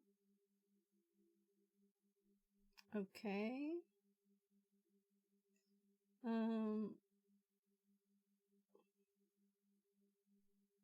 Yeah, I'm so sorry. My teeth are a mess. I'm actually going to brush my teeth. I'm sorry. It smells or tastes horrible in my mouth.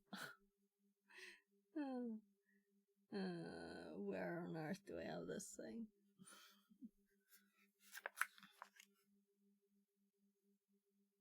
As I have the toothbrush straight in front of me here, I could just 2-second toothbrush.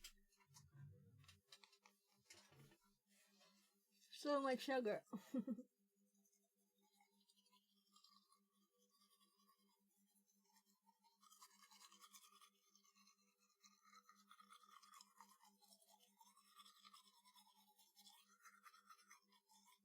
Virtio and guest tools, exe.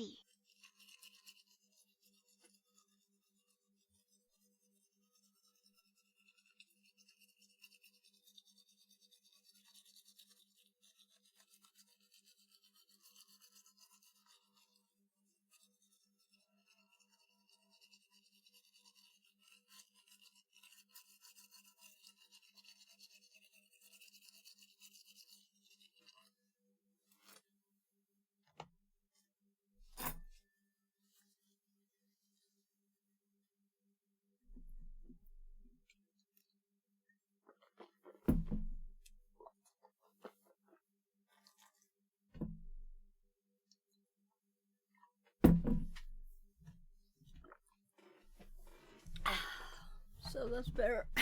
Sorry. First time I ever did that.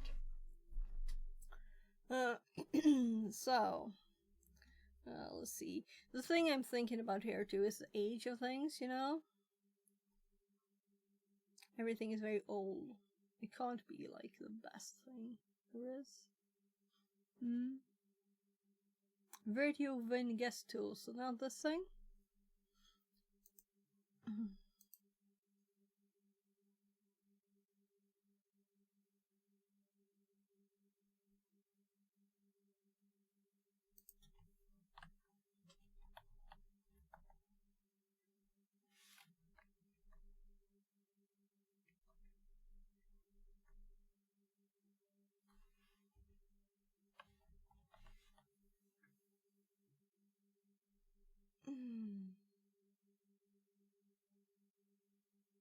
Spice guest tools latest exe.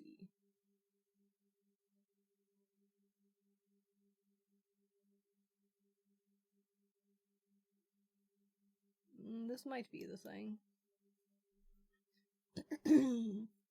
So let's put it on. No. Web link.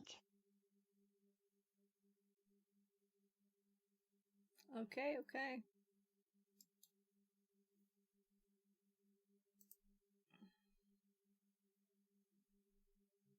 So it's not even on their site?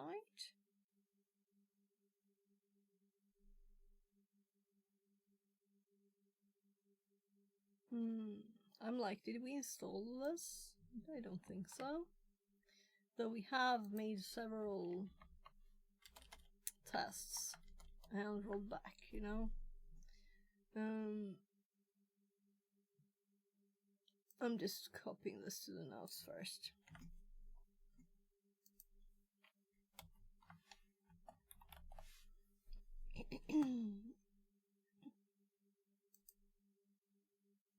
Yes, that's also new to me.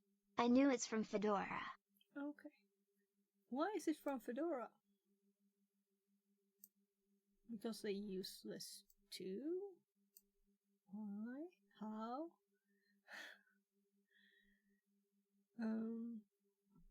Curious to know. Let's see, like network. We can just type.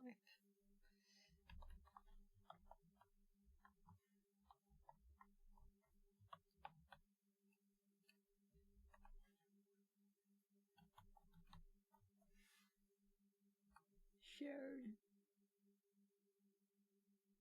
Yeah, I think that's it.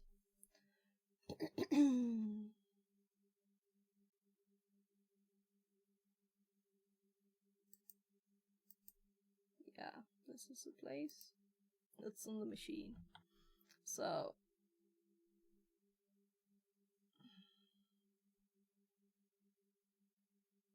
don't have it up because we just started it, right?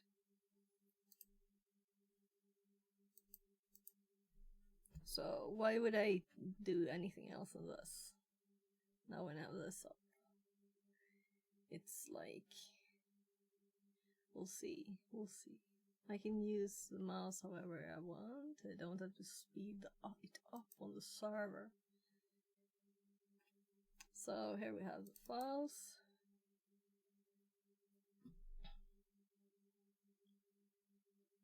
So I couldn't copy paste, I pasted a error message there.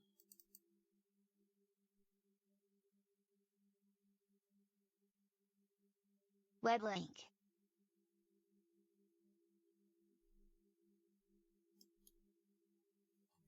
So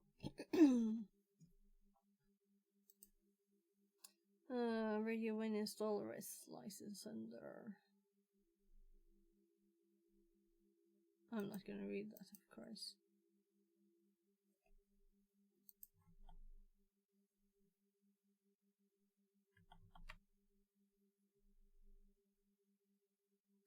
Let's do this. CamuGuest Agent. Hop back. Contents. 1. Introduction. What is CamuGuest Agent? 2. Installation. 2.1 Host. 2.2 Guest. 2.2.1 Linux. 2.2.2 Windows. 2.3 Testing that the communication with the guest agent is working. 3. See also. Introduction. What is Kemu Guest Agent? The Kemu Guest Agent is a helper daemon, which is installed in the guest.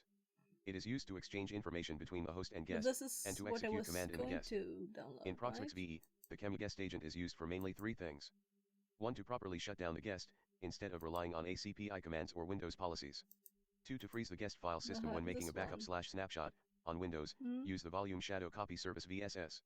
If the guest agent is enabled and running, it calls guest freeze and guest freeze thaw to improve consistency. 3. In the phase when the guest VM is resumed after pause, for example after snapshot, it immediately synchronizes its time with the hypervisor using Kemu Guest Agent as first step. Installation. Host. You have to install Guest Agent in each VM and then enable it. You can do that in the Proxmox VE web interface, GUI, or via CLI, QM set VM ID Agent 1. Guest. Linux. So this one is much bigger. On Linux you have to simply install the Kemu Guest Agent. Please refer to the documentation of your system. We show here the commands for Debian/Ubuntu and Red Hat based systems. On Debian/Ubuntu based systems, with apt-get, run apt-get install Kemu Guest Agent. And on Red Hat based systems, with yum install Kemu Guest Agent. 0 day 3301 says, the guest agent might not start automatically yes, the official Proxmox wiki also links to that Fedora people that looks System will different. start Kemu Guest Agent. Okay. Then enable the service to auto start. Yeah, so we installed this one. If not auto started, with systemple enable Kemu Guest Agent. Should work for most distributions, or reboot the guest. This one actually has filled Windows. out information here. First you have to download the Versio WinDriver ISO. Date See Windows modified, IO drivers. 2025. Then install the Versio serial Yeah, driver. that's a 1. file. Attach the ISO to your Windows VM, versio-star.iso. 2. Go to the Windows Device Manager. 3. Look for PCI Simple Communications Controller. I got a new Click script. Update driver and select on the mounted ISO in drive. :D. New script. What script? So, introduction.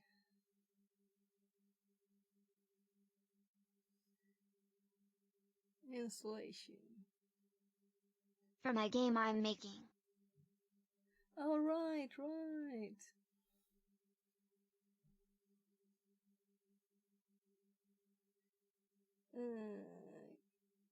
My friend gave me a script maker. Okay, cool.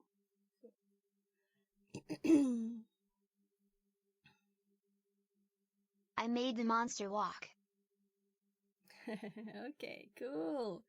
You're learning programming, right? That's cool. You can't make scripts without learning programming. It's inevitable. With artificial intelligence. Okay.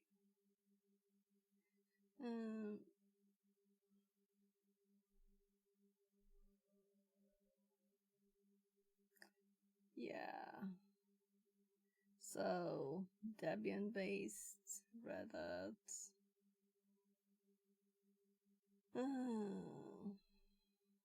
And here we have Windows. First, you have to download Virtue WinDriver.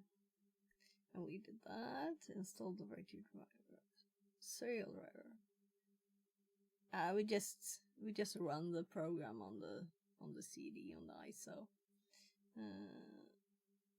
Then you install the Kemu agent.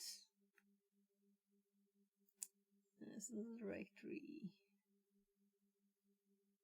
Guest agent installer. So it's on the CD. It's in the Virtue.io disk. I think it's still connected to there.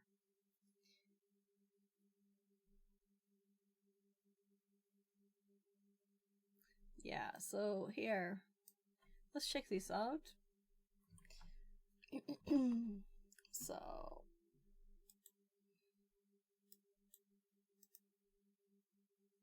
and this PC, here we have the drive, and let's see what was the path.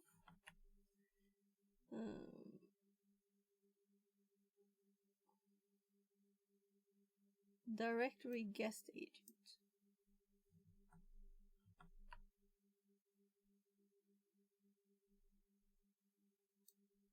Weird builder's decision. Is not here /. Nothing here. 0 day 3301 says. They are here. It should install automatically on Linux when you check that while install a VM. the ISO is that you can mount also when install a new Windows VM, for the VirtIO disk drivers etc. Yeah, we have that. We installed this, you know, the CD. We run the installer here. So I'm kind of thinking it should have installed the guest agent already. Let's test it the way it is now, right? So we don't have to close this, we can just minimize it. We can have the both at the same time. So we have to go through it again. We have set the display to spice, and in options we have changed spice, not space, enhancements, and camera guest agent to enable here. And now we're going to start spice here. And we're going to open it with a remote viewer, which is ancient, it's from 2020. It has a white line at the top that you can't change. So bright light mode by default, and no, not changing. And if I click on it, let's see, need to Control Alt Delete, and I will do the same for mine. So that we don't have it RDP, we don't have that problem. That's kind of annoying because stream goes black, right? You have been disconnected because another connection was made by a remote computer. Okay. We could run the no VNC at the same time as RDP, no problem. So this uses the same system in some way. Anyway, it's not local, really. Oops. 0day3301 says, looks good now. Looks good. She says, it's. I left my headset on Control and V. So let's see. Yeah, so the mouse works. You see, right? So the mouse now is not stuck here. This was my biggest problem along with this. But it disappears if you full screen. Yeah, this might work. But come on, I can't minimize it. Okay, we do have one problem. How do I? Why did I change the resolution back? Look, I can't maximize it. There? Yeah, there it is. So this window doesn't do anything. Why have it there if it doesn't do anything? You could use that instead of this one.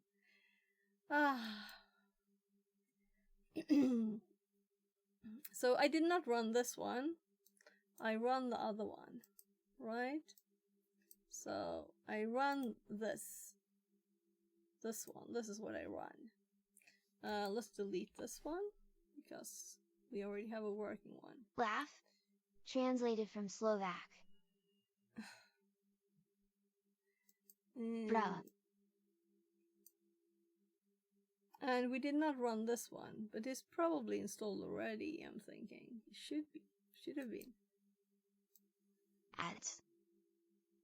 Oh, ads. Frown.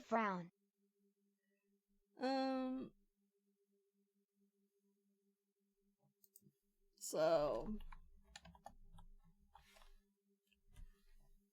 we'll just wait for ads. I'll wait.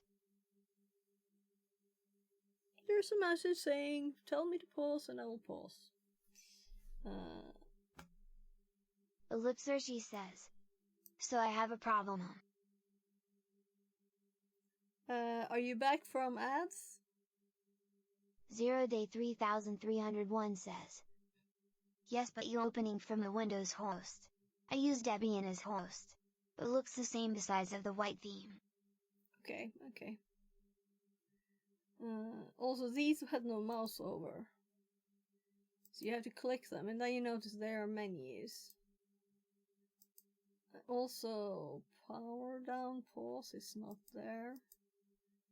And I can't click this one anymore. I didn't remember what was there though. And this is sending commands. So we can send Control Delete here. That's nice. Ellipser, she says. Finally. Okay.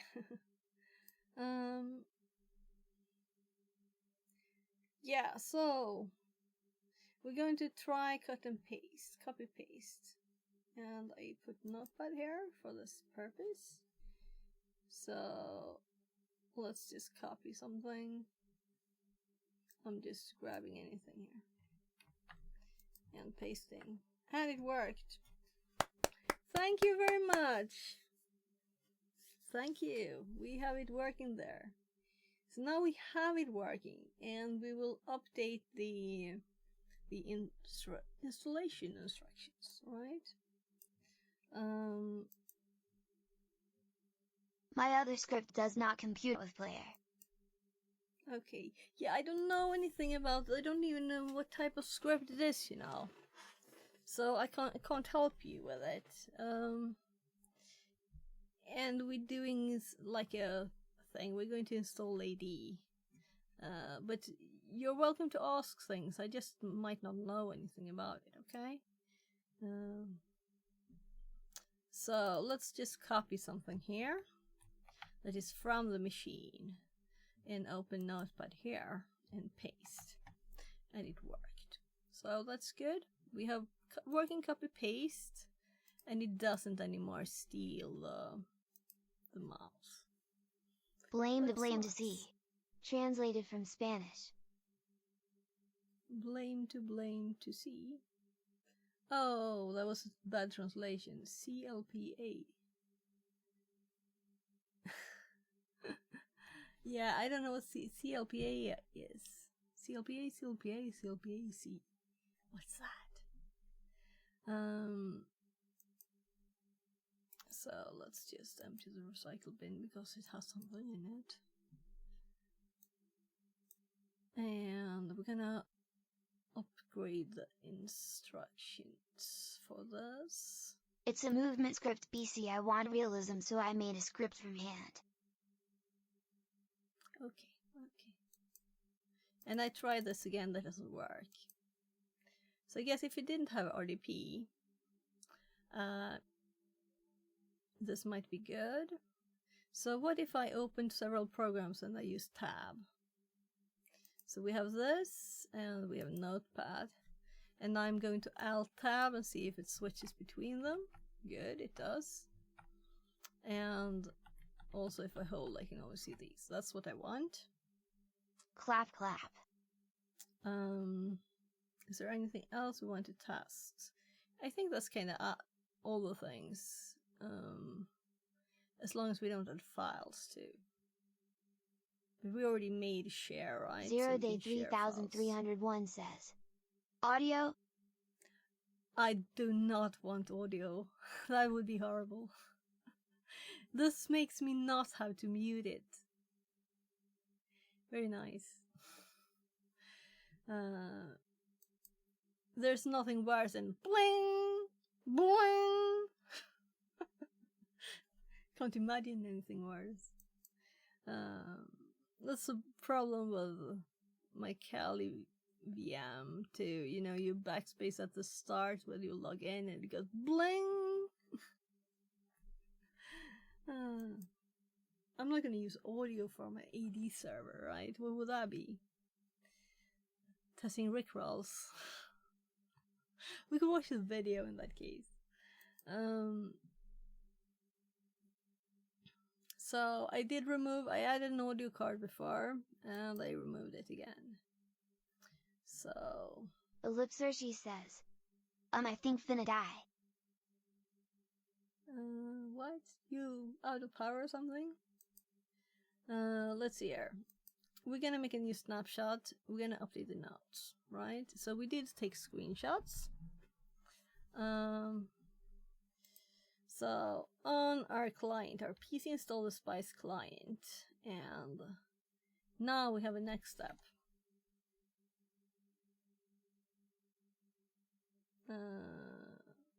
We can delete this because it works. And we're going to instead say install the, and I have this down here.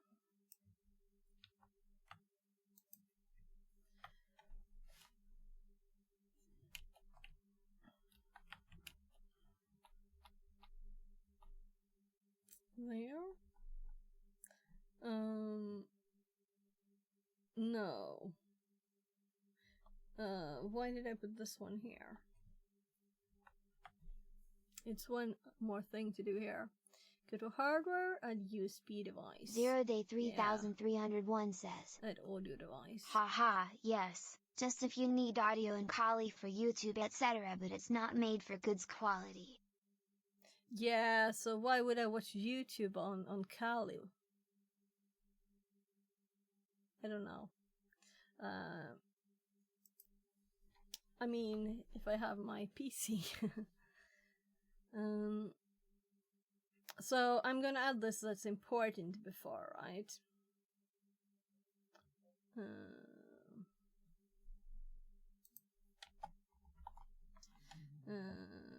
Folder sharing if you want to. So now I have to go on that meeting. Hey guys. Okay, thank you very much for helping. Have a great meeting. Bye bye. So set video streaming to all.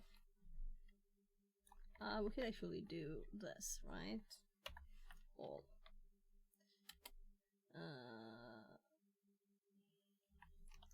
Enable folder sharing if you want to. So it's not required. Go to hardware, edit the display. Edit display. I could say double click display. Making an instruction instead. Double click display.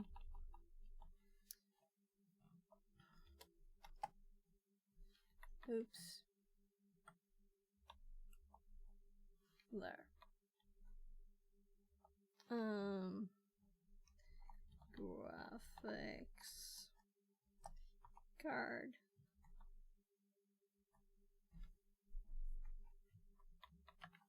Set graphics card to Spice. To Spice. There.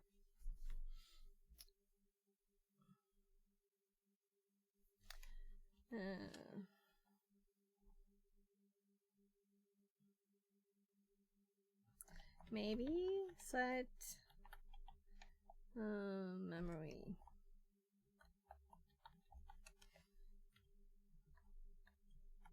Let's do set memory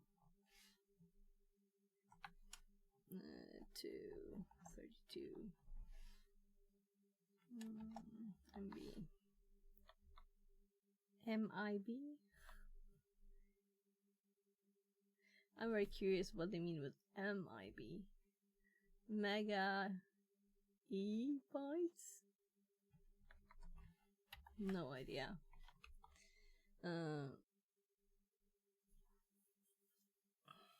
So let's do optional that, and then we do go to options.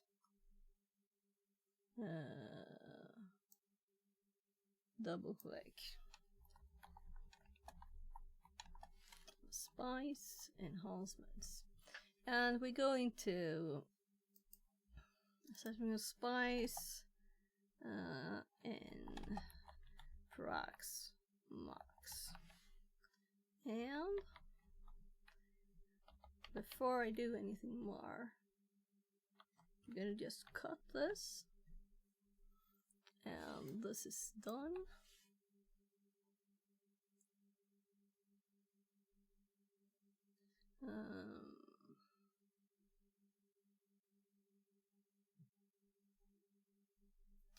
So maybe we should have Proxmox somewhere else, but it is kind of something for labs. So why? I don't know. Maybe it's good here. You know. So I don't know why I ended up on be instead of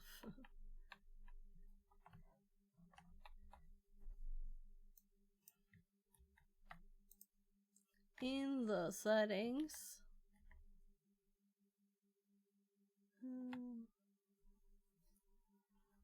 Rather click the VM.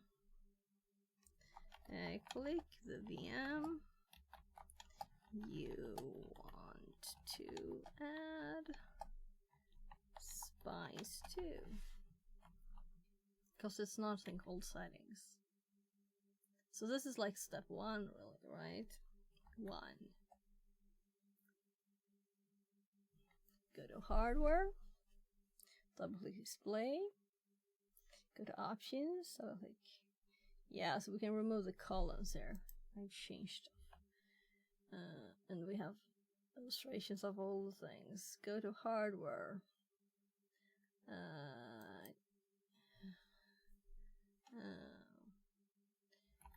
Click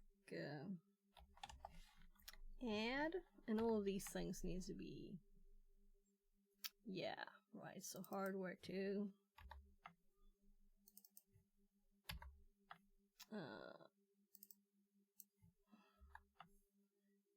Memory. I guess we do the actual name, right? Memory MIB 232. I just thought that 16 sounded very, very low, and in the image I had as an example, it was 32 as default, so double click spice enhancements. Set video streaming to all, enable forward sharing if you want to. Go to hardware, click add audio device, and C plus audio device. There. Go to hardware, click add. What's that? Click add, comma, audio device.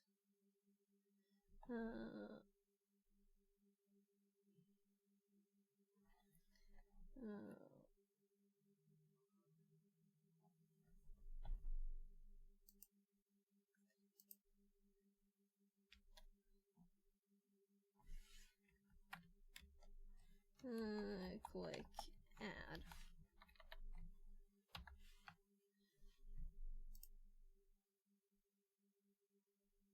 So those only had one image, and it's kind of obvious to click OK. And here there was an option, so I just said click add.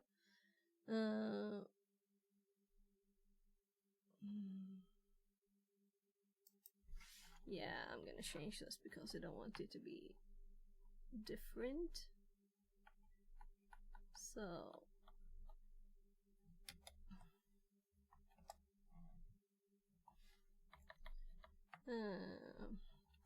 use default options, click add, go to hardware, add USB device, and optional.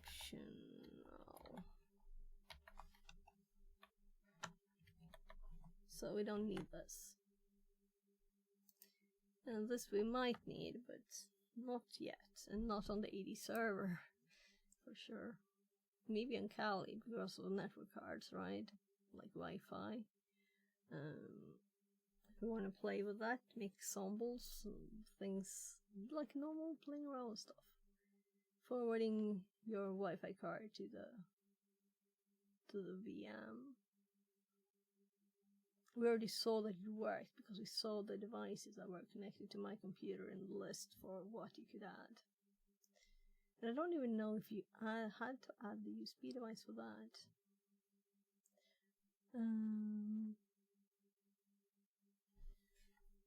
I'm sure it was default options, but should I check it? So copy.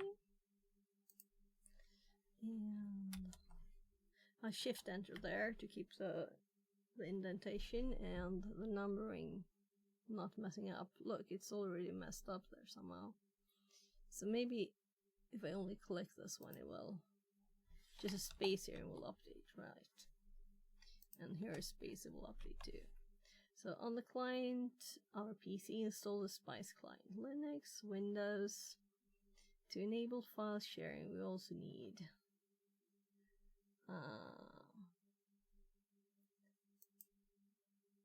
yeah, let's make a new one of that, really.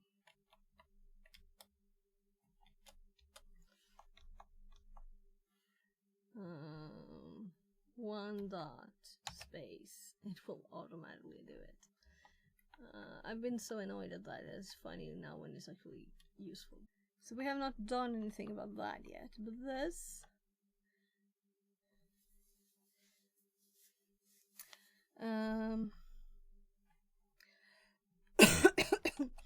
go to options in your browser and temporarily enable, let's see what it's called in Firefox. So we still have the settings up, right? Ask whether to open or save files.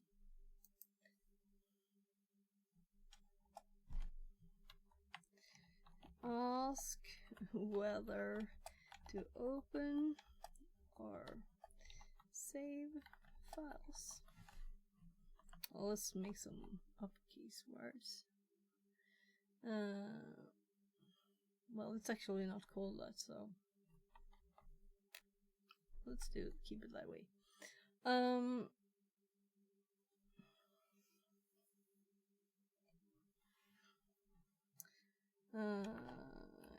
Click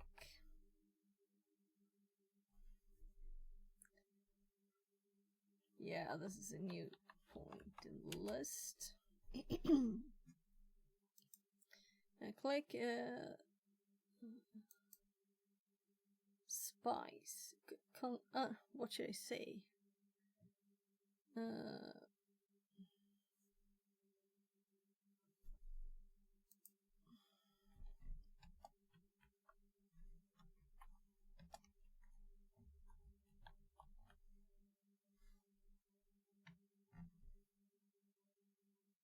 There's no arrow down thingy, right? Click the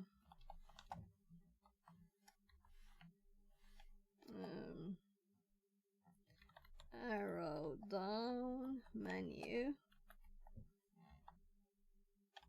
and select spice. A file should be downloaded and you should get a question. No, that's later. You should get a question of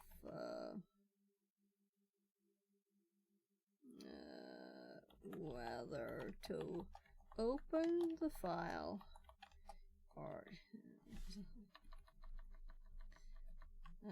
select to open the file and to open it with, what's it called? We just set it up. So vert viewer connection, maybe remote viewer.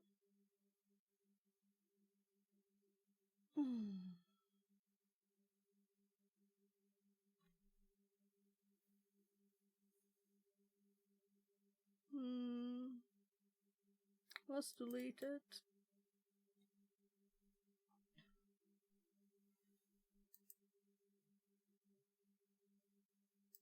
So why can't I delete this line? I want it to be as it was when it was fresh. Well. We just click here. Console, Spice, here. Remote here.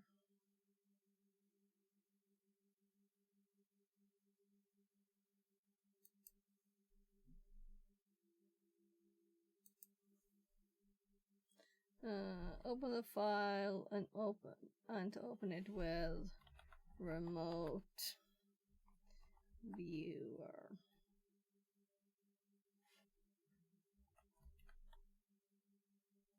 .exe.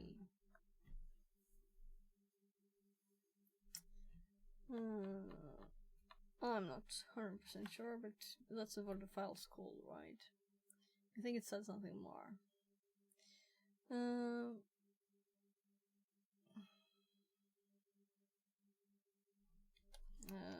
A file should be downloaded and opened.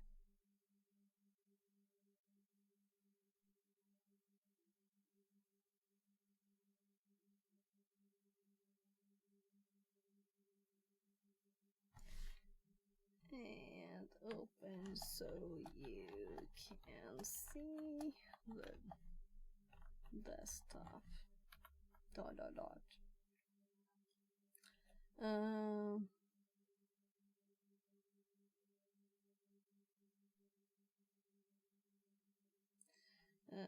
set your browser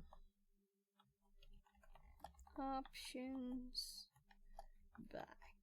Well, is this not necessary? Yeah. So I'm not saying how to set it. I'm assuming a certain knowledge, right? Not certain knowledge level in the instruction. That's good enough. So maybe I should do the file sharing bit just to have it.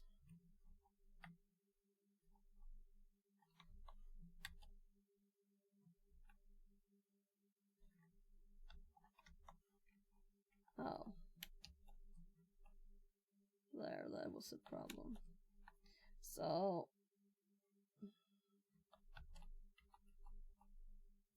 install the guest tools for Windows. This enables copy, paste, and stops the mouse from locking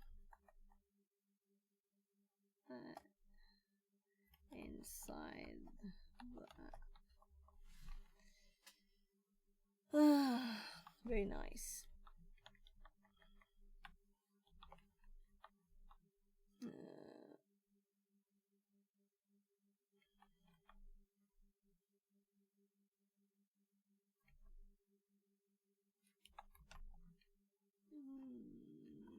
Download.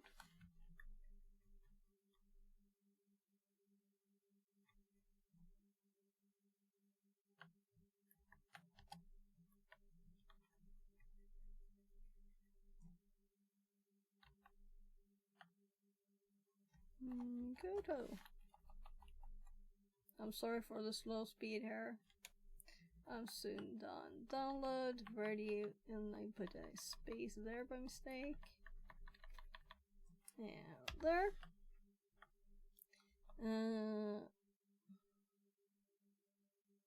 Yeah.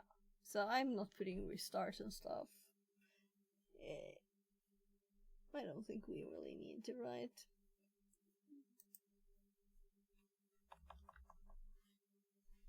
So finally, it's time to install AD. It's not a big thing. It's very quick. We have scripts finished. Now we can copy them.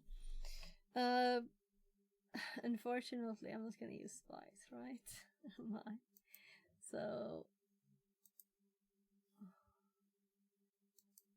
The only thing that possibly could be good here is the success, right? But the other one logs in automatically because I saved it, which is nicer. Yeah, so we got this working though. I'm glad.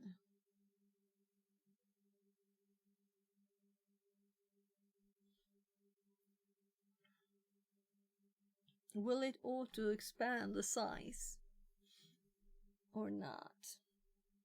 No. So another reason why not use this. Shut down event tracker.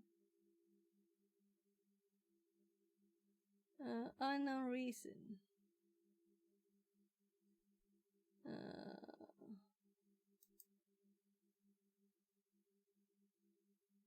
Yeah, so it was actually planned.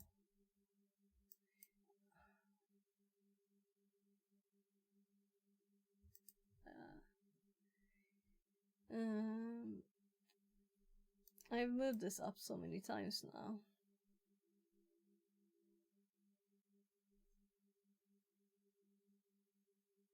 Now we talking about Sweden attacking Signal 2 what face? What? Is there some news I missed? Sweden attacking Signal? Oh, you mean like the government wanting to... Yeah, but that's old news. So then some weeks ago the military said, everybody in the military has to use Signal. And then it was kind of like, yeah, so good luck, government.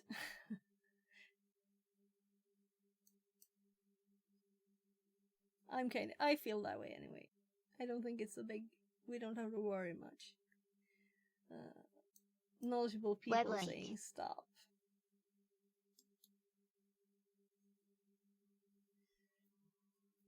So, yeah, so Signal will leave Sweden if the government's suggestion. Yeah, but this is like just 2 days. Yeah, so this is the military. And they are using it, and they're saying this is what you should use because this is safe. So, yeah, this is like normal media being late to the news kind of thing. This will never happen. So we don't have to read it.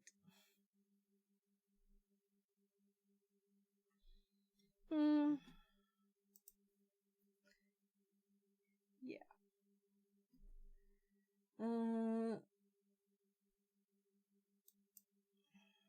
So I've listened to this in podcasts for weeks, I think. People talking about it.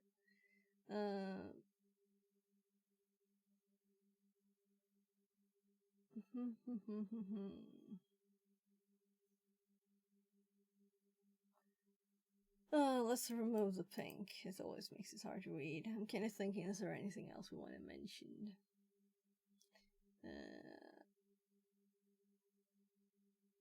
Should I make the file thing too to have the instruction fully working and complete, you know?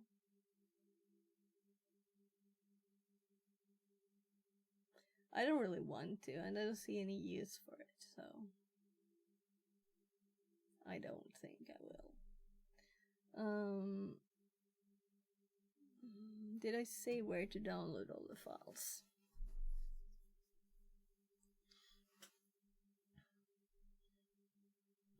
Vert Manager download.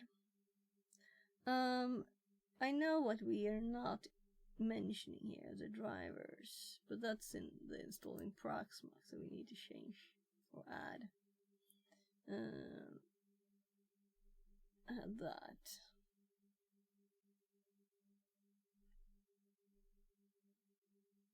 What was this? All right, we set up move the pools and stuff. First.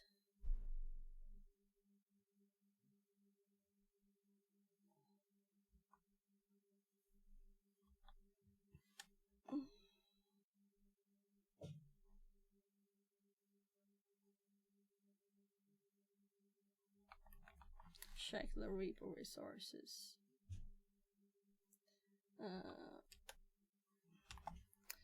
Remove the ones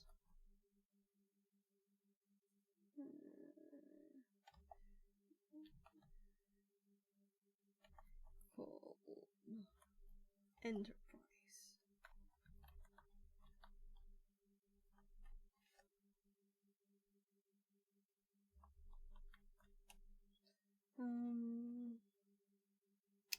Add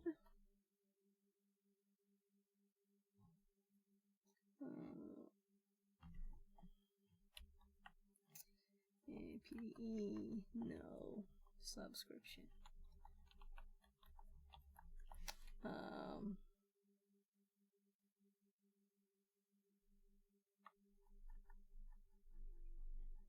Oh, I had it here.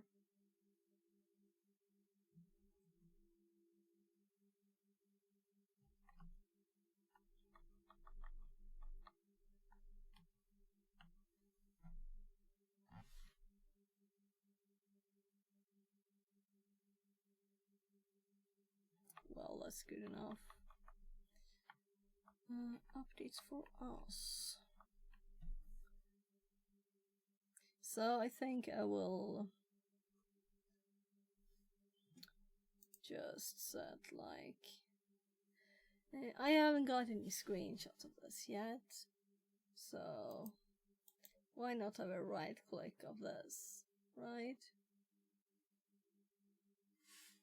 I don't have the screenshot yet.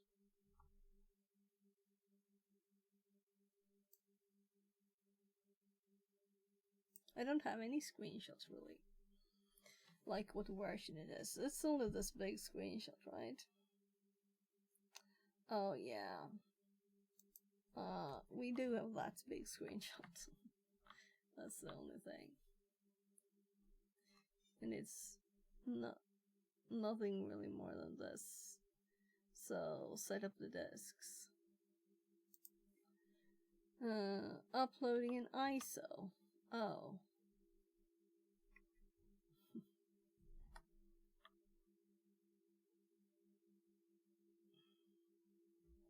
Should we do uppercase ISO?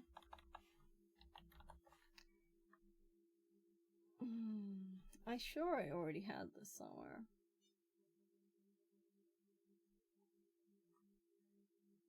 So we don't need the full logs. It's working fine. I just wanted, as we were like, it was late and I was closing it down and I was tired.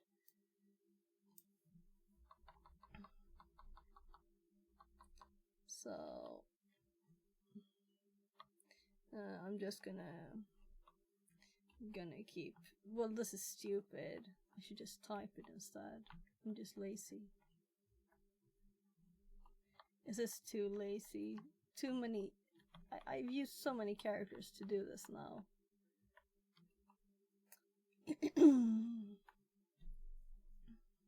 And this one was actually for underneath. And then we have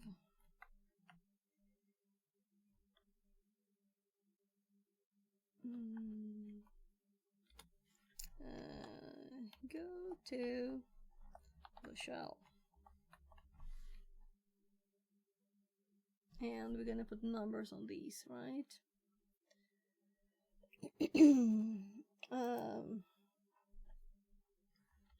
Updating Proxmox. I guess we could make a separate file of this too.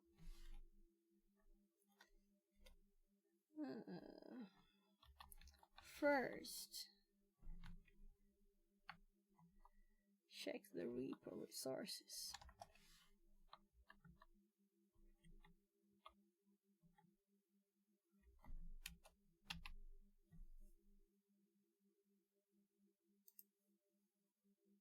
Two,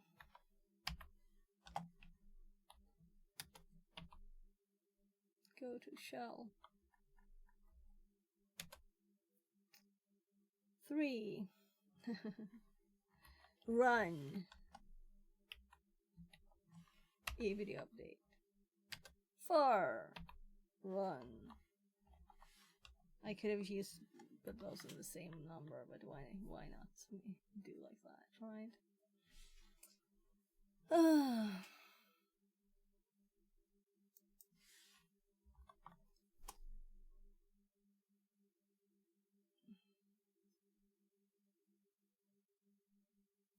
Let's say fix here, because if we don't do this, it will fail, because that's how we started. This is for the installation, definitely, right? As we won't need to update the resources, and then we just run a normal apt update. So upgrade. So this is definitely part of the installation. It's not interesting anywhere else. So workarounds for graphics card sharing. This is still a to-do. Let's make the to-do a header. And I never used the right side one. But I saw that people had headers in there. I don't have any headers in mine.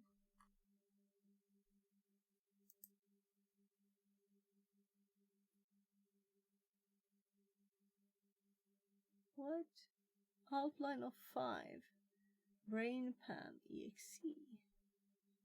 X32 DVD. What is this button?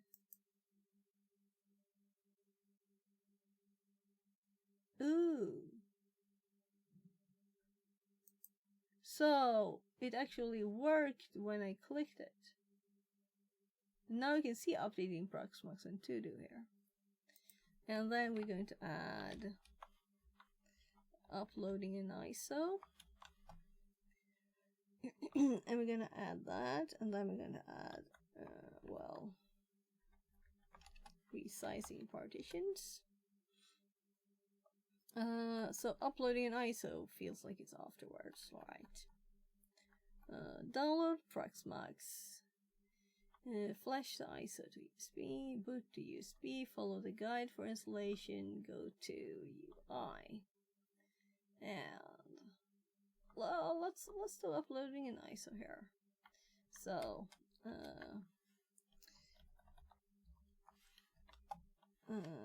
basic installation.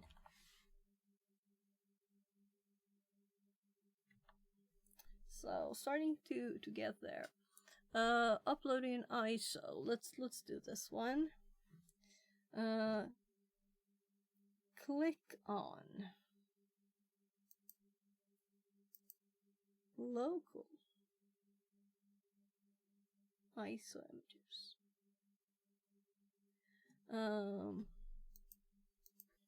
One.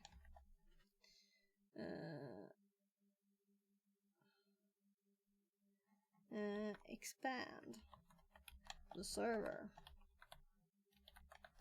you want to upload to with 2 T's. 2. Click the storage. Let's see.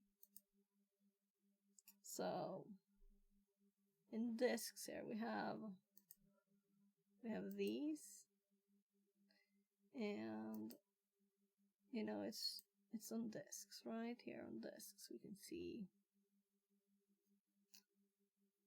Yeah, it's not very obvious here. We have to go here to see the storage better. So the types. So the nodes, the servers, and these don't have any because they're down. And what is this?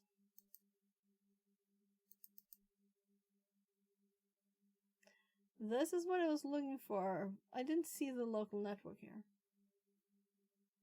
I was looking for this before, I didn't find it. I thought there must be something to do with networking, right? So we could probably set up virtual networks here. Nice. Nice. Permissions.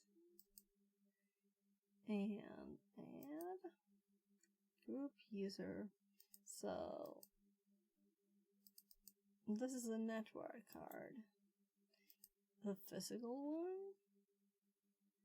So it does have 2 cards. Server. So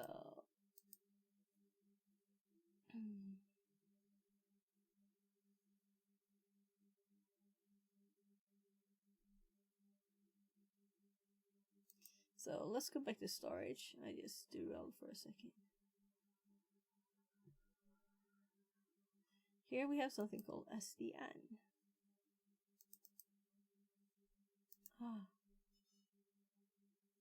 And then we have zones,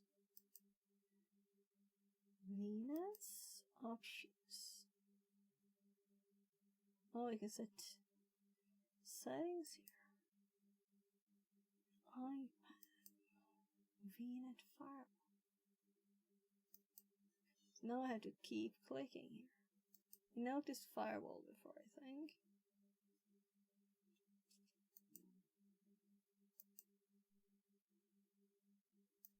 Yeah, so I'm quite tired, and it's 2.5 hours until the CTF starts. Should I just keep streaming?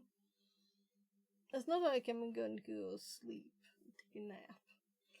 It's not like I'm very serious about it. I just found out about it like yesterday. Well, I'd seen it before, you know, but for some reason I was in there. Knock on the door.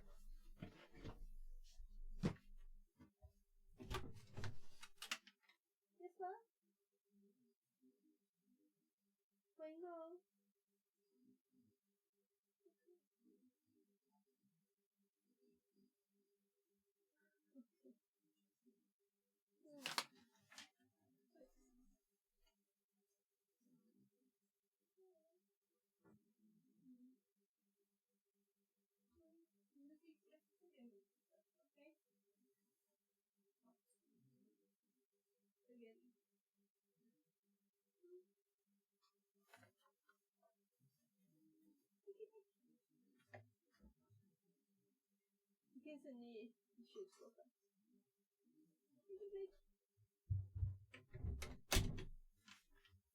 So,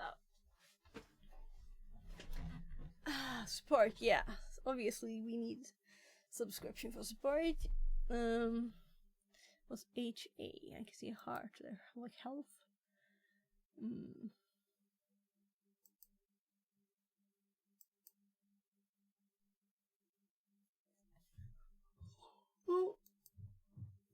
So here's where we can see the storage. So what if I double click something? What if I double click local? No. I was thinking it might hop here. I'm trying to make it easy to find this, not depending on the... Back. Was a quick meeting little. Welcome back. I'm making documentation.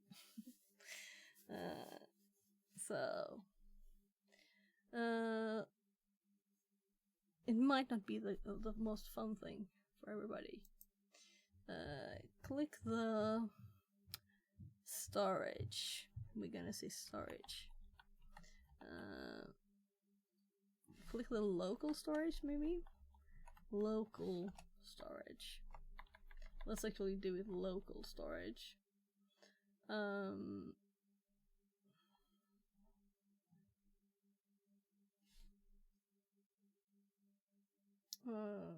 Let's actually do it too, right?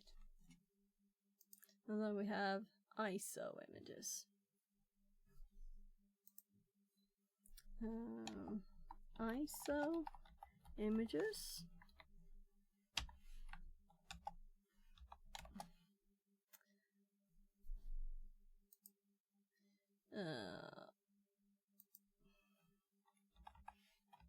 And click upload. That's good enough, right? So just so we don't like miss what on earth we were doing. Very little thing. We have the like little menu there too. What else? Did you choose the non-subscriptions repo to get updates? Yeah. So we did that 2 days ago there when I was installing it. So I'm kind of thinking, should I have a screenshot? Nah, this is not necessary. Let's see here. It's down in the updating section here. So remove the ones called Enterprise. Add PV, no subscription.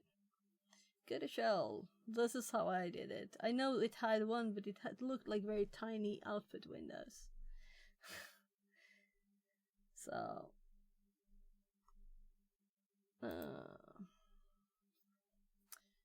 resizing partitions. I guess we do 1. Let's see if we can indent this section here, if it will indent. That's interesting to know. 1. Check.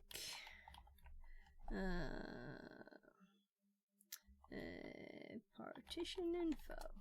And at this place we have not yet done this. So maybe we should put this image there too. It's not even taking any space. On the hard drive, really.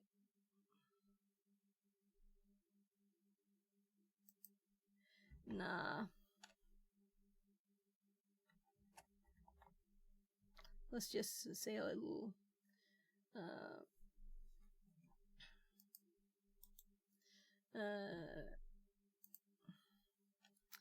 right click server, or should we do node name? Let's say server name and click shell. So that's, then we have a screenshot, but it's not a screenshot, it's actually text. So will that work? It didn't work very well, did it? This means that this will break our table fully. So we're going to undo instead. There. Then we have also this way of looking at it. So I don't know if I want to do more now. I think this is good enough. This is good enough. Then we have the updating. And then we have the to-dos, which we actually going to do install AD on server now, because now we can copy paste on it. So these are here, and we tested a few things for the graphics card. We like googled how possibly the BIOS could be, but it seems like the BIOS needs to be 2 years older, newer than the one on this machine to be able to do it. So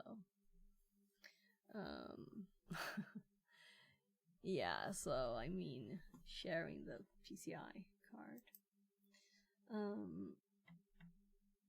Yeah, so when the 80 server is installed, I don't know if we'll have time to do more there.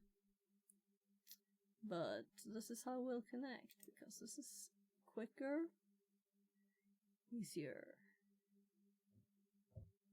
By the way, let me show you the instruction for setting on Spice. Maybe we should have the uppercase one. So, look, I misspelled it.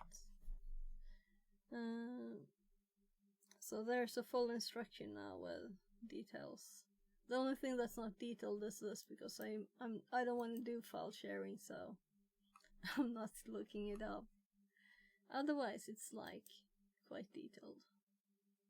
So now we're going to back to 80. Don't even have it in the history because it was so long ago. 80 setup script. So this is, yeah, this is the one I updated. Where is the other one? Auto setup 80 script. Yeah, this is the one I looked at before. So this is the one we're supposed to use. Yes, Ben. Ska jag komma lite? Ah, okay. I think I'm going to go make food for my kid in a bit. I'll talk to my hubby a bit then. So the machine is not on. That might be... Is it on? No. Yeah, it's on. It's on. So we're already connected, are we? So this is still on. Oh, it didn't ever shut down. This is a bit annoying, but no. It's a Debian, so you can do everything. Yeah. Learning by doing is a long process. I don't know how your network looks like or your networking skills, but I would highly recommend install OptiSense's router on Proxmox so you can isolate some stuff. Yeah, just looked at the networking stuff here. Yeah, so I've worked in IT for over 20 years with all the things, networking and setting up servers and building a server room and dragging network cables, building an office, all the things. Setting up ADs. But labbing is fun. And we need to set up a fun thing. And I don't know how networking works in Proxmox, so I'd love... I saw there was virtual stuff you can set, but I haven't seen a lot of it.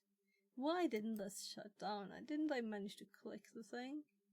I've clicked again. Nothing is happening. Okay, click outside. Can't close this. Yeah, so...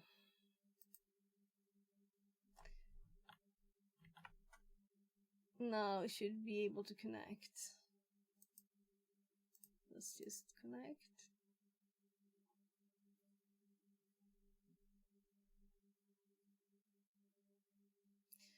But that's an interesting suggestion to install router or maybe, you know, lots of stuff virtually. I've never done that. Virtual network stuff. I just have lots of network stuff physically.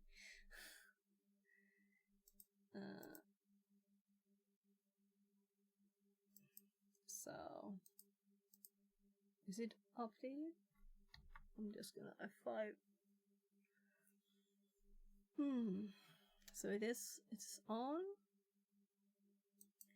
And we can go both these ways. And we should be able to go this way too. So connect. It might just be dead. I couldn't click stuff, right?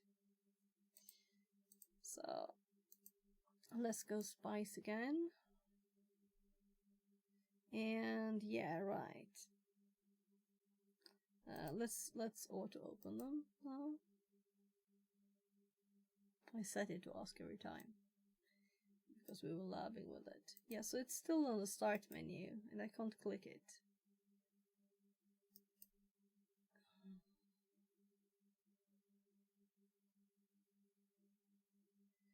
So let's send it a Control-Alt-Delete and see what happens.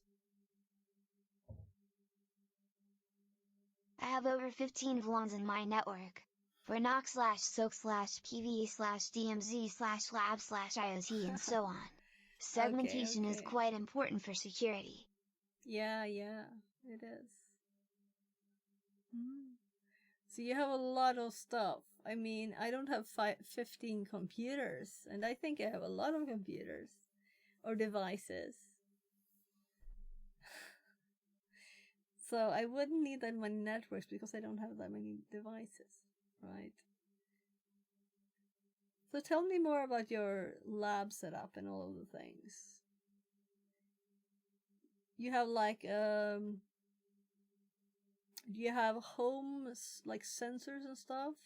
Do you have ESPs? What are you running? So this is really not working very well, is it? I tried Control-Alt-Delete and it's just not. I think we're gonna be evil, and I don't want that question again. So let's go stop on it.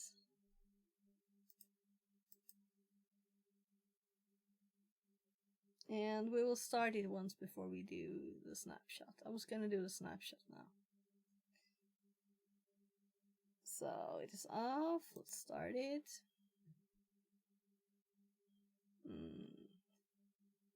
I'm gonna fall asleep before the CTF starts. It starts at 11:23. Ah, meta CTF. This is the first time I'm gonna look at one. Probably because I might fall asleep before it starts.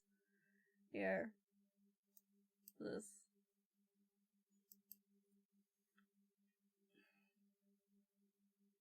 So, we have 2 hours from 23 to 1 my time, the Central European time. And I don't remember. I don't know why they don't have the hours in here, right? Maybe if you click here, you can see the numbers, like dates. Hours? Ah, here it says 2 hours, 21 minutes. So, countdown. I guess I should have this up. So I've been streaming for 6 hours now. So we can go 2 more hours, right?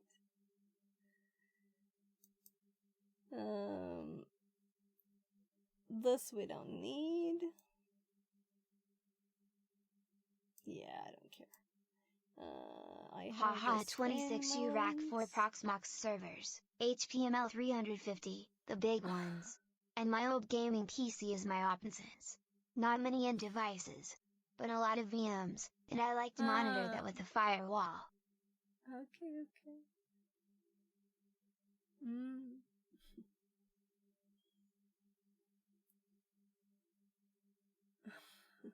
Okay. Yes, I worked at Compaq before they were HP, all the servers and the support. This was like where it started a long time ago. And then I worked setting up and buying the services. So, but all the numbering, the rack servers, I would never want rack servers at home. But, well, if you have a big house and have a server room, but I don't know.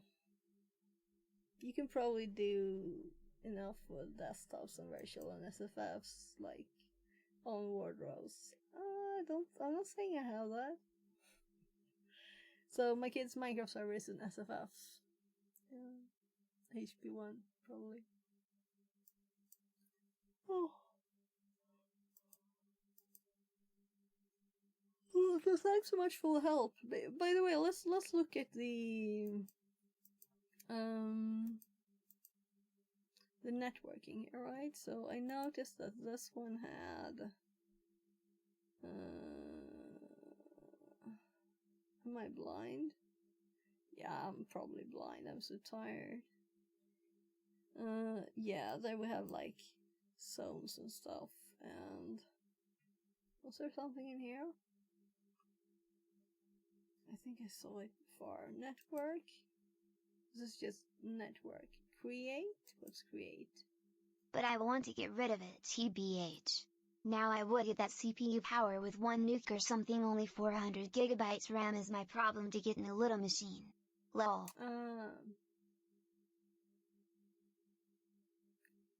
400 gigabytes RAM. Well, let's say that I couldn't afford that.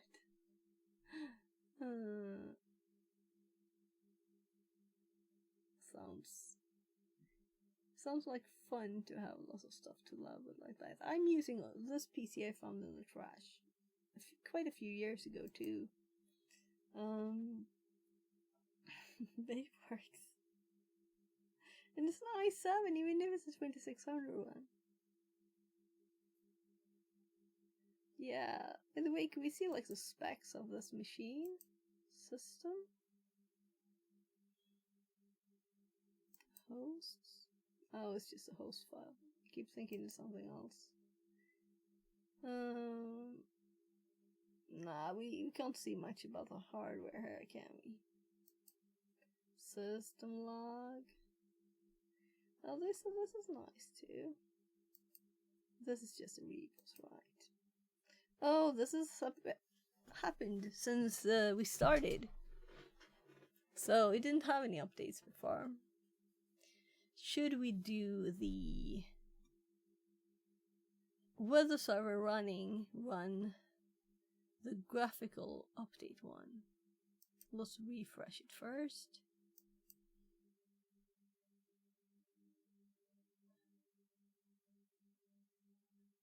So it's doing apt update and then nothing more because it's a different command. Yeah, I prefer the terminal really. Oh, look, you have it here too. So I've just done this. VR Mechatronics says, "Hey, how is going?" Ah, it's going good. Yeah, so we now updated the Proxmox server while this was running, and it's not like we have users using it or anything. So we're going to connect to it, make sure that it seems to be okay, and then we're going to shut it down and make a snapshot. Then we're going to start it up and install AD.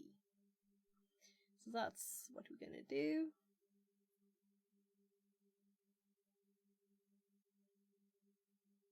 And my hubby said it's like a pink spotlight in the out of the window here. You really want to have it like that? So I've been having it for over a year like that. Should I start doubting it now? So it's not started fully. So I do need water.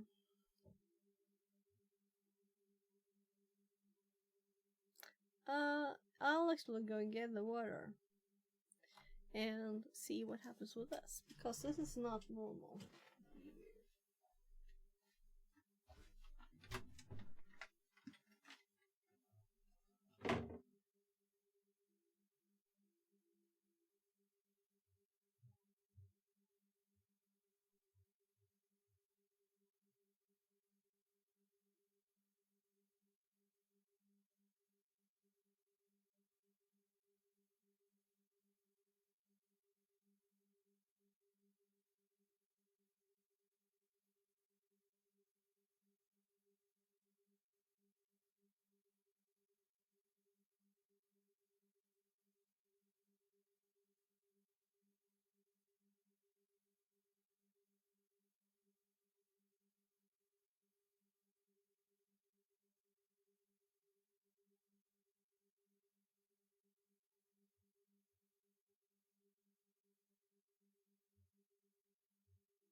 So 405.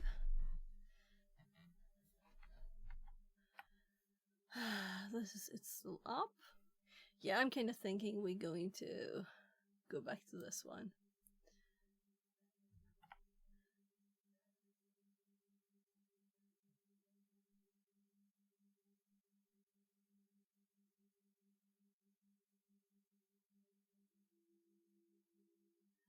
So RDP has not been working since we installed the stuff that we're not gonna use, right? Ouch.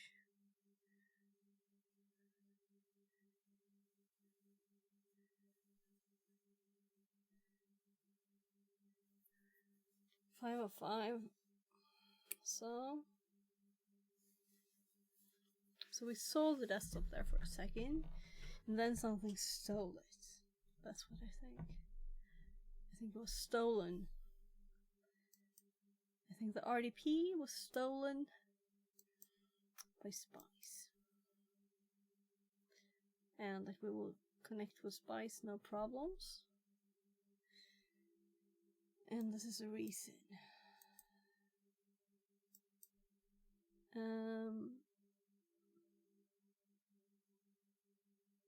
I don't see any reason to use spice, as I prefer RDP, but now we have set it up and tested it. We were just gonna install AD, but now I'm going back to, we're just going back. We don't really need to do this. We can just do a stop, because we could really just reset this, right? So we don't even need to do that. We have all the things we need here. The only things we added were the spice things. And it's nice to know how it works, but it doesn't seem to be working perfectly. And I want to get 80 done today. And I'm thinking I should have an hour before the CTF to get some food and stuff, probably. Because it's very late too.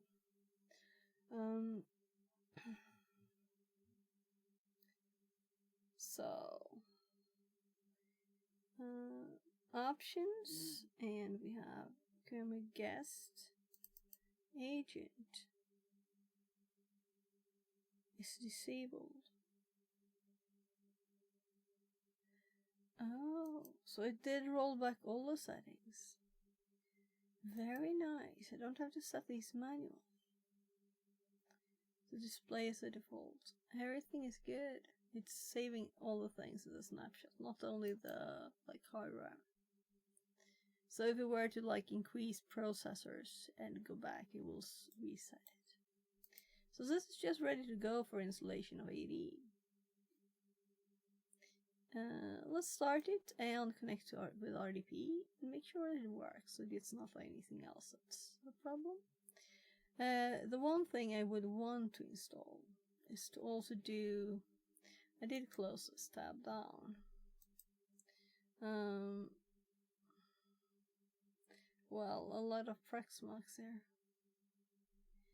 Yeah, so it just was installing it from the CD.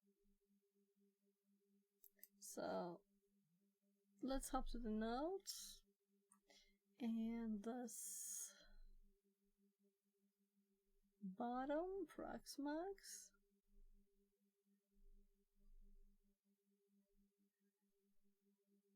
Here, and installing, setting a spice. And then we have this.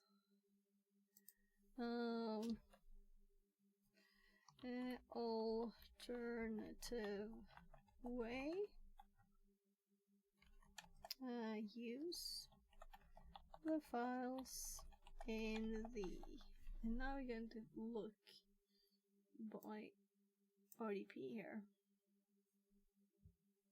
And I'm assuming it will work. Yeah, no problem. So this is, Spice kind of stole it. So you can't use both, you just select one probably.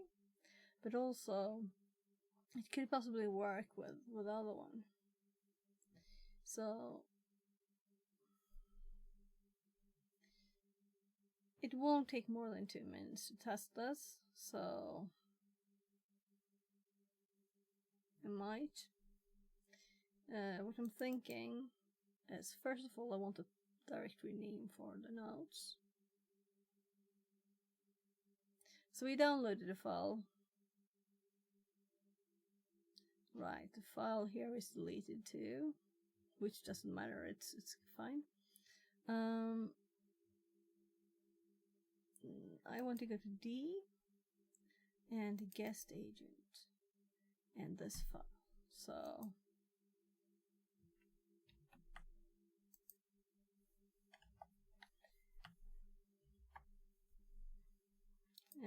this one. Come on. F2.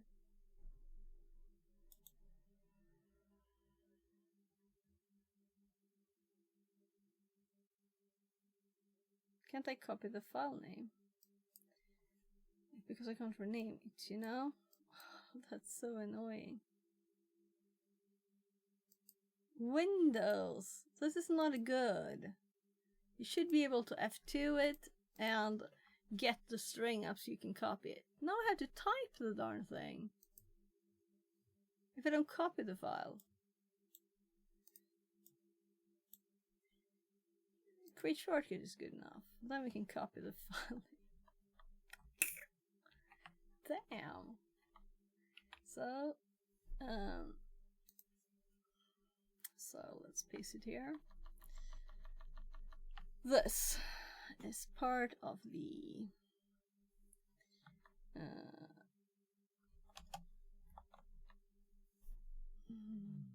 which is name Vertio. Vert.io Win CD ISO.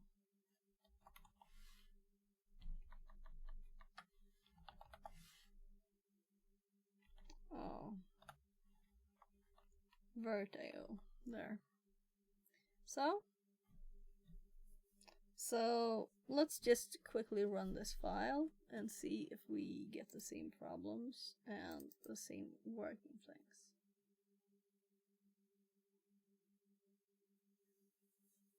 I was just about to do this when we succeeded there. So max 5 minutes. So 12:16 max on this. 12. So did anything happen?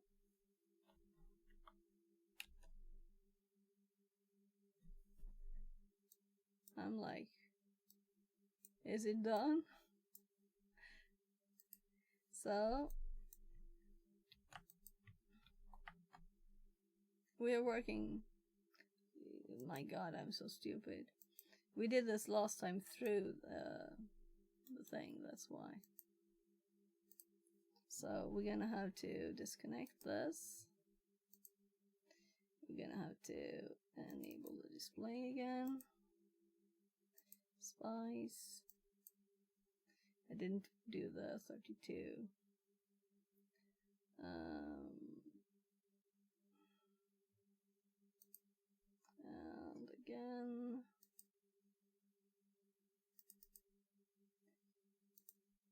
All. Yes. A reboot. Yes. Let's see, I've never done the reboot before.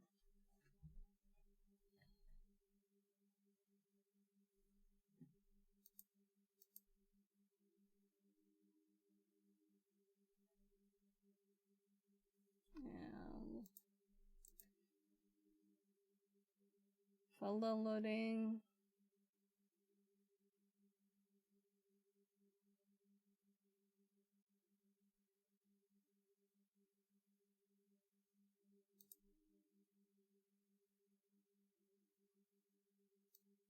Okay. That's not very good, right?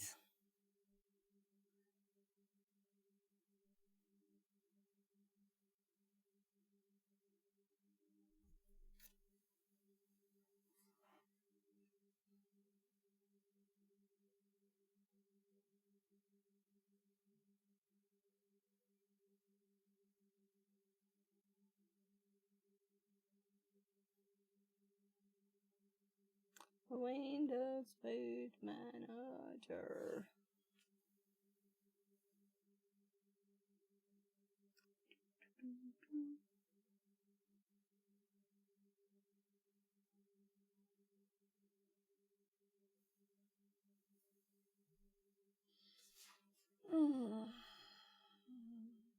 If it's slower, I will fall asleep. We could do something else, but I'm like...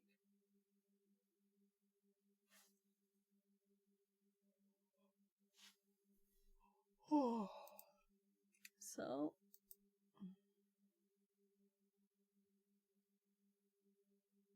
I would like to get a Kali installation too. Oh, first of all, it doesn't work. I can see that we're locked in the window, right?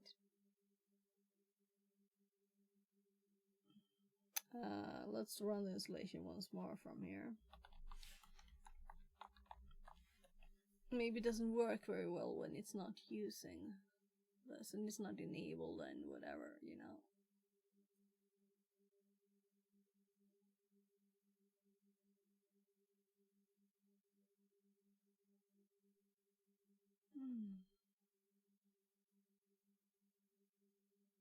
So it's all black outside my window. Caffeine, cacao, and 50 milliliters spirit, that is real good taste. I do have cacao. I do not have anything with caffeine.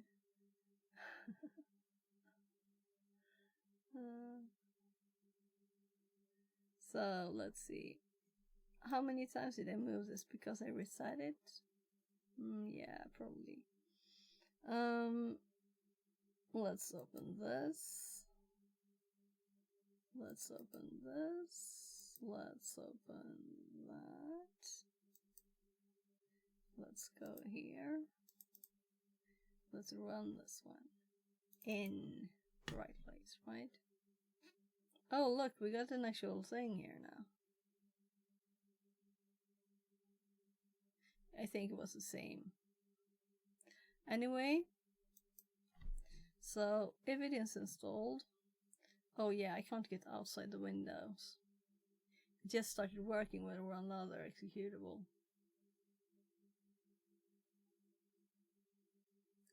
Yeah, this is not good. So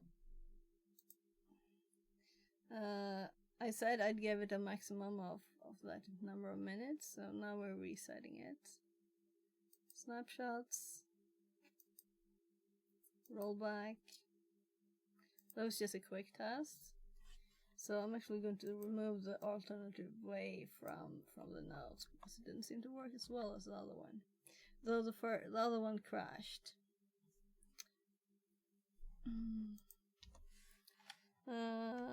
This did seem to crash the VM.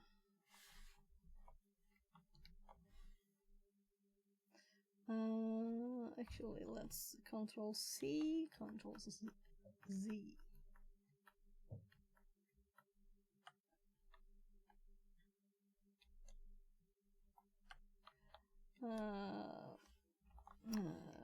This didn't seem to work at all. And we got a crash at reboot. So, more reasons not to use this, but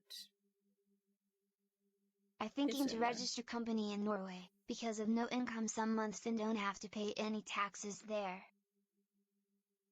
Okay. Do it.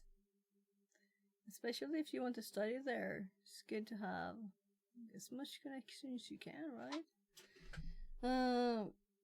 It's not very far to even go there and do it. I don't know how you would register a company in another country where you don't live though, if it's like allowed. So we did roll back. I could see the button being grayed out there, reminding us that we actually did it right. So let's actually click it once more, because I'm not 100% sure. Because I'm chatting too much and fixing notes. So it is rolled back, and we're going to start it. Now we're going to install AD. That's it, right? And we're going to use RDP only. And if something else works better for Kali, which is a totally different thing with Linux, right? Maybe this works great locality, but for Windows.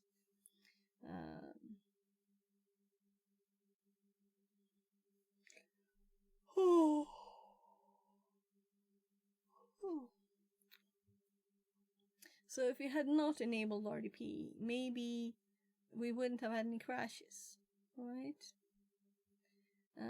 Let's actually write this.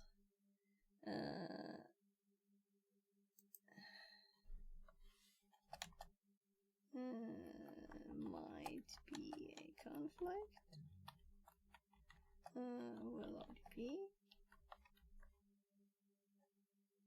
Yeah, I'm curious. As RDP closes now when we open Spice. So done. Or rather 80 now. So the machine does not have anything on the 80 stuff yet, so this is the first setup script we're gonna run.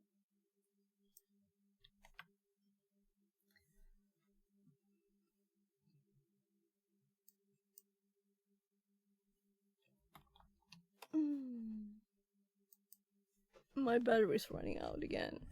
That's a sign of closing up to lots of hours. I've used two full charges. Though it used to be 8 hours. I don't think I used them before today. So it's definitely the battery's going down. But I've used them like this for over a year or so.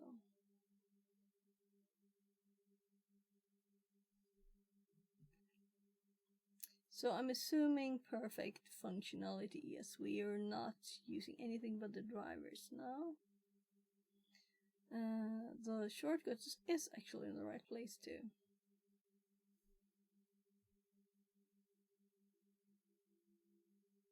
And we want PowerShell.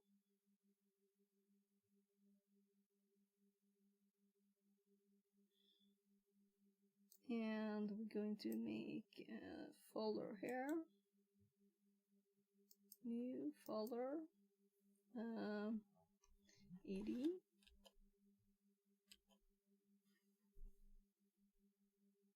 And let's cd desktop 80.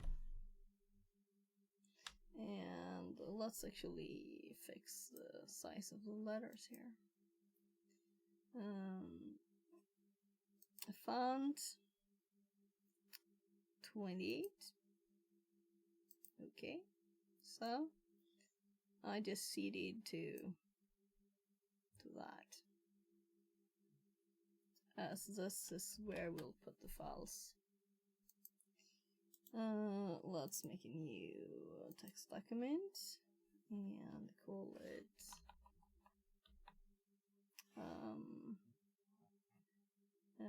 80 setup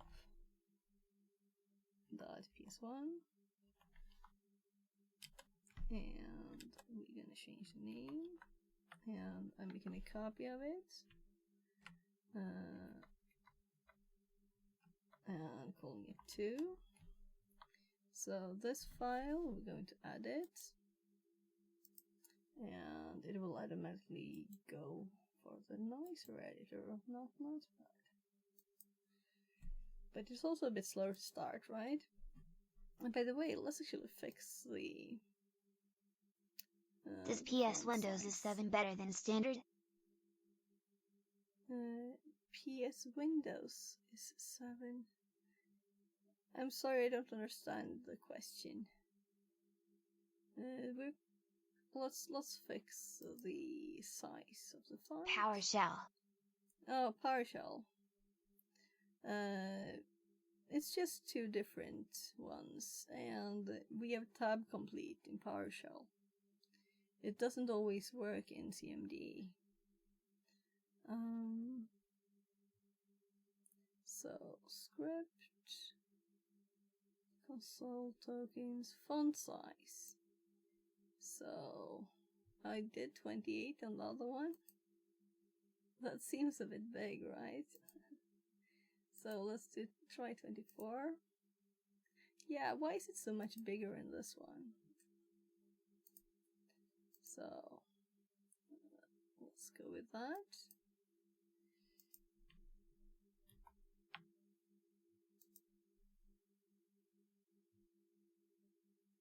You're right, we could actually run it here too. But I do prefer to run it in a normal one, I think. So why does it have squigglies? I'm curious now.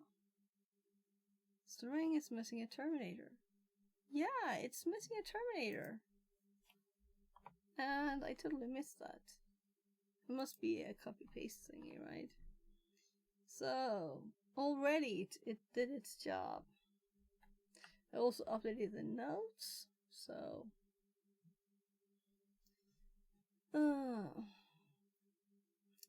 I guess we run it here, just to see how this works. I did open the other one up here to run it here, but well, let's try the new. I haven't run anything in this yet. I think they have to like stay as good as Python. Is that the thing, right? Python has its built-in editor, then PowerShell needs to too. Set safe mode administrator password. This is from the script. It's asking for this. Here, safe mode administrator password. So it's setting up our domain. So I didn't want to put any password in text there.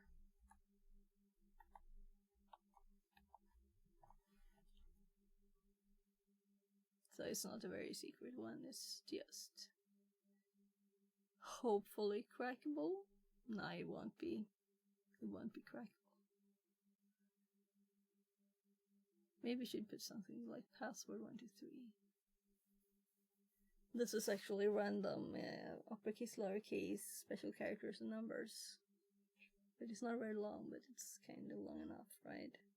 What is it? 4, 5, 6, 7. It's like 9 characters. It would probably take some time to especially for this computer to brute force it.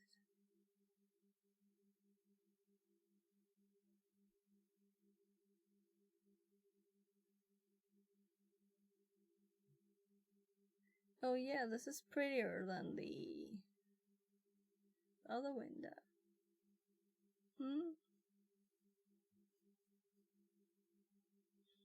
Still got the headache. Notice when I'm nodding.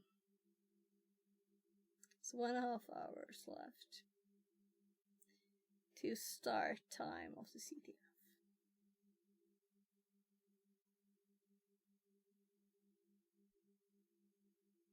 So when this is done, we're going to run a script to make some users.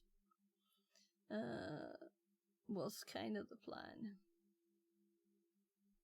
So there's a add and undo. So let's add this to the scripts. I guess it can finish first.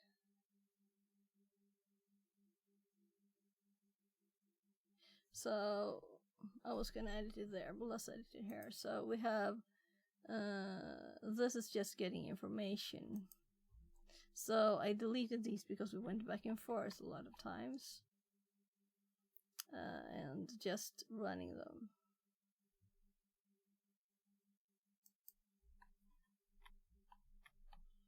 So now we want the information. Oh, this one I was updating.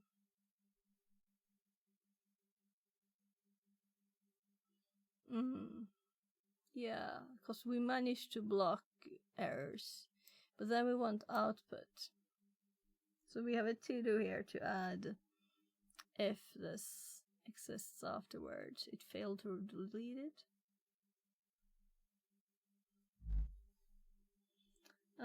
Validating environment user input, verifying prerequisite for domain controller operation. Install EDS Forest. For more information about the setting, knowledge base article. Warning, this computer.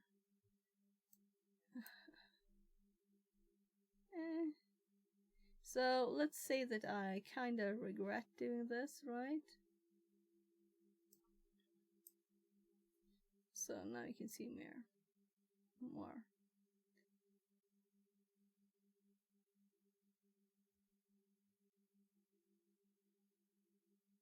So we're getting lots of information.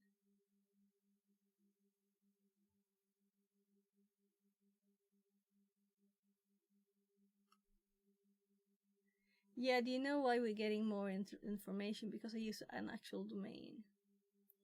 That's why. At least one physical network adapter, not have static IP address assigned. Delegation for DNS server can't be created because authority parent CU. One zone. C1 zone cannot be found. It does not run Windows DNS server. If you are integrating with an existing DNS infrastructure, you should manually create a delegation to the server in the parent zone to ensure reliable name resolution from outside the domain. Fix for to come, otherwise no action is required. Warning, Windows Server 2022. Domain controllers have a default for the security setting named Allow Cryptography Algorithm compatible with Windows NT4 that prevents weaker cryptography algorithms. I remember reading this when establishing security channel sessions. For more information about this, see knowledge base. Warning, this computer, at least one, is the same error again. And securing Windows System 32 config.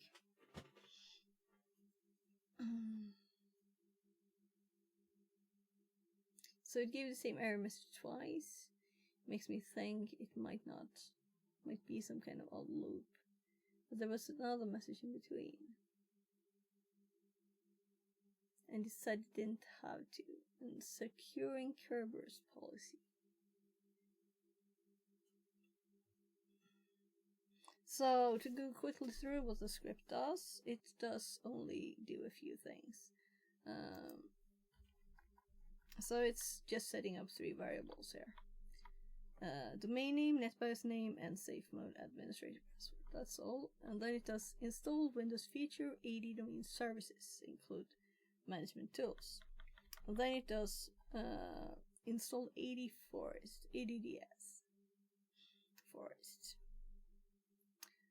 And it uses the same data here, or rather this is where the data is used.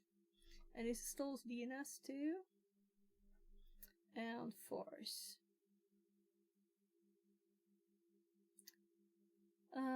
Configuring the DNS server service on this computer. And this is not really intended to be an actual AD, I just used my domain because I wanted to see what happened. Right? And we have a script to delete this in 2 seconds. No, not really this bit, right? We can do it anyway. We can make a script to delete in 2 seconds. Well, the installation took more than 2 seconds than this. I think we're on like 5 minutes. As it's 12:34 now, so one more minute.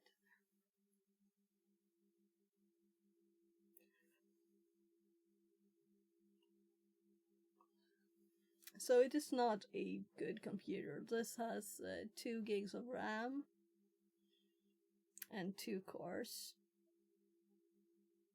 So I think 2 gigs of RAM is not like the best setup for an AD server. But it's just well, not really an AD server, right? The thing I just noticed with us is that we have this. I noticed this the last time we used it, but at the very end. So it's kind of cool to have all the things here. I like this. I'm getting like flashbacks to the old VB script days when I had like VSH stuff up and everything.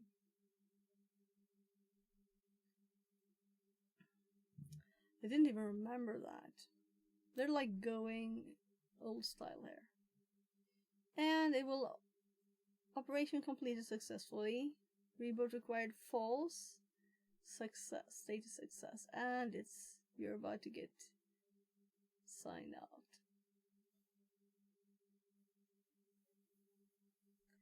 So we didn't get any logs from that. Well, it will be logged, of course. By Windows. I'm just like copying that bit.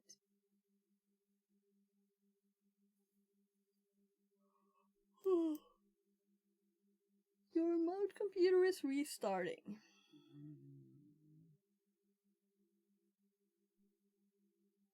And if we wanted to now, we can just go in and check no VNC here and see it's starting before Windows is up. So we can like look at the real screen. Go into buys if we need to.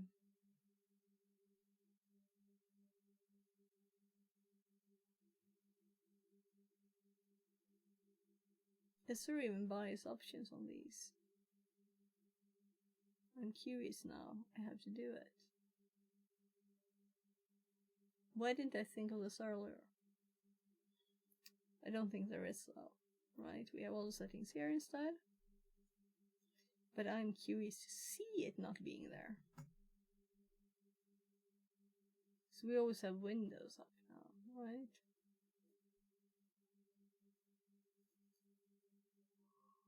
Oh, this Windows. So let's give it a little time.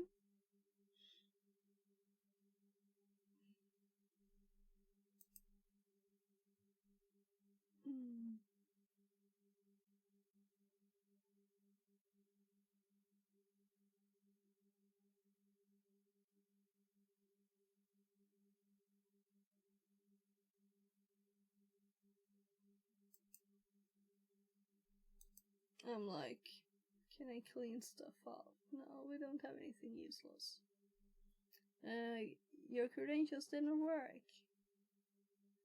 Credentials that we used to connect to did not work. Enter new credentials. So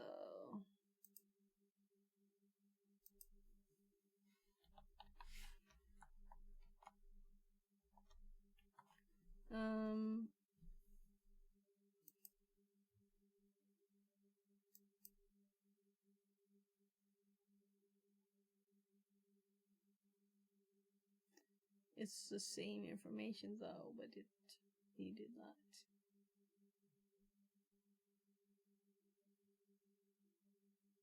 That's also interesting.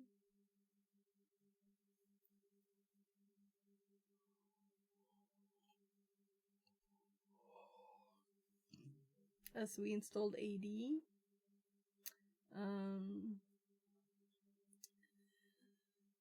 the administrator account.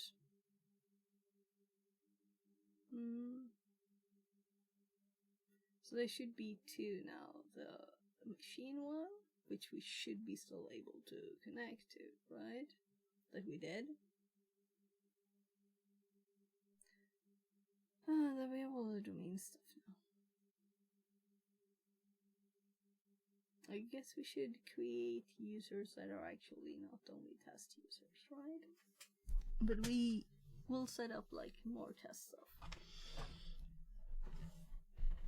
So if we look at the other screen, oh well, you can't see that screen, sorry. It's just starting. Oh, so sorry. Oh, so sorry. So you missed the whole startup. It wasn't much, it's more like this. First we had a black screen with saying Proxmox. And I connected with no VNC. It's warm in here. I have two big warm computers running.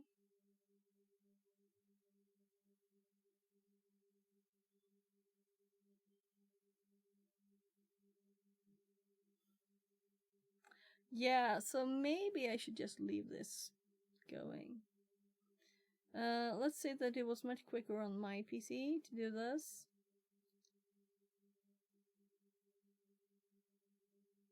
Than on the Proxmox one. Let's actually check the status. So we can go to Proxmox here, and we can so where did we see the machines? Summary? No, this is not what I'm looking for. Hosts. Oh my god, again, it's not the host of the machine, it's the host file.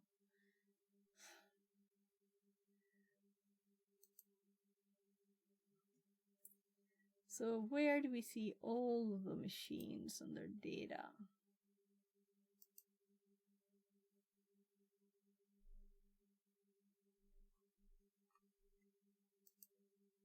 Cluster.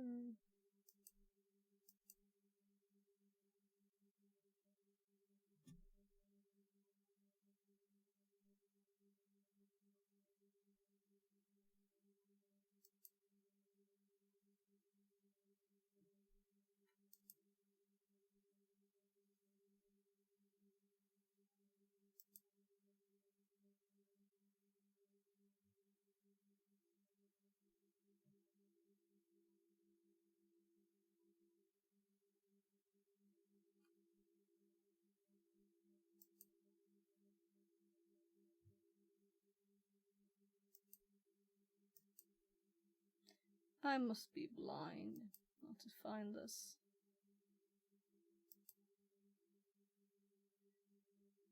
So you click search, here it is. So you can see memory use is 71%. It's only using 4.2% of the processor, but it's done now, so.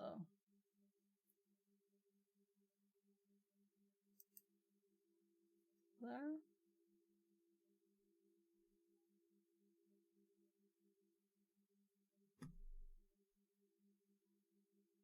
So why does it show the audio icon?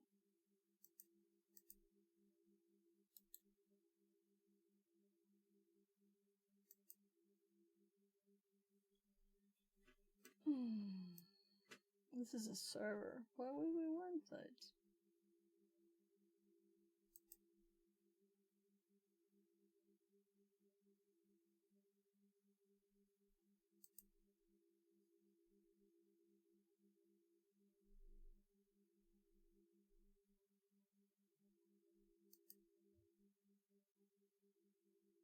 So off.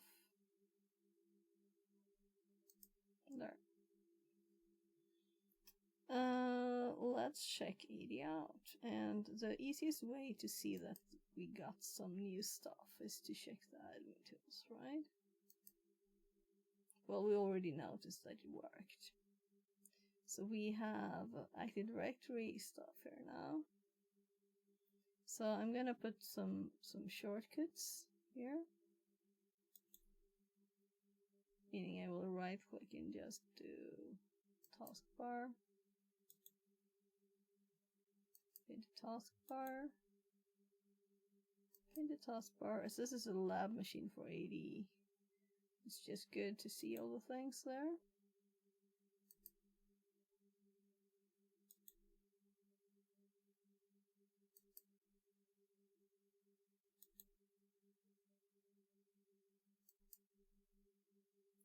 So, I don't know if there's anything else we might want.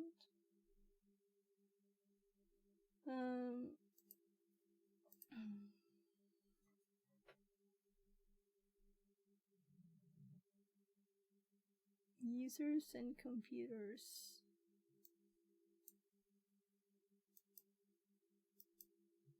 And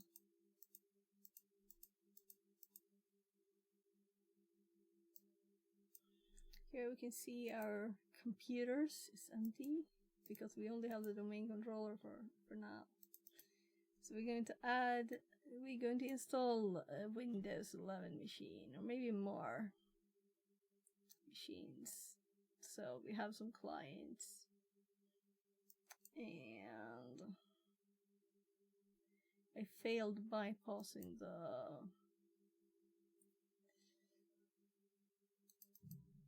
so sorry for that. My tummy is not happy with the pancakes, I think.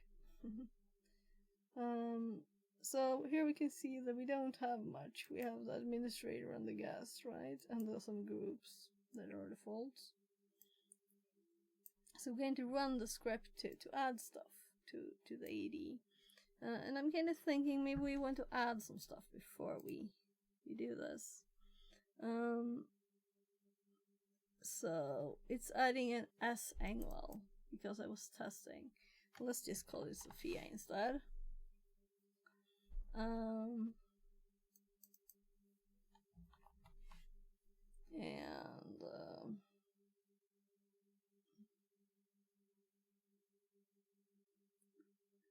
So create, yeah, I should have.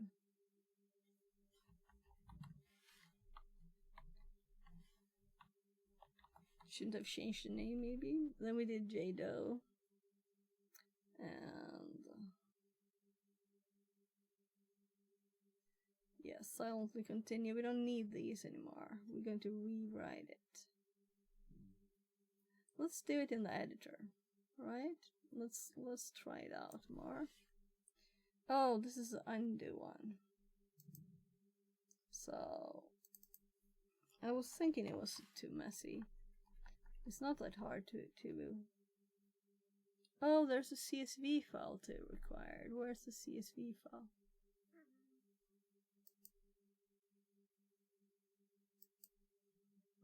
AD setup. What is the AD script?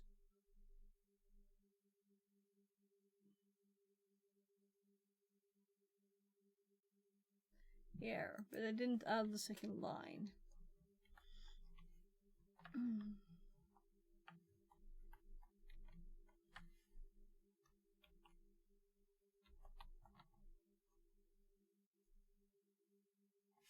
Why is there no space there?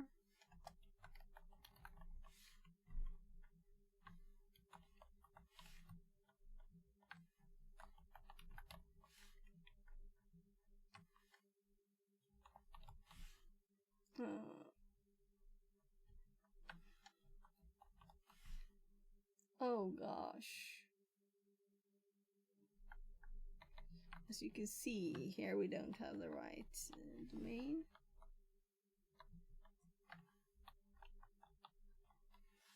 Let's actually do this.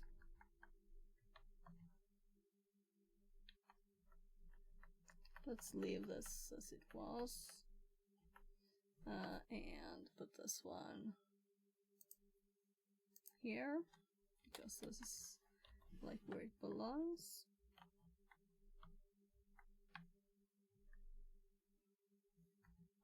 I wonder if I used SH before. And the password, I didn't manage to make a new one. Let's just keep that. I'm trying to remember.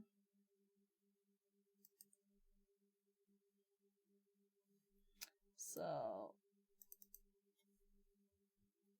I'm gonna have to start my oldie server that we tested before, because that's where I have the file. And I think this is quicker, even if it's Windows, right? This one.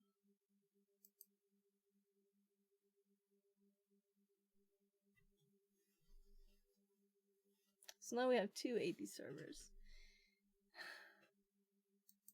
This one is using example.com.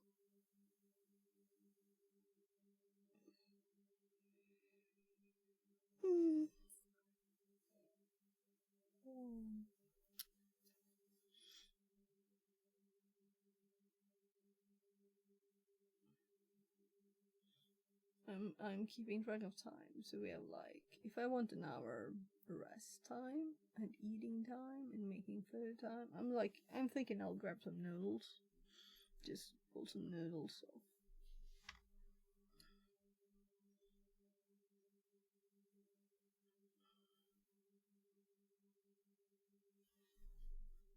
So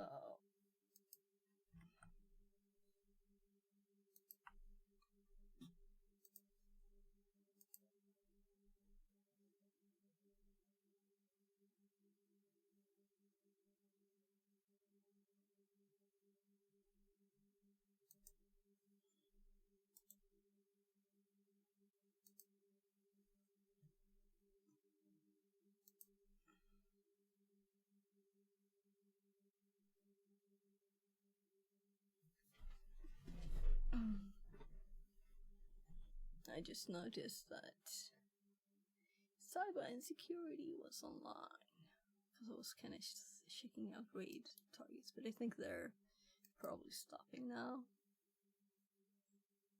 because it's 59 minutes and 38 seconds. So let's, I have to control delete this one.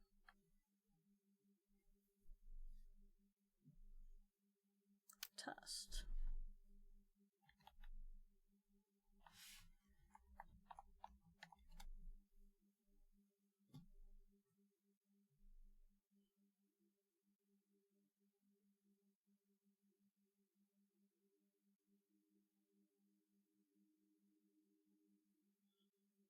I'll have to watch their video. So here's the CSV file.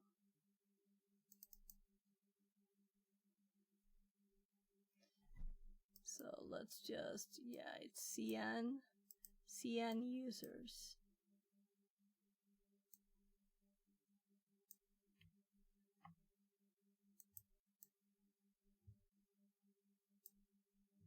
And here we use test local too. So I guess we do manage and do that. So we get rid of it. And let's actually paste before I... There. Oh, look.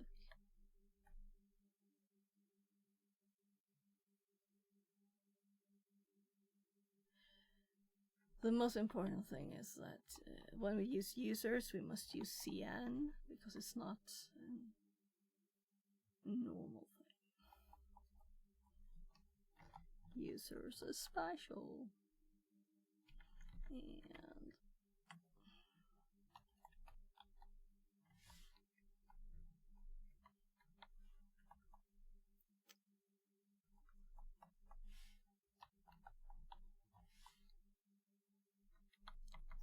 here. Yeah, so we're gonna run the script when I'm done. And then I'm thinking it's good for today. But we have to check that we don't have any... Oh yeah, let's just delete that one. We don't need to fix all of them. Actually, let's grab that password. As I really tried hard to find one that was acceptable for the server. So it's QWERTY123 Oh, I was gonna hold shift there. Well, que. So this is okay. Yeah, so this is 456 with shift, right? Yeah. So I tried to make it logical, and I will never remember that. It's much easier to remember random letters. As password 123 doesn't work, you know.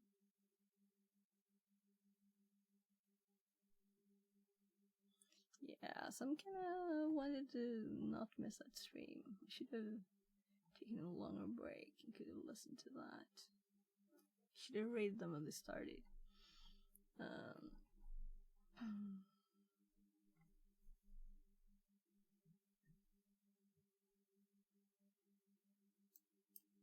Well, let's just check. Jason, I don't know what your thoughts are, but I think it's safe to say that, like, you know, there are probably some dormant Windows protocols and some dormant Windows systems that have not been thoroughly tested, especially against today's standards, that are probably at some point in time a future issue that we could address. Yeah.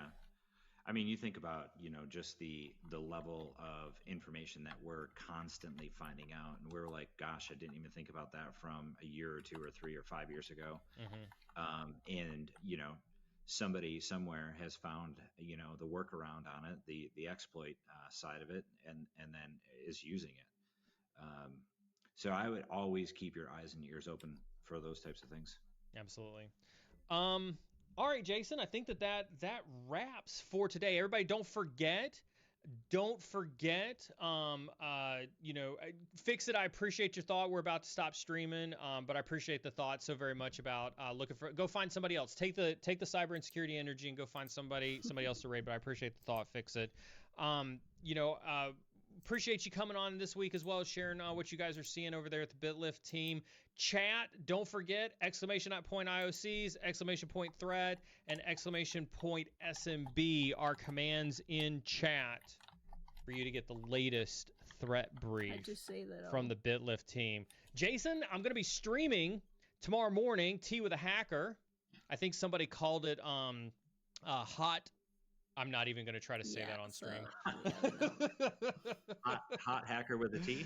Hot hacker with a T or something like that. Somebody made a hot to a girl reference with T with a hacker. There it is. Cybertize dropped into Cybertize couldn't help him. So then we have to refresh. It's not like we don't have anyone to raid. It doesn't stream as often, right? Yeah, so Surday was in here before GoPro was live since I raided him. It was quite some time since actually I raided him. We haven't been streaming at the same times. We're going to go GoPro this time, and I'm sure Surday will be streaming tomorrow too, so I can raid him then. Been raiding Mar. Oh, so why did I do that? How? He's still on, right? But I really need to go to this one, so we have this up so I can raid soon. Mute, and then we're going back to this. And we're gonna like finish the last little step and run the script, right? So we're just gonna run the script. And if Neil would have been streaming longer, I would have raided now, but he was stopping, so.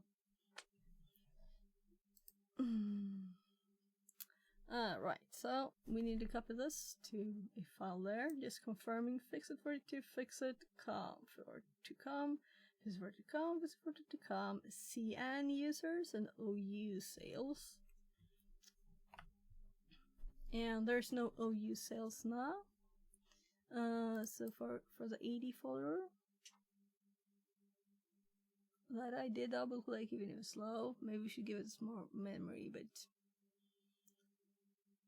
this will mostly be in the background, right? It won't be up like this.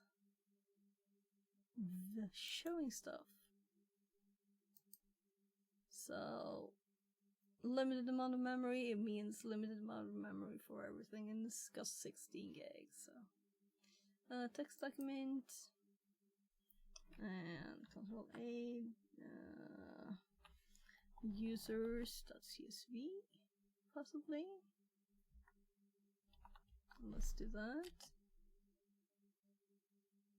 Yeah, we want to change it, that's why we decided.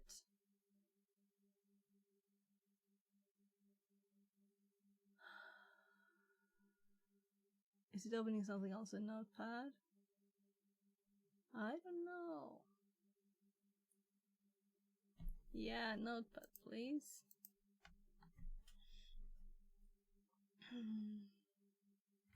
Then we paste our data, we save and build a far. And we're going to put content in this. It's empty so far. We just made the file. So let's make sure that user CSV is the file I used. So copy that. Oh, right. Let's not copy it before we actually change the data to be this. So, if it's for to come,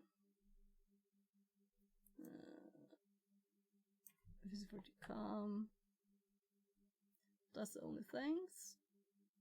So we're creating an admin group, and we're adding the user Sophia to that. This is just one example of everything, really.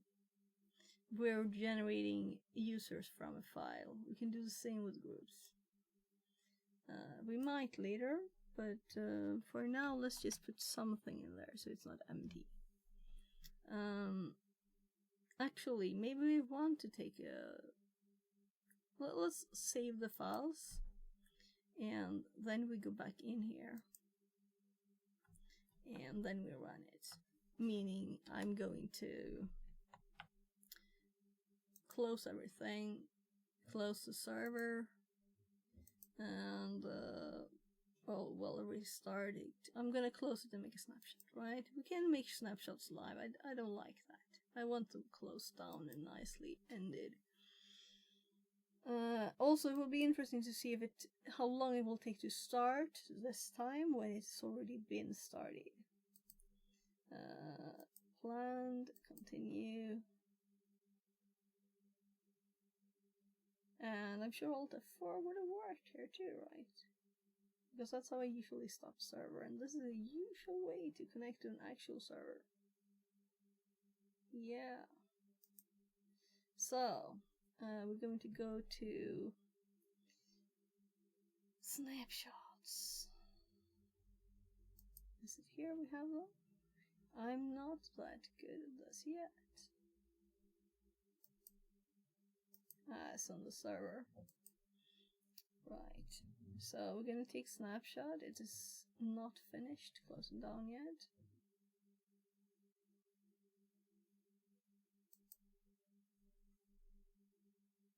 So let's quickly check in what it's doing. Still shutting down. There. So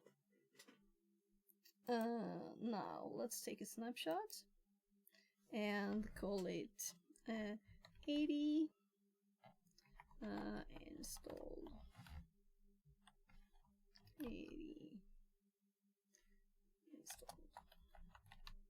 installed 80, I could say too, but you know, no, it happened to be this way. Take snapshot and snapshotting, vertical volume, snapshotting, time state. Interesting. We could download it too. So we could snapshot, download, and put it somewhere else. How complete are the snapshots and how much data does one of these take on the disk? So we're starting it again. Now we're going to add the users. So this is more like, now it's installed. Now we play. So we probably won't like make another snapshot until we're like going to do some big changes, especially since we're adding the users by scripting, and I'm thinking I'll do all of that with the settings too. And we're going to do like secure settings and turning everything on and off with scripts. So we have like a make an AD secure script, right? And make an AD unsecure script, or like open this vulnerability to test script. That's what I'm thinking. So it is starting. Let's see how far it got. Encrypted. I had time to see. Oh no, not again. Memory management. Yeah, it has too little memory. So it is memory problems.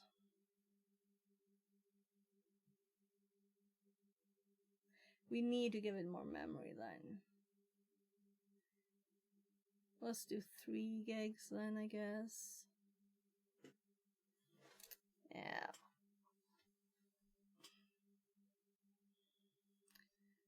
I'm thinking of updating the previous thing we had about it crashing at restart, because it might just have been memory management, right?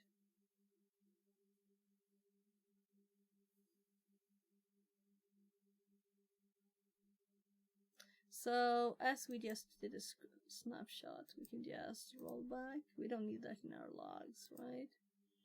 And then we're gonna just, because this is mega quick, then we're gonna go to hardware. Where's our memory? And we're gonna change this.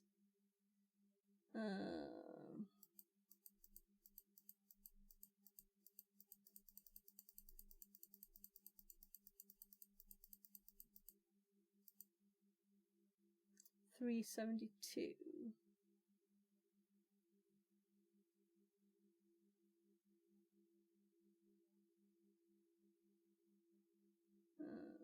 I'm like, yeah.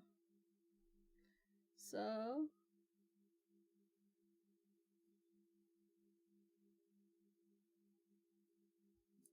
that's it. Let's see if it wants to start nicer now. And I know I only do this like 3 days a week. So, well, I don't count the IRL stream. Yesterday.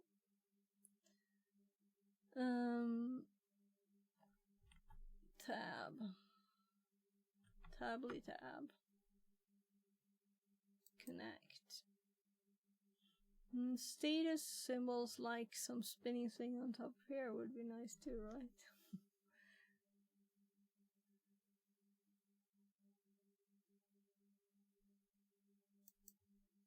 So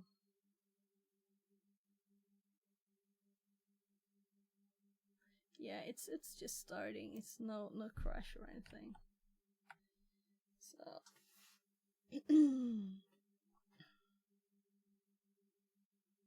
yeah, I didn't save last time. I unchecked it, I think.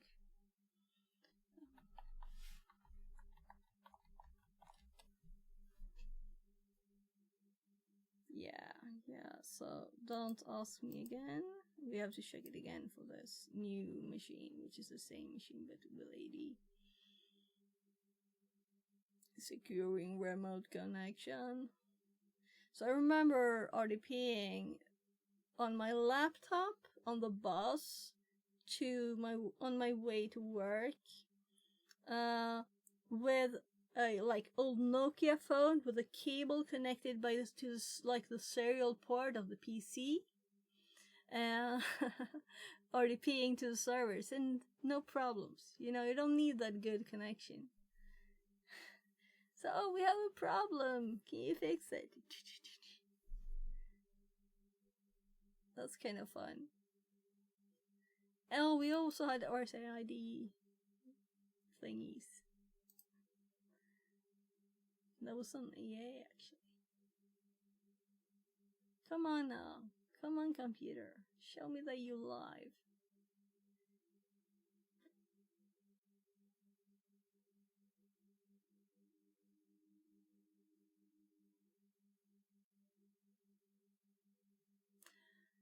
I guess I should get more RAM for this machine.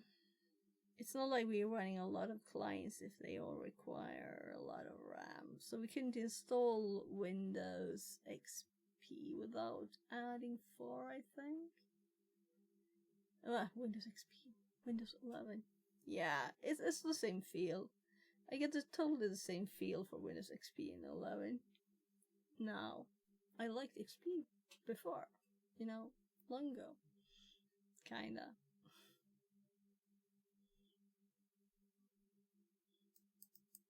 So now we're gonna run the script to add users that we made another stream long ago. Nah, it wasn't that far. So actually tomorrow is the last day of February, and I made a goal that I have not done yet. So tomorrow I'm gonna apply for jobs, which means if my CV is not completely perfect, it'll have to do anyway, and I'll just have to apply for some jobs because I really need to, right? So I was more happy about the memory now. We could just increase it a little bit too. We don't have to do a whole gig. Increments. Oh.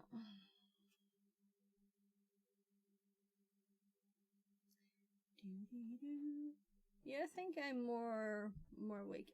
The headache pills, I think they helped a bit. I still have a bit of a headache, but it's this stupid neck headache that from my mega long walk yesterday, right? And me not being in shape because I've been too stationary from other stuff. So, we add the sales, OU, add organization unit sales, import CSV users, add group, admin group, and then we add 2 users, and one of them will be added to sales, and one will be added to the default users, and then we add one of the users here. So let's actually confirm that the data in the CSV file is correct on the, let's see here. So, Sophia. Yeah, so it doesn't say the other one I used in the other test. Alright, it didn't say this font size.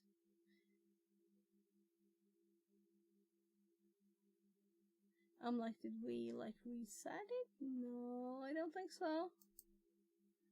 Options. Fonts. Did I do 1640? I think I did 18.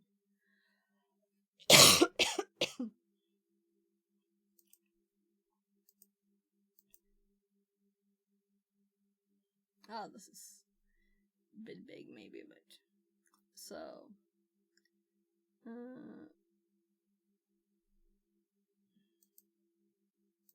so I want to save this as the default. Will it save this? I don't know. Let's run the script. F5.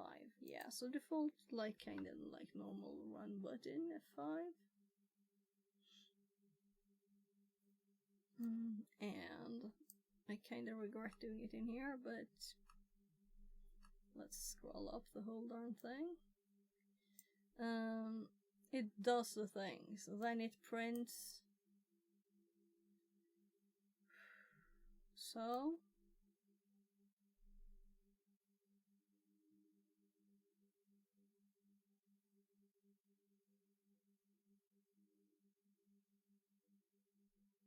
It hopped as soon as I selected something. So let's hop over here.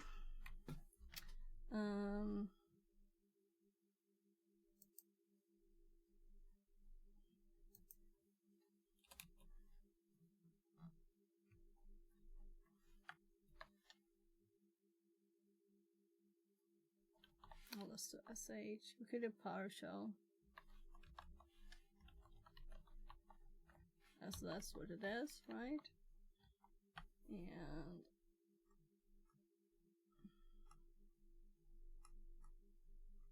when we add the user to the group, we will get output of that, I think. Maybe not, maybe it's just printing. Administrator user, we have guest user, we have KRBTDT, we have John Doe, which is added to the sales here. And then we have Sophia Engwell in users and administrators group. Main local, well, users, guests, I guess you should read print operators, spec operators, replicator, remote desktop users, desktop configuration operators, performance monitor users. I'm not gonna read all of them, we're just scrolling until we see the one we added, right?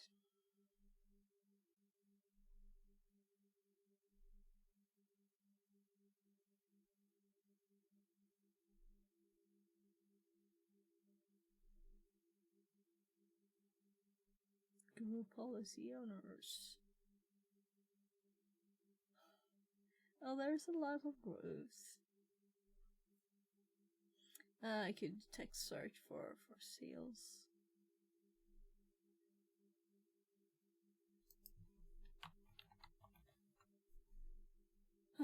So there it is. No? Let's just check it out in the machine instead, right? So we had the output, we run the script, let's see if everything was added as it's supposed to. We can close these. We save the output. So let's go into users and computers and see. Here we have our sales OU with John Doe. And here in users we have Sophia Engwell added. So the sales group. I mean, we didn't add a group, did we? No, we added a group called admin something. Admin group.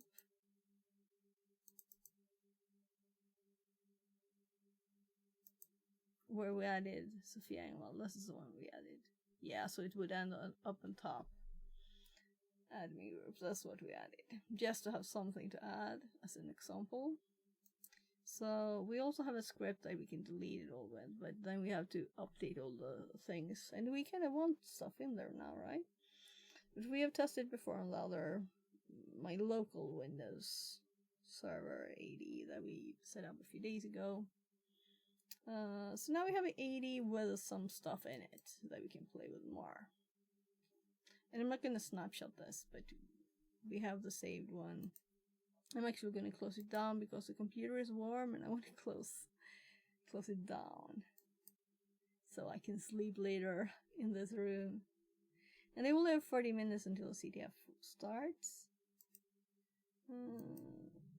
And then my tummy says something. So we're going to have to wait for this to shut down properly, and then we're going to shut down Proxmox too. Well, let's close the other Windows server down. So shut down, plan, continue. Yeah. Which one is the quickest, do you think? That one, I think. Because this one is still not done. And that one only has 2 gigs of RAM. So, it's time